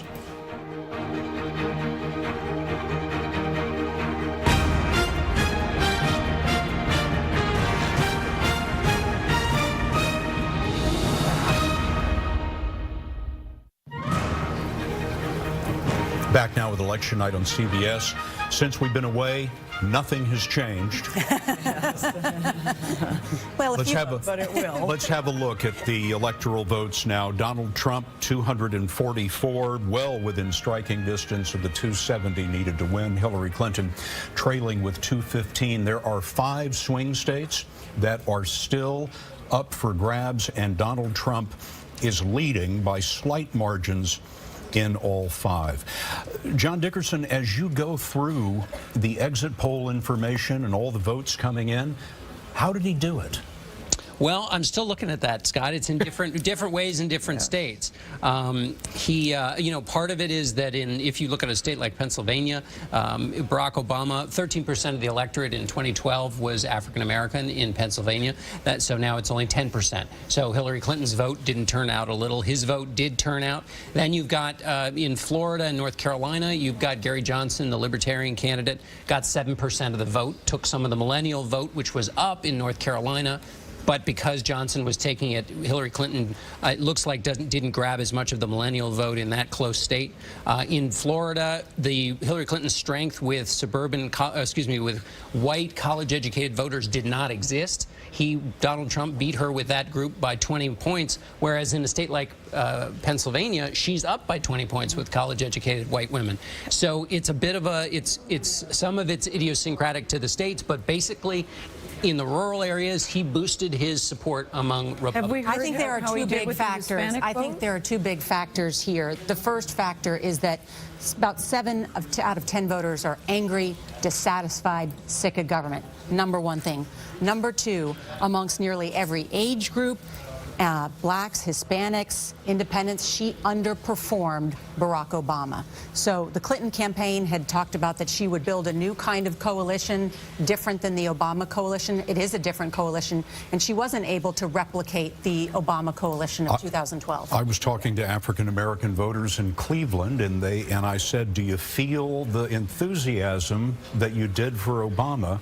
And they were telling me, no. I hope we have a big turnout, but I don't feel the groundswell. Which is why President Obama made such a push to the black voters and a personal appeal to say you've got to get out and vote. Charlie Rose is with the political panel for more analysis of what we're seeing at this hour. Charlie? We're with Leslie Sanchez and Ben Dominic and Ruth Marcus of the Washington Post. This is more than a national election. Absolutely. Talking to a lot of folks, certainly in the Republican Party, they feel this is an epic, certainly a historic global event, especially when you combine it with Brexit, which was very much a big part of Donald Trump's argument. And he's also talking about the fact, and Nora was talking about this too, that in the big cities, you saw the machine, the Democratic machine turn out. But what we see now is an avalanche of rural voters, small cities, the suburbs, the exurbs that turned out in a big way for Donald Donald Trump, and nobody really saw that wave coming. And you know, there's a saying that ideas don't run for president, people do. I think in this election you had two very controversial people, and ultimately you saw the motivating factor for Hillary Clinton's voters among the Barack Obama's constituencies, the younger voters, minority communities, etc., not be as much of a motivating factor as the motivation of Trump's supporters, both for him and against her. Ruth. I know you don't want to hear this word, but I'm going to have to say recount. It could be that Donald Trump wins tonight and Hillary Clinton concedes, but if things are close in enough states, it's very possible that we could enter the 2016 version of a recount, which is counting provisional ballots. It's probably not going to happen, but it definitely could. Thank you. Ben, I've got to go to break. We'll be right back. More from CBS News Election Central. Stay with us.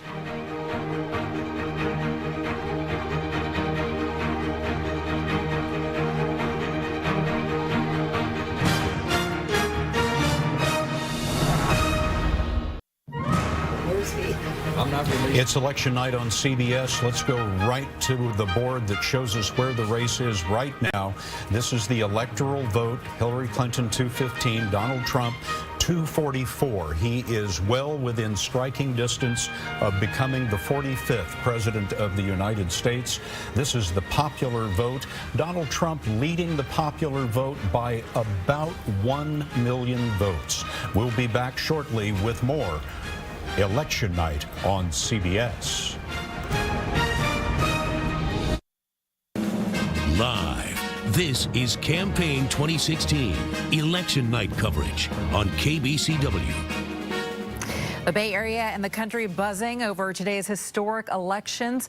Results coming in fast. The race tonight, neck and neck. Good evening. I'm Veronica Dela Cruz. The presidential race is running tight tonight. We have team coverage from the Bay Area watch parties. First, Kristen Ayers live for us in San Francisco with Hillary Clinton supporters. Kristen? Yeah, Veronica, this was a packed house not too long ago, but you can see now the size of the crowd has diminished quite a bit.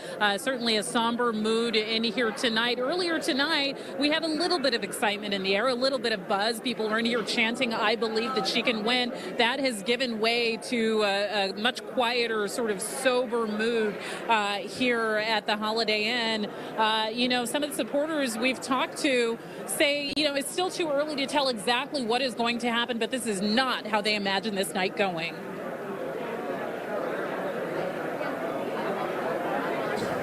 All right, Kristen Ayers live there with Clinton supporters. Kristen, we appreciate it. Thank you. And KPX5's Kate Gagarin is live at a Trump party in Sunnyvale where supporters have already started celebrating. Right, Kate? Yeah, they certainly have, Veronica, and it's quite the opposite at this camp. It's only getting louder. People are more excited. As you can see behind me, they're actually just glued to the television screen. Some of them are even getting emotional. Supporters talked to me about how difficult it was to campaign for Trump here in the Bay Area, but now take a look at this. All of them are celebrating right now. As these election results continue to come out in their favor, all eyes are on the battleground states. But Trump supporters say they are confident Donald Trump will win this race. If it happens, I'll be very, very happy. I have a champagne in my car ready to go. I'm pretty sure that champagne has actually already been popped. We've heard a lot of that going, a lot of celebration in the background, and organizers have already handed out confetti poppers. They're only waiting for that official word, but they're going to be here late. We've actually seen this crowd continue to grow, in fact, since we arrived here. Reporting live in Sunnyvale, Kate Kogirin, KPIX5. All right, Kate, thank you. Let's take a live look right now from the South Bay. This is the Santa Clara County Registrar's Office in San Jose. You see all of those volunteers there vigorously counting the votes. It is definitely a full house right now. And taking a look at some of the state ballot measures right now, Proposition 64, that is the hot proposition. It would legalize recreational use of marijuana. Right now, it looks as though it is going to pass. 55% voting in favor. And then Proposition 63, this would require background checks for ammo purchases. It would also ban large capacity magazines. 24% of the precincts reporting 63% are in favor tonight. And then in the Senate race, Kamala Harris there, she is the clear winner here in California. 66% of folks voting for her tonight. Let's take you now to the South Bay. Ro Khanna is trying to edge out Congressman Mike Honda to represent Silicon Valley's House District 17, and it looks as though Mike Honda will be defeated. We have more up-to-the-minute election coverage coming up on Bay Area Night Beat over on our sister station KBCW, and we're back here on KPIX5 in 30 minutes. Plus, our Emily Turner has updates on Facebook Live. Go to Facebook/CBS San Francisco.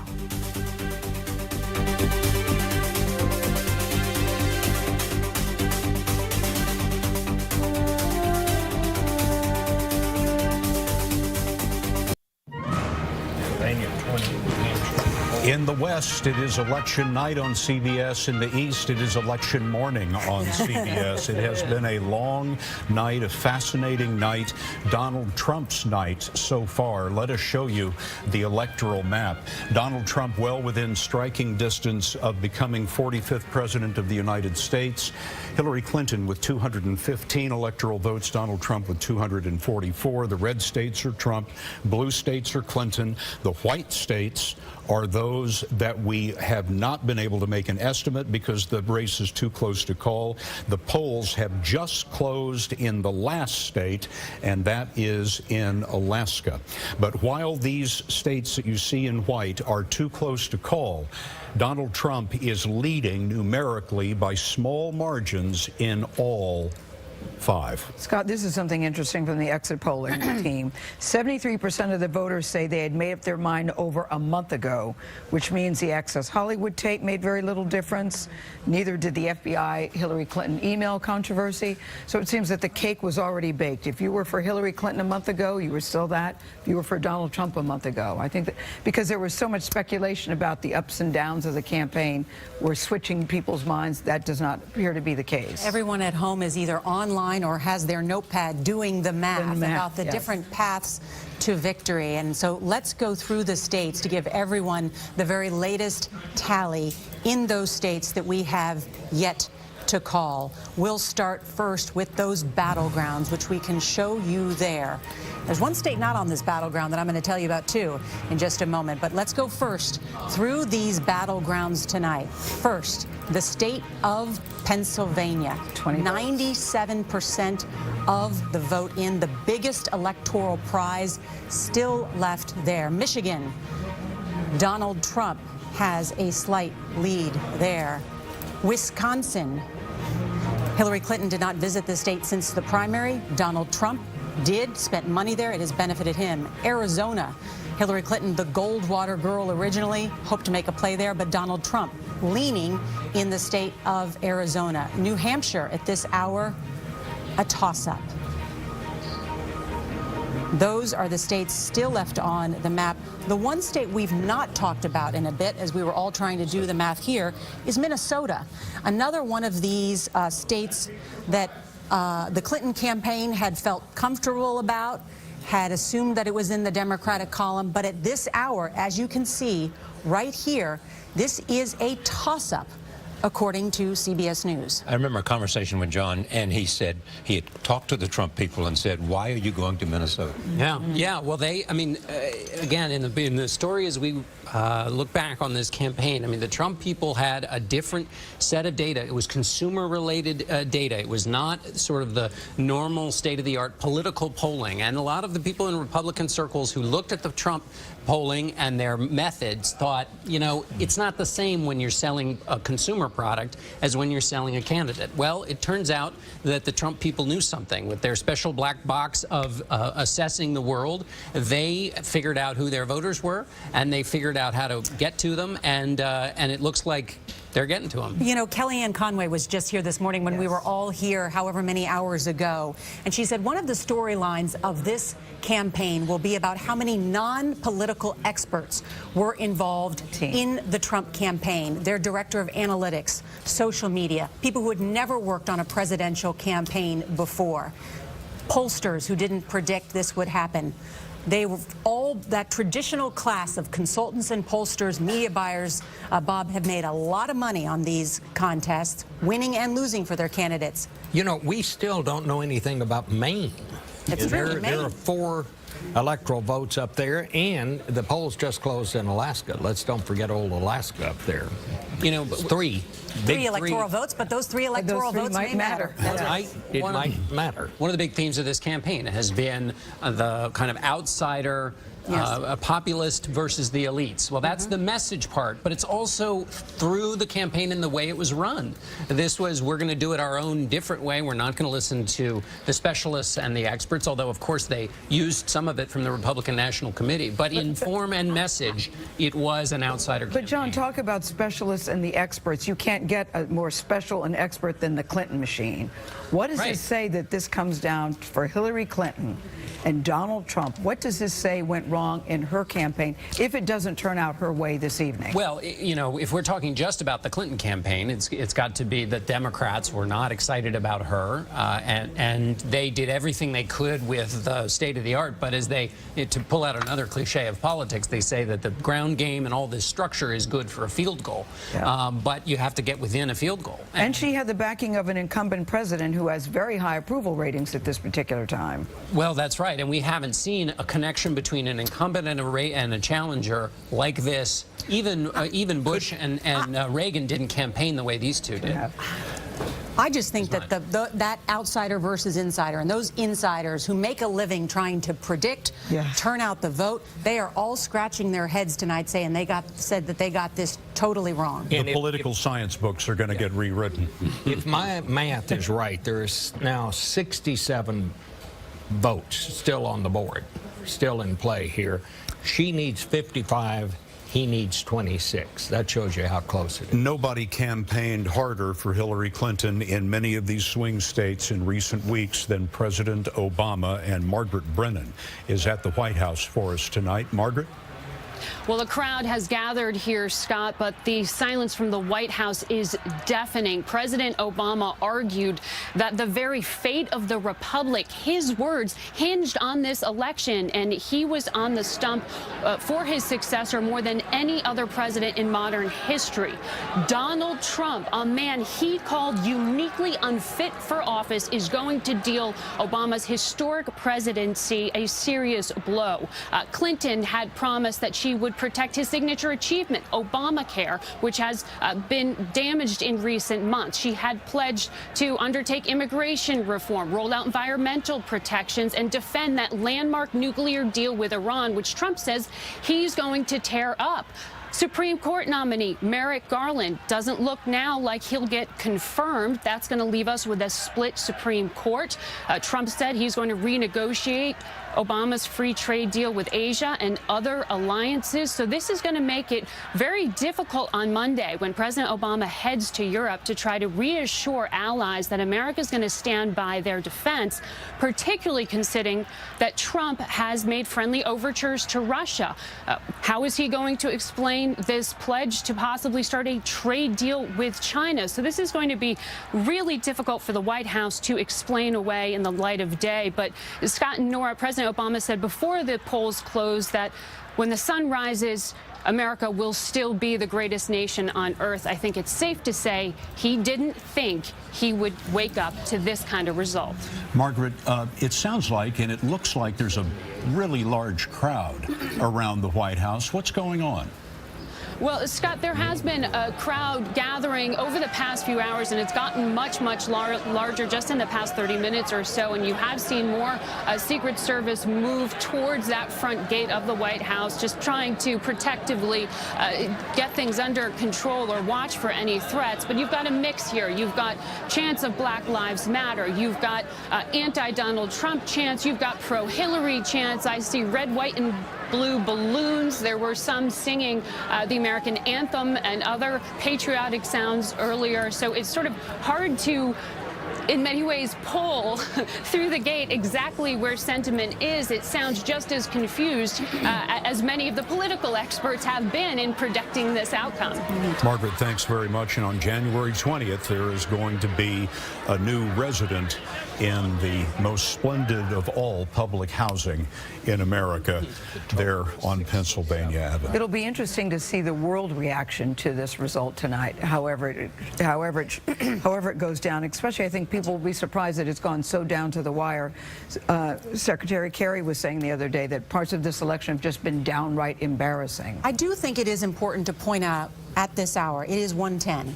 Yes. And the reason that we have not made a call is because this race is so close in so many of these states. And can still go either way. It can still go either way. And while Donald Trump has had a very good night, we're still looking very closely at a number of these counties that are coming in, and we want to bring you all of that data as it becomes available to us. It could go either way, but there are more ways for Donald Trump than there are for Hillary Clinton. Yes, you want to be, I mean, if you're Donald Trump and you're looking at Pennsylvania, Michigan, Wisconsin, you're seeing states in which the numbers are growing in your favor in those states. And if you couple that with what has happened tonight, you know, the momentum of the moment is with him. So you would rather be Donald Trump in this scenario. And he's leading in the popular vote as well. Yeah, yeah.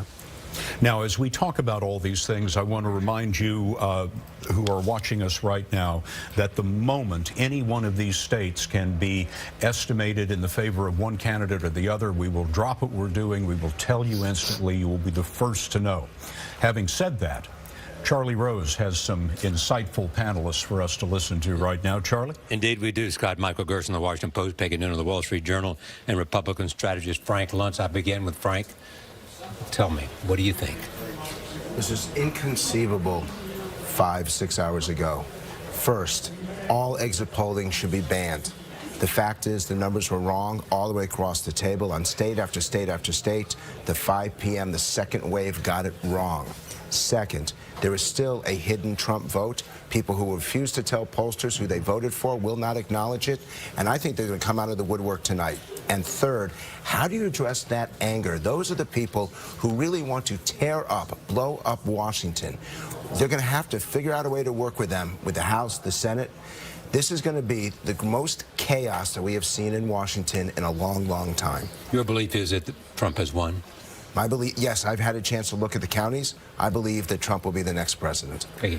I think we should keep this in mind, tens of millions of Americans tonight who are experiencing this evening not only as a political event and a historical event, but as a spiritual event.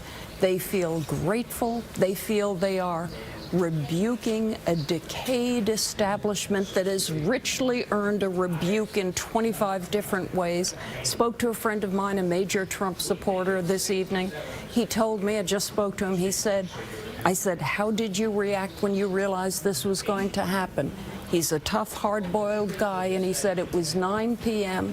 and I burst into tears. He said, this is really going to be something. He said, but it's the right thing, we are certain. I leave it there. We often saw in this campaign, when the focus was on Donald Trump, his numbers went down. When the focus was on Hillary Clinton, her numbers went down. My question at this hour of this election day, was this a victory for Trump or a loss for Hillary Clinton? Was it about Trump or Clinton?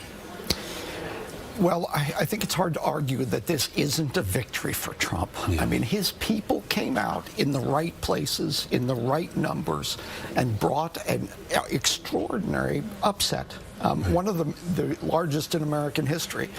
And I think that's all true. The largest political upset in American history if he goes on to win this. Yeah, I think that's certainly in true. Our lifetime, certainly. This is Dewey defeats Truman. This is since 1948. But I have to add, though, that this is also a validation of a certain kind of politics, more cruel, more ruthless, more personal than any I've seen in my lifetime. He has a huge burden, if he wins this election, to do some form of outreach, to say that this is a single country and not use groups to attack in that way. I don't know if he's capable of that, but every president has that, and this president more than others. If he wins, it's not only the biggest upset of our political memory, is it also the most transformative election because of who he was, how he campaigned, and what he did? Is it? I think that's fair. On foreign policy, this is a total change from the Reagan foreign policy. It's a change from the Bush foreign policy. I mean, it is a removal. It's almost like kicking away from the past 15 years, I think, is how Trump would see it. 50 years. And his supporters, I must say, you said Trump said he would do this, and it is a remarkable thing. His supporters, too, all along said they were going to accomplish what they accomplished tonight. It is quite an achievement. But the problem is, I've talked to his supporters a lot in the last year for your show. Right. They want revenge. They don't want cooperation. They don't want compromise. What does revenge mean for them? They want to get even with the people in Washington and Wall Street who did them down. But what do you mean, get even? Get even with the politicians who didn't listen to them. Get even with the businesses who've gotten rich and sent their jobs to foreign countries.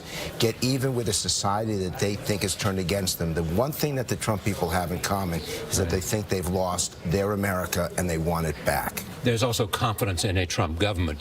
The Dow Jones futures are going down, down, down. Yes. With great concern over what it means. That does feel like Brexit. Yeah. You know it does. It's a very similar upturning of the establishment and then the financial establishment beginning to quake and quiver. We'll see what follows that. Yeah, he won't be able to populate his entire government with loyalists. He will need Republicans to do this. And you could have people like Senator Corker as Secretary of State, which is a real possibility that would be reassuring to foreign countries and our allies. He could make moves like that if he wanted. Okay, this question too. What's the possibility this election will be challenged and we'll have months and months of... Well, we'll see what kind of a margin we're looking at the end of the night. If this is close, it looks to me like there may be movement in the area of questioning certain state outcomes. If it seems more definitive than that, I would think it appropriate that it be accepted, and I would kind of expect that, although Mrs. Clinton is not someone who, she's like Trump in that neither of them would be quick to do a concession speech. So we'll see how that goes. This is not about them. This is about their voters, and their voters are going to protest. We see it tonight in front of the White House. Mark my words, tomorrow those protests are going to grow. All right, let me turn it over to Scott. As we try to find out if we're any way closer to a decision, we go to Scott at the decision desk. This is the decision desk, and these are some of America's best political scientists and statisticians and vote counters, and they are looking at those last few states that are going to make the difference, and all of this is under the direction of Anthony Salvanto, our Director of Elections here at CBS. Anthony, when we were here about an hour ago, the board looked just like this. Just like that. Why don't we know what the votes are in these states yet? A similar story all across here, Scott. It is down to figuring out just how many absentee ballots there are left around Detroit and in Wayne County. Those are places where Hillary Clinton has been doing okay, but if she's going to catch Donald Trump, who has a slight lead in the total vote, that'll have to be made up in there, because you see, he's done even better than Republicans typically do in counties all around it. And in the remaining states in the upper Midwest? Yeah, it's a similar story in Wisconsin, where we're looking around Milwaukee. We're hearing reports that there are still ballots outstanding. Not everything has been counted in and around Milwaukee. That is critical. As you see, Hillary Clinton is winning there. The only question is, are there more ballots there that can help her catch up? Winning in Milwaukee County, but not in the state of Wisconsin overall. But not in the state of Wisconsin. This is still relatively close for the state if the rest of Milwaukee comes in. Again, you see, we've been seeing 99% in, but this is a story we've told all night, which is the turnout is so high throughout so many of these states that not everyone knows exactly how many ballots are still outstanding. Now, we've talked about a historic high turnout in Florida. Have you also seen history-making turnouts in other states, or do we know yet? Yes, there has been high turnout, but I will tell you, it favors Donald Trump in that the turnout has been higher in more rural areas, in more ex-urban areas where his voters have been strong. It's not so much a pattern where people are swinging as it is relative to the turnout that Hillary Clinton got in her strongholds. So what you're seeing here is a massive turnout of his voters, and that's why the map looks the way it does right now. Yep.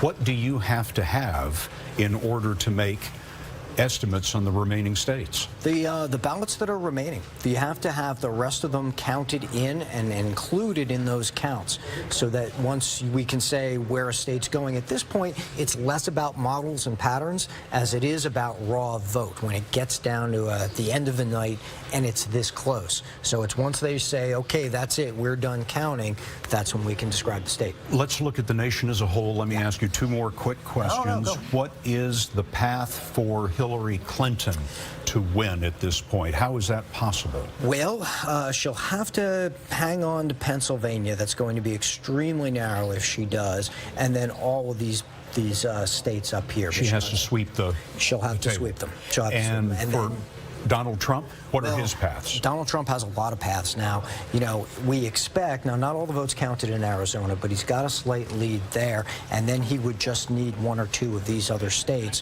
where he's already got that slim lead. Once they finish counting, if he hangs on to that lead, then he would go up over. Much easier for Trump now than Hillary Clinton. Donald Trump with 244, 270 needed to win. He's well within striking distance of being the 45th president of the United States. We will be back with the very latest vote total information on election night on CBS.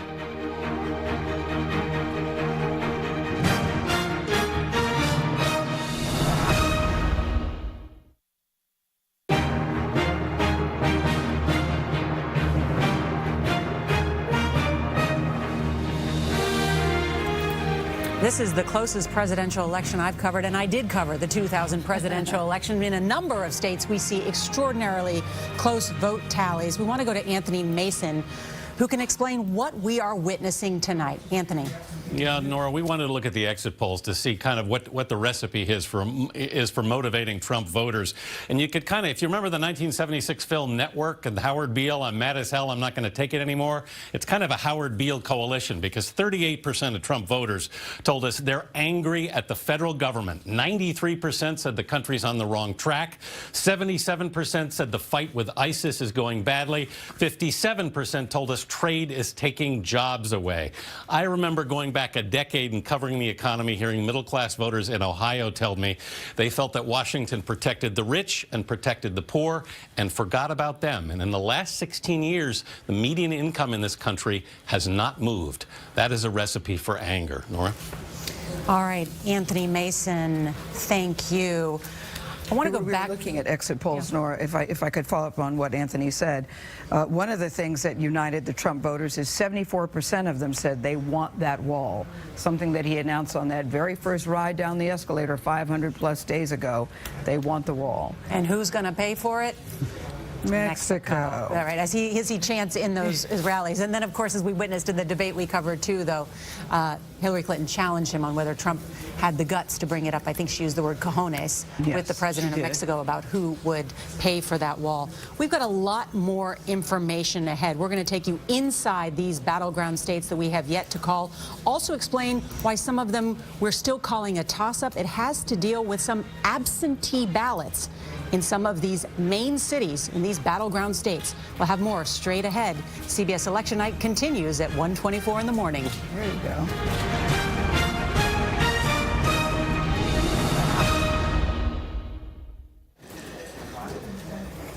It's election night, election morning on the East on CBS tonight. We are still waiting for an estimate in 5 swing states that are going to make the determination in the election tonight. They include Arizona and Michigan, New Hampshire, Pennsylvania, Wisconsin. Donald Trump has a small lead in all 5 of those. He only needs to pick up 2, maybe 3, depending on the state. He has many more paths to victory than Hillary Clinton does at this point. Let's go inside some of these states in particular. Want to go first to Pennsylvania. Again, the largest prize still left on the electoral map, 20 electoral votes. This had been part of Hillary Clinton's path to victory. She needs this if she wants to win. Donald Trump needs to pick it off if he wants to win. And Nora, she had her biggest crowd in Pennsylvania last night with the President of the United States, the First Lady, Bruce Springsteen, and John Bon Jovi. That was the biggest crowd throughout this whole campaign in Pennsylvania. What are we talking about here? We're talking about 60,000 votes, give or take, with 97% of the vote in. Anthony Salvanto at the decision desk says the reason we've called this a toss-up is because there are a number of absentee ballots from around the Philadelphia area that have not been counted at this hour. And they just don't know how many and how big that could be, that hole could be, and whether that could get her close to the 60. Do they know if they're from a certain area, John, or are they from all over the state? I think they're from that area, which is a big area for Hillary Clinton, which is what the pause is, because it's because that would. There's, you know, she right now in Philadelphia County has 560,000 votes to Donald Trump's 100,000. So that's a very strong Hillary Clinton county. The total vote in Pennsylvania counted is about 5.8 million votes, and as we mentioned, just a razor-thin margin there for Donald Trump. Now looking at the popular vote, which of course doesn't matter, it's the electoral vote that matters, but looking at the popular vote, Donald Trump is ahead in the popular vote, has been really throughout the night, and he's ahead right now by about 1.3 million voters. 55 million for Donald Trump, 53 million, and almost 54 million for Hillary Clinton. Let's go through some of these key states that we've talked about tonight, particularly Wisconsin and Minnesota. Wisconsin, the state we mentioned, the home state of the Republican National Committee chair, the Speaker of the House, Paul Ryan. Hillary Clinton hadn't been there since the primary, and looks like Donald Trump swept through the back door. Well, that's right. It looks like she left the back door open to Wisconsin and Michigan. Minnesota looks at the moment like she's up ahead. She's up by about 70,000 votes in Minnesota. So that may not be on her worry list, but that's quite a long worry list already with Michigan and Wisconsin and Pennsylvania out there. And that's, you know, those are strong rural votes that Donald Trump turned out in those states. He wins 2 of those 3, he's won. Right. I think, too, we can be talking about whether we will be up all night, whether we will have a tie, the possibility of 269 versus 269. All of that ahead as we continue our CBS News election night coverage.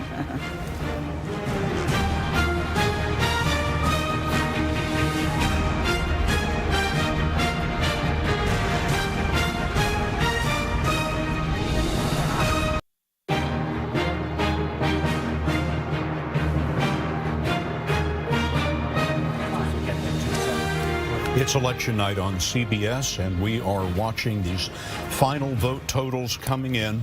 If you didn't vote today because you thought your vote wouldn't count, how wrong you were in many of these states. Let's have a look at the electoral vote board as the race stands right now. Hillary Clinton, 215 electoral votes. Donald Trump, 244. That hasn't changed lately because the states you see in white are so close, we cannot even estimate who the winner is going to be yet.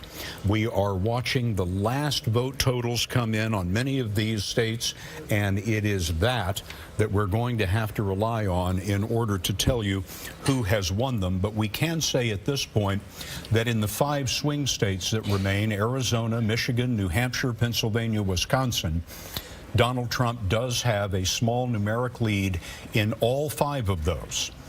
He is knocking on the door of 1600 Pennsylvania Avenue, and it could be Pennsylvania that puts him over the top. If you'll have a look at the board there, Donald Trump with 2.8 million votes, Hillary Clinton 2.7 million votes. It doesn't get a whole lot closer than that, folks. And now here is Wisconsin, also a very close result. Let's have a look at the battlegrounds in their entirety. There were 13 states at the beginning of Election Day, which was yesterday, and 13 states that were battleground states. It could go either way. These are the states that were going to decide the election. The ones marked in red are the ones that we have estimated will go to Donald Trump. The ones in blue, Hillary Clinton, and the ones that are not colored are the states that are still outstanding. John Dickerson, how has Donald Trump done this?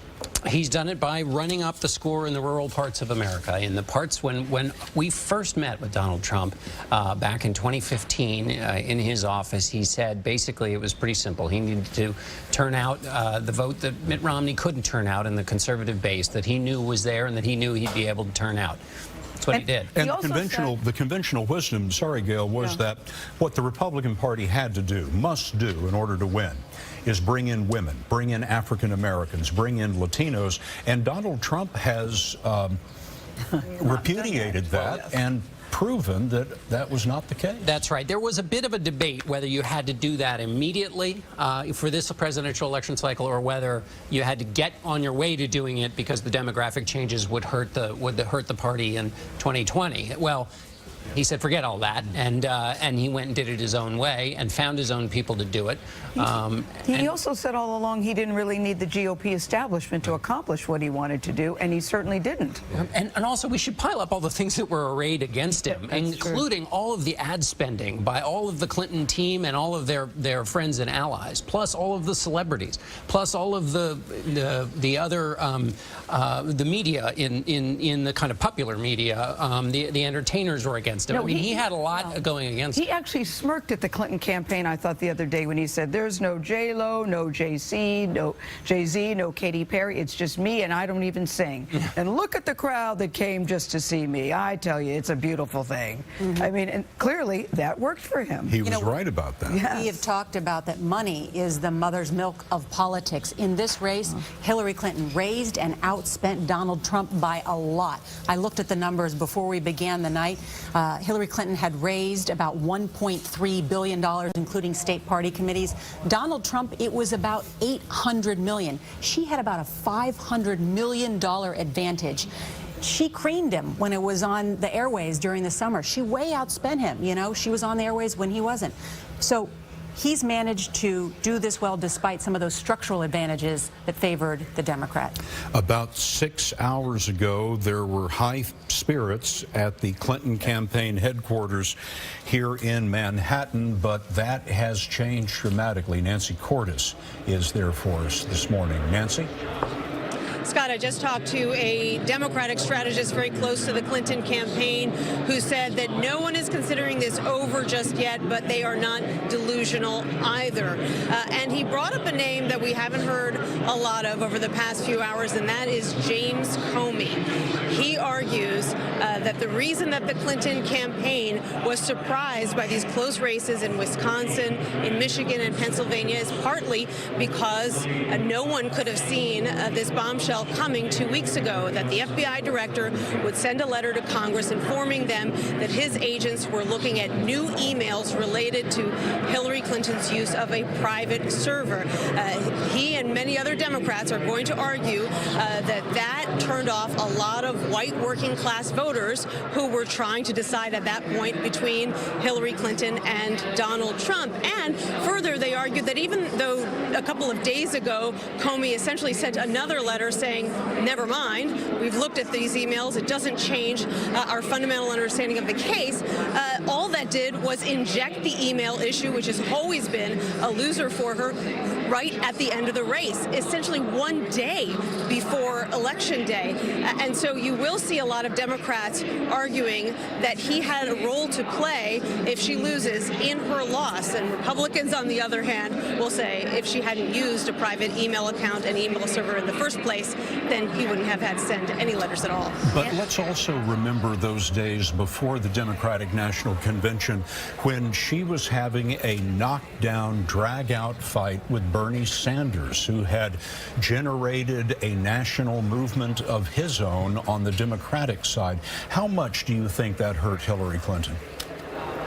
I think it was very difficult for her because during that race, Bernie Sanders tied her very closely to Wall Street. Over and over again, he called her the candidate of Wall Street. And that was something that hadn't been a huge problem for her historically, but that combined with all of the big speeches that she gave to Wall Street firms in the year leading up to her decision to get into the race really hurt her in a year that people were looking for outsiders and felt that she was the ultimate insider, perhaps beholden to big banks. And so he did come around, obviously, in the general election. He did get behind her, but he was always more convincing making a case against Trump than he was making a case for Clinton. And in some of these states, I think you will see that the margin of victory for Donald Trump could end up being very close to the number of votes that these third-party candidates racked up. And those are votes primarily coming from young people, from disaffected supporters of Bernie Sanders in many cases, who might have otherwise gone for Hillary Clinton. Loud and clear about the Comey letters and the problems that they may or may not have caused. But we had an exit poll about an hour ago that said 74% of the people that cast their votes today had made up their mind a month ago. Although when you look at the results tonight, I guess the exit polls don't hold a lot of credibility at this particular time. But they do say that the cake was baked in. Told us on CTM, CBS this morning, that he didn't think it had that kind of impact. Yes, he did say that. The interesting thing, too, is she had an array of surrogates. The president and the first lady, the former president, Elizabeth Warren, Bernie Sanders, Joe Biden, Joe Biden, all out for her. Donald Trump had nobody but himself. You know, while Robbie Mook did say it didn't matter at the time, there are going to be a lot of people in whose interests it will be, if Donald Trump wins the presidency, to argue that Comey did this in order to get themselves off the hook, to explain why it didn't work out, in order to make excuses. But Charlie raises a very good point, because he did say that right after. No, they don't think that had any effect whatsoever. Now, in full disclosure, I was a philosophy major, not a math major, in college. But I think for anyone at home trying to do this math, because we've all been sitting here trying to do it, I hope this is helpful. But as we put that up on the board, that Trump 244 and Clinton 215, these are the states that are remaining, that add up to 79 votes. Am I right, Bob? You've been doing... Right. We're my right. Arithmetic teacher, Mary Hager, corrected my figures, and that's absolutely right. So this is where we're hanging, right in the middle. So we've got still a number of states here. Now, while some of these are edging to Donald Trump, we've got a number of them up on the board. We can talk about them. But this is where we stand now at 1:40 in the morning, and this is why we haven't called this race tonight. Nora, can I just say, you might not have been a math major, but you have very good penmanship. Very easy to read. Thank you. It is the least likely possibility, but there's still a possibility of a tie. There is still a possibility. 269 tie, and then the U.S. House of Representatives would decide who the President of the United States is, and the Senate would decide who the Vice President is. And Gail, the way that there would be a tie is there are 2 states in the Electoral College map that split their votes by congressional district.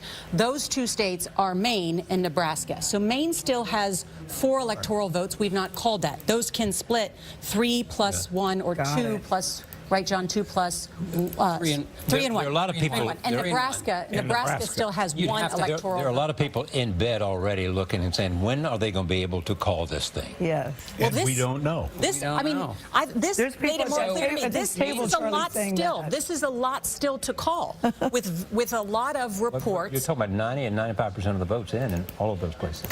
That's where there's razor thin margins, and Anthony is telling us that they're hearing through the wires, through the Secretary of State, that there are absentee ballots that for some reason or another apparently have not been counted. Right. Is it all about the absentee ballots at this time? Is that what we're waiting for, absentee ballots? Yeah, well, in those states that are the Midwestern states that aren't being called, that seems where it looks like, and you look in every county, it looks like 99% of the vote is in. Well, where are the absentee ballots, y'all? Why aren't they sitting there at the office and somebody's going 1, 2, 3, 4? Also, part of the problem is, Gail, that they're also, because of the turnout, they're not, they think they've got all the vote in, but they're in the modeling, they're not quite sure. Sometimes the registrar, this is particularly true where I grew up in Texas, they would put the votes in the trunk of the car, drive home, and the next morning they'd get up and deliver the votes down to the county seat. Or see how many they needed. I was going to say, how many ever made it out of the trunk?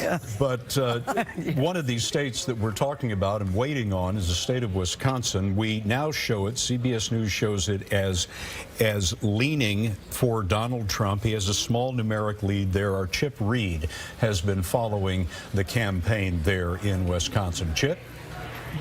Well, hi, Scott. You can see behind me that they've torn this room apart here. This is where Paul Ryan had his victory celebration tonight on his re-election for his 9th term to the House of Representatives. And we are told that earlier this evening, Paul Ryan called Donald Trump and congratulated him on his big night. And they say they had a very nice conversation. It's a very interesting dance we're going to see between these two if Donald Trump does pull out this victory, because you may recall that a month ago, after that tape was released, the Billy Bush tape, in which Donald Trump talked so rudely and lewdly about women, Paul Ryan was so offended that he said he wasn't going to defend him anymore and he wasn't going to campaign with him. That really angered a lot of Trump supporters, and tonight some are saying that Trump should do everything he can to keep Paul Ryan from being reelected as Speaker. So you've got a real drama going on here in Wisconsin, aside from the fact that this race is so close. And by the way, when we first came out here a few days ago to cover this, we didn't even come here to cover it as a battleground state. We came to cover the battle between Trump and Ryan. It only became a battleground state today, really. So people really missed what was going on here.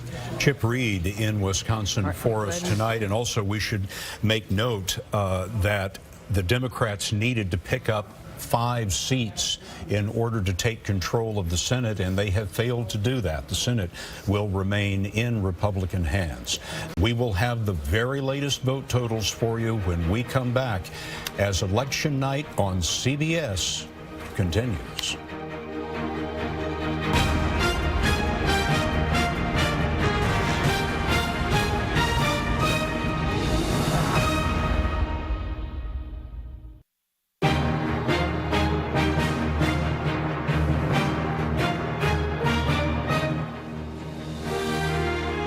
Okay, one more time from our experts. We got Mark Leibovich, Michelle Norris, and Ben Domenech, the publisher of The Federalist, from Aspen Institute, and from the New York Times. Think about this, and what do we add to this conversation? Donald Trump pivoting to governing. That is the question. I mean, this is someone who has not pivoted really to anything. I mean, it's been one of the more sort of overused buzzwords in this whole election. He never really pivoted to being a nominee. He did it his way. He's now going to get a chance to sort of do whatever it is his way. I think he's obviously promised a great deal. We'll see if he can deliver. In broad principles rather than laying out detailed programs. Yes, but I think tone is would be the first thing to do. I mean, how gracious would he choose to be if he is elected president? If he is winning, we can't forget that Chris Christie is his transition committee chairman. You have to remember that Donald Trump was elected by people who want him to bring change to Washington should he be elected. That's what they're looking for. Oftentimes, when presidents are elected, people see the pivot almost immediately. When Barack Obama was elected in 2008, people were in the room, said they could see something immediately change in his voice and his demeanor. I don't know that you're going to see that from Donald Trump. That's not who he is. That's not, as Mark said, what we've seen throughout the campaign. The last time you had someone like Donald Trump rise to this level of office, it was Andrew Jackson, and he insulted all the people at the time too. Everyone clutched their pearls in Washington at someone who was coming in and who was wrecking the system. But the truth is that in this role, Donald Trump is going to have to turn to the advisors and to the supporters that we've seen around him over the course of the past several months for advice. People like former House Speaker Newt Gingrich and others who are going to give him advice on how to participate and run the actual office of the presidency. The question from my perspective right now is, what is the very first note that he sounds? A conciliatory note where he says, we are not enemies, we must not be enemies but friends. You know, it must be an approach that really makes clear to the American people that that he is not someone who is going to use the office of the presidency to engage in the kind of vindictive behavior that he has over the course of this election. I do think, I mean, there is sort of a choice, but not a choice, but there is humility and there's vindication. You have a sense that he will take his victory, if he were to win, as a sign that he can, you know, his way was the way to get him here.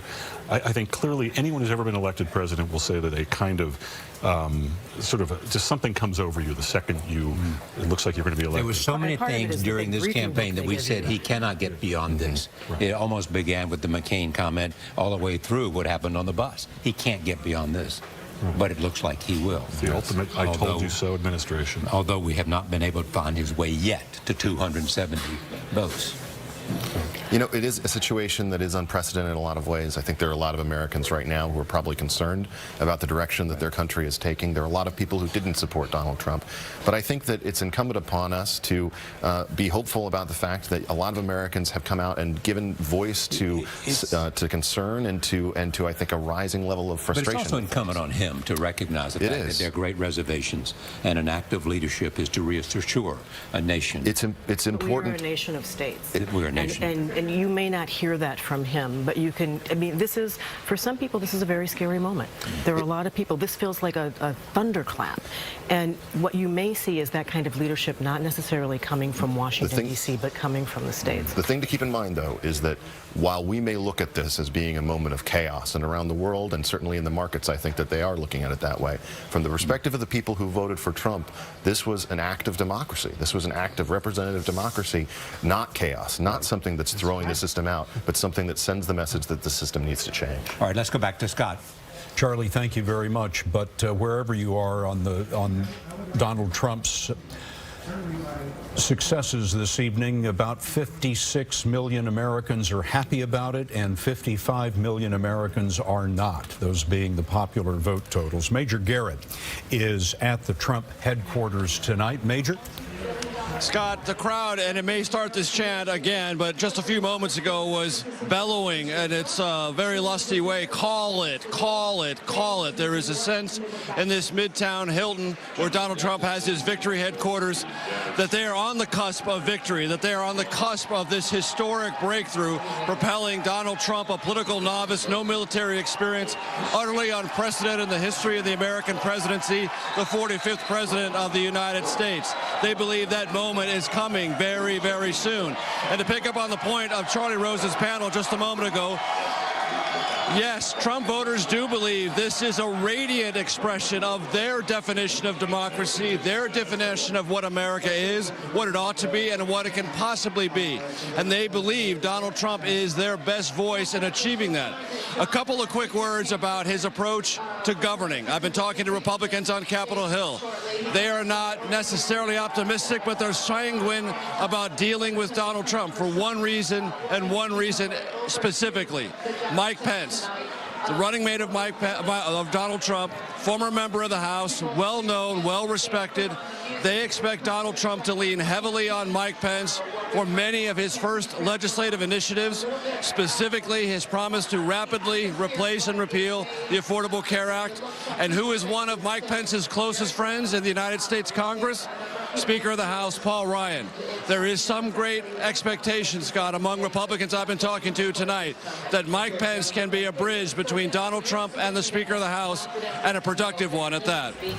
Major Garrett, thank you very much, Major. Let us bring you up to date now on where the election is. What's taking so long? Well, it's just that close. And it really matters what some of these vote totals are, because they are so close in so many of the states. This is the Electoral College map that we have for you. Hillary Clinton, 215. Donald Trump, 244. Well within striking distance of the 270 that he needs to win. Those states that are in white are the states where the polls have closed, but still, after hours of counting, the race is so close in those states, CBS News has been unable to make a projection of the winner. Nora, take us through some of the individual states. Yeah, let me just show you this real quickly, why we are not able to call this race, because what races still remain on the table. Here is just my rough sketch of sort of Arizona, Minnesota, Wisconsin, Michigan, Pennsylvania, Maine, New Hampshire, Alaska, and one more in Nebraska. All those add up to 79 electoral votes. And of course, winning those states, the right number of those, getting you to 270, would win you the presidency. Two quick things before we go to the boards. Quickly, we've not seen Donald Trump or Secretary Hillary Clinton yet tonight. Clearly, they are behind doors with their closest advisors and their family looking at these results. And we are looking at these results, trying to figure out who is the winner tonight, who's going to be the 45th supporters seem president. to be getting antsy. Yes. The Clintons' campaign chairman, John Podesta, has left the Peninsula Hotel and is headed now to the Javits Center. So perhaps we'll get some sort of update from the Clinton campaign about what they see from these results. Now let's head to the states. Pennsylvania, which is the keystone state and key to a Hillary Clinton win tonight. We see here that, well, it's narrowed since the last time that we looked at this. He had opened up a bit of a margin. Now we're back to less than 80,000 votes. One of the reasons that CBS News has not called this up until now, the last update I received was there was some question about some absentee ballots in and from the Philadelphia area. Let's take a look at Michigan. That state there, again, look at how close that is. That looks like, to me, less than 70,000 votes in the state of Michigan. Again, some discussion about absentee ballots around the Detroit area. Arizona, what has been a traditionally Republican state, but has the largest number of Hispanics of all of the battleground states. You see Donald Trump with a margin there. Wisconsin, a state that Hillary Clinton did not visit since the primary, and Donald Trump is doing quite well in that state. But also, if you look at the vote tally, it's close. And New Hampshire, look at this, less than 4,000 votes in the state of New Hampshire. It's just 4 electoral votes. But had Al Gore won New Hampshire in 2000, he would have been president of the United States. Is Gary Johnson the spoiler for Hillary Clinton here? Gary Johnson, the independent candidate? We'll have to look in places like North Carolina and Florida, where he got some of the, certainly the younger vote, those 18 to 29-year-olds. We'll have to make sure and take a look at the margins and see if they're big enough. But just, you know, we started out the night saying that it was very difficult for Donald Trump to get his 6 different pathways. Now the narrative has completely flipped. It is very difficult for Hillary Clinton, with those deficits in those 3 states of Wisconsin, Pennsylvania, and Michigan, to succeed in winning those, and then you'd still have to deal with New Hampshire and Maine. But isn't it also true that no matter which one of them wins, it will be by a razor-thin margin? Perhaps in some of these battlegrounds. Perhaps, but because of the number, you know, if he were to win all of them, he'd be up in the 300 range on electoral votes, and that's, you know, once you go over 300, you get to start talking about a mandate. How likely is that, though, John, that he? Well, if he wins Wisconsin, Michigan, and Pennsylvania, that gets him over 300. But is that likely that he can do that? Well, he's up by at least 70,000 in all 3. So. But to Nora's point, in the popular vote, they're separated by 1%. Yeah. Out of 100 million votes, they're separated by 1 million votes. So that just shows you how narrowly divided the nation is. Elaine, what are you seeing? Well, Scott, so you mentioned Gary Johnson. Our team has actually been doing the math. And so with respect to Florida, for instance, under 130,000 votes separated these 2 candidates. But when you look at the combined vote totals for both Gary Johnson and Jill Stein, that number is in the neighborhood of 267,800 votes. So you consider the effect that these third-party candidates had in a battleground state like Florida. We're also looking at states like Pennsylvania and Wisconsin. The numbers are fluctuating, but right now, something like 70,000, 80,000 votes in Pennsylvania separating these 2 candidates. Right now, Johnson and Stein combined have about 188,000 votes separating them. So 188,000 votes combined. So you see the effect here of these candidates. Yes, I can report something right now. I'm hearing right now from the Clinton campaign that the reason that the campaign chairman, John Podesta, left the Peninsula Hotel and left Secretary Clinton is that he is going to the Javits Center to say that it is too close to call. So I think, you know, they know that people are leaving the Javits Center, that we saw the pictures earlier, that people were dispirited, some even crying. Now the campaign chairman is going over to rally the troops, and according to an official inside the Clinton campaign, to say it is too close to call. Is it too close to call, or not wanting to accept reality? Because some people are saying it's not so close to call. We will be back with more CBS News coverage of tonight's historic election. It's election night on CBS.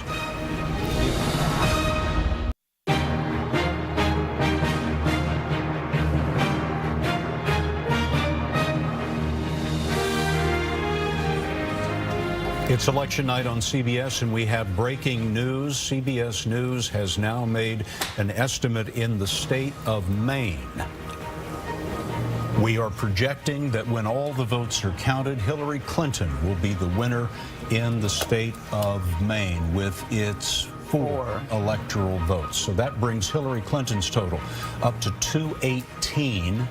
Donald Trump 244, but still a very steep hill for Hillary Clinton to climb.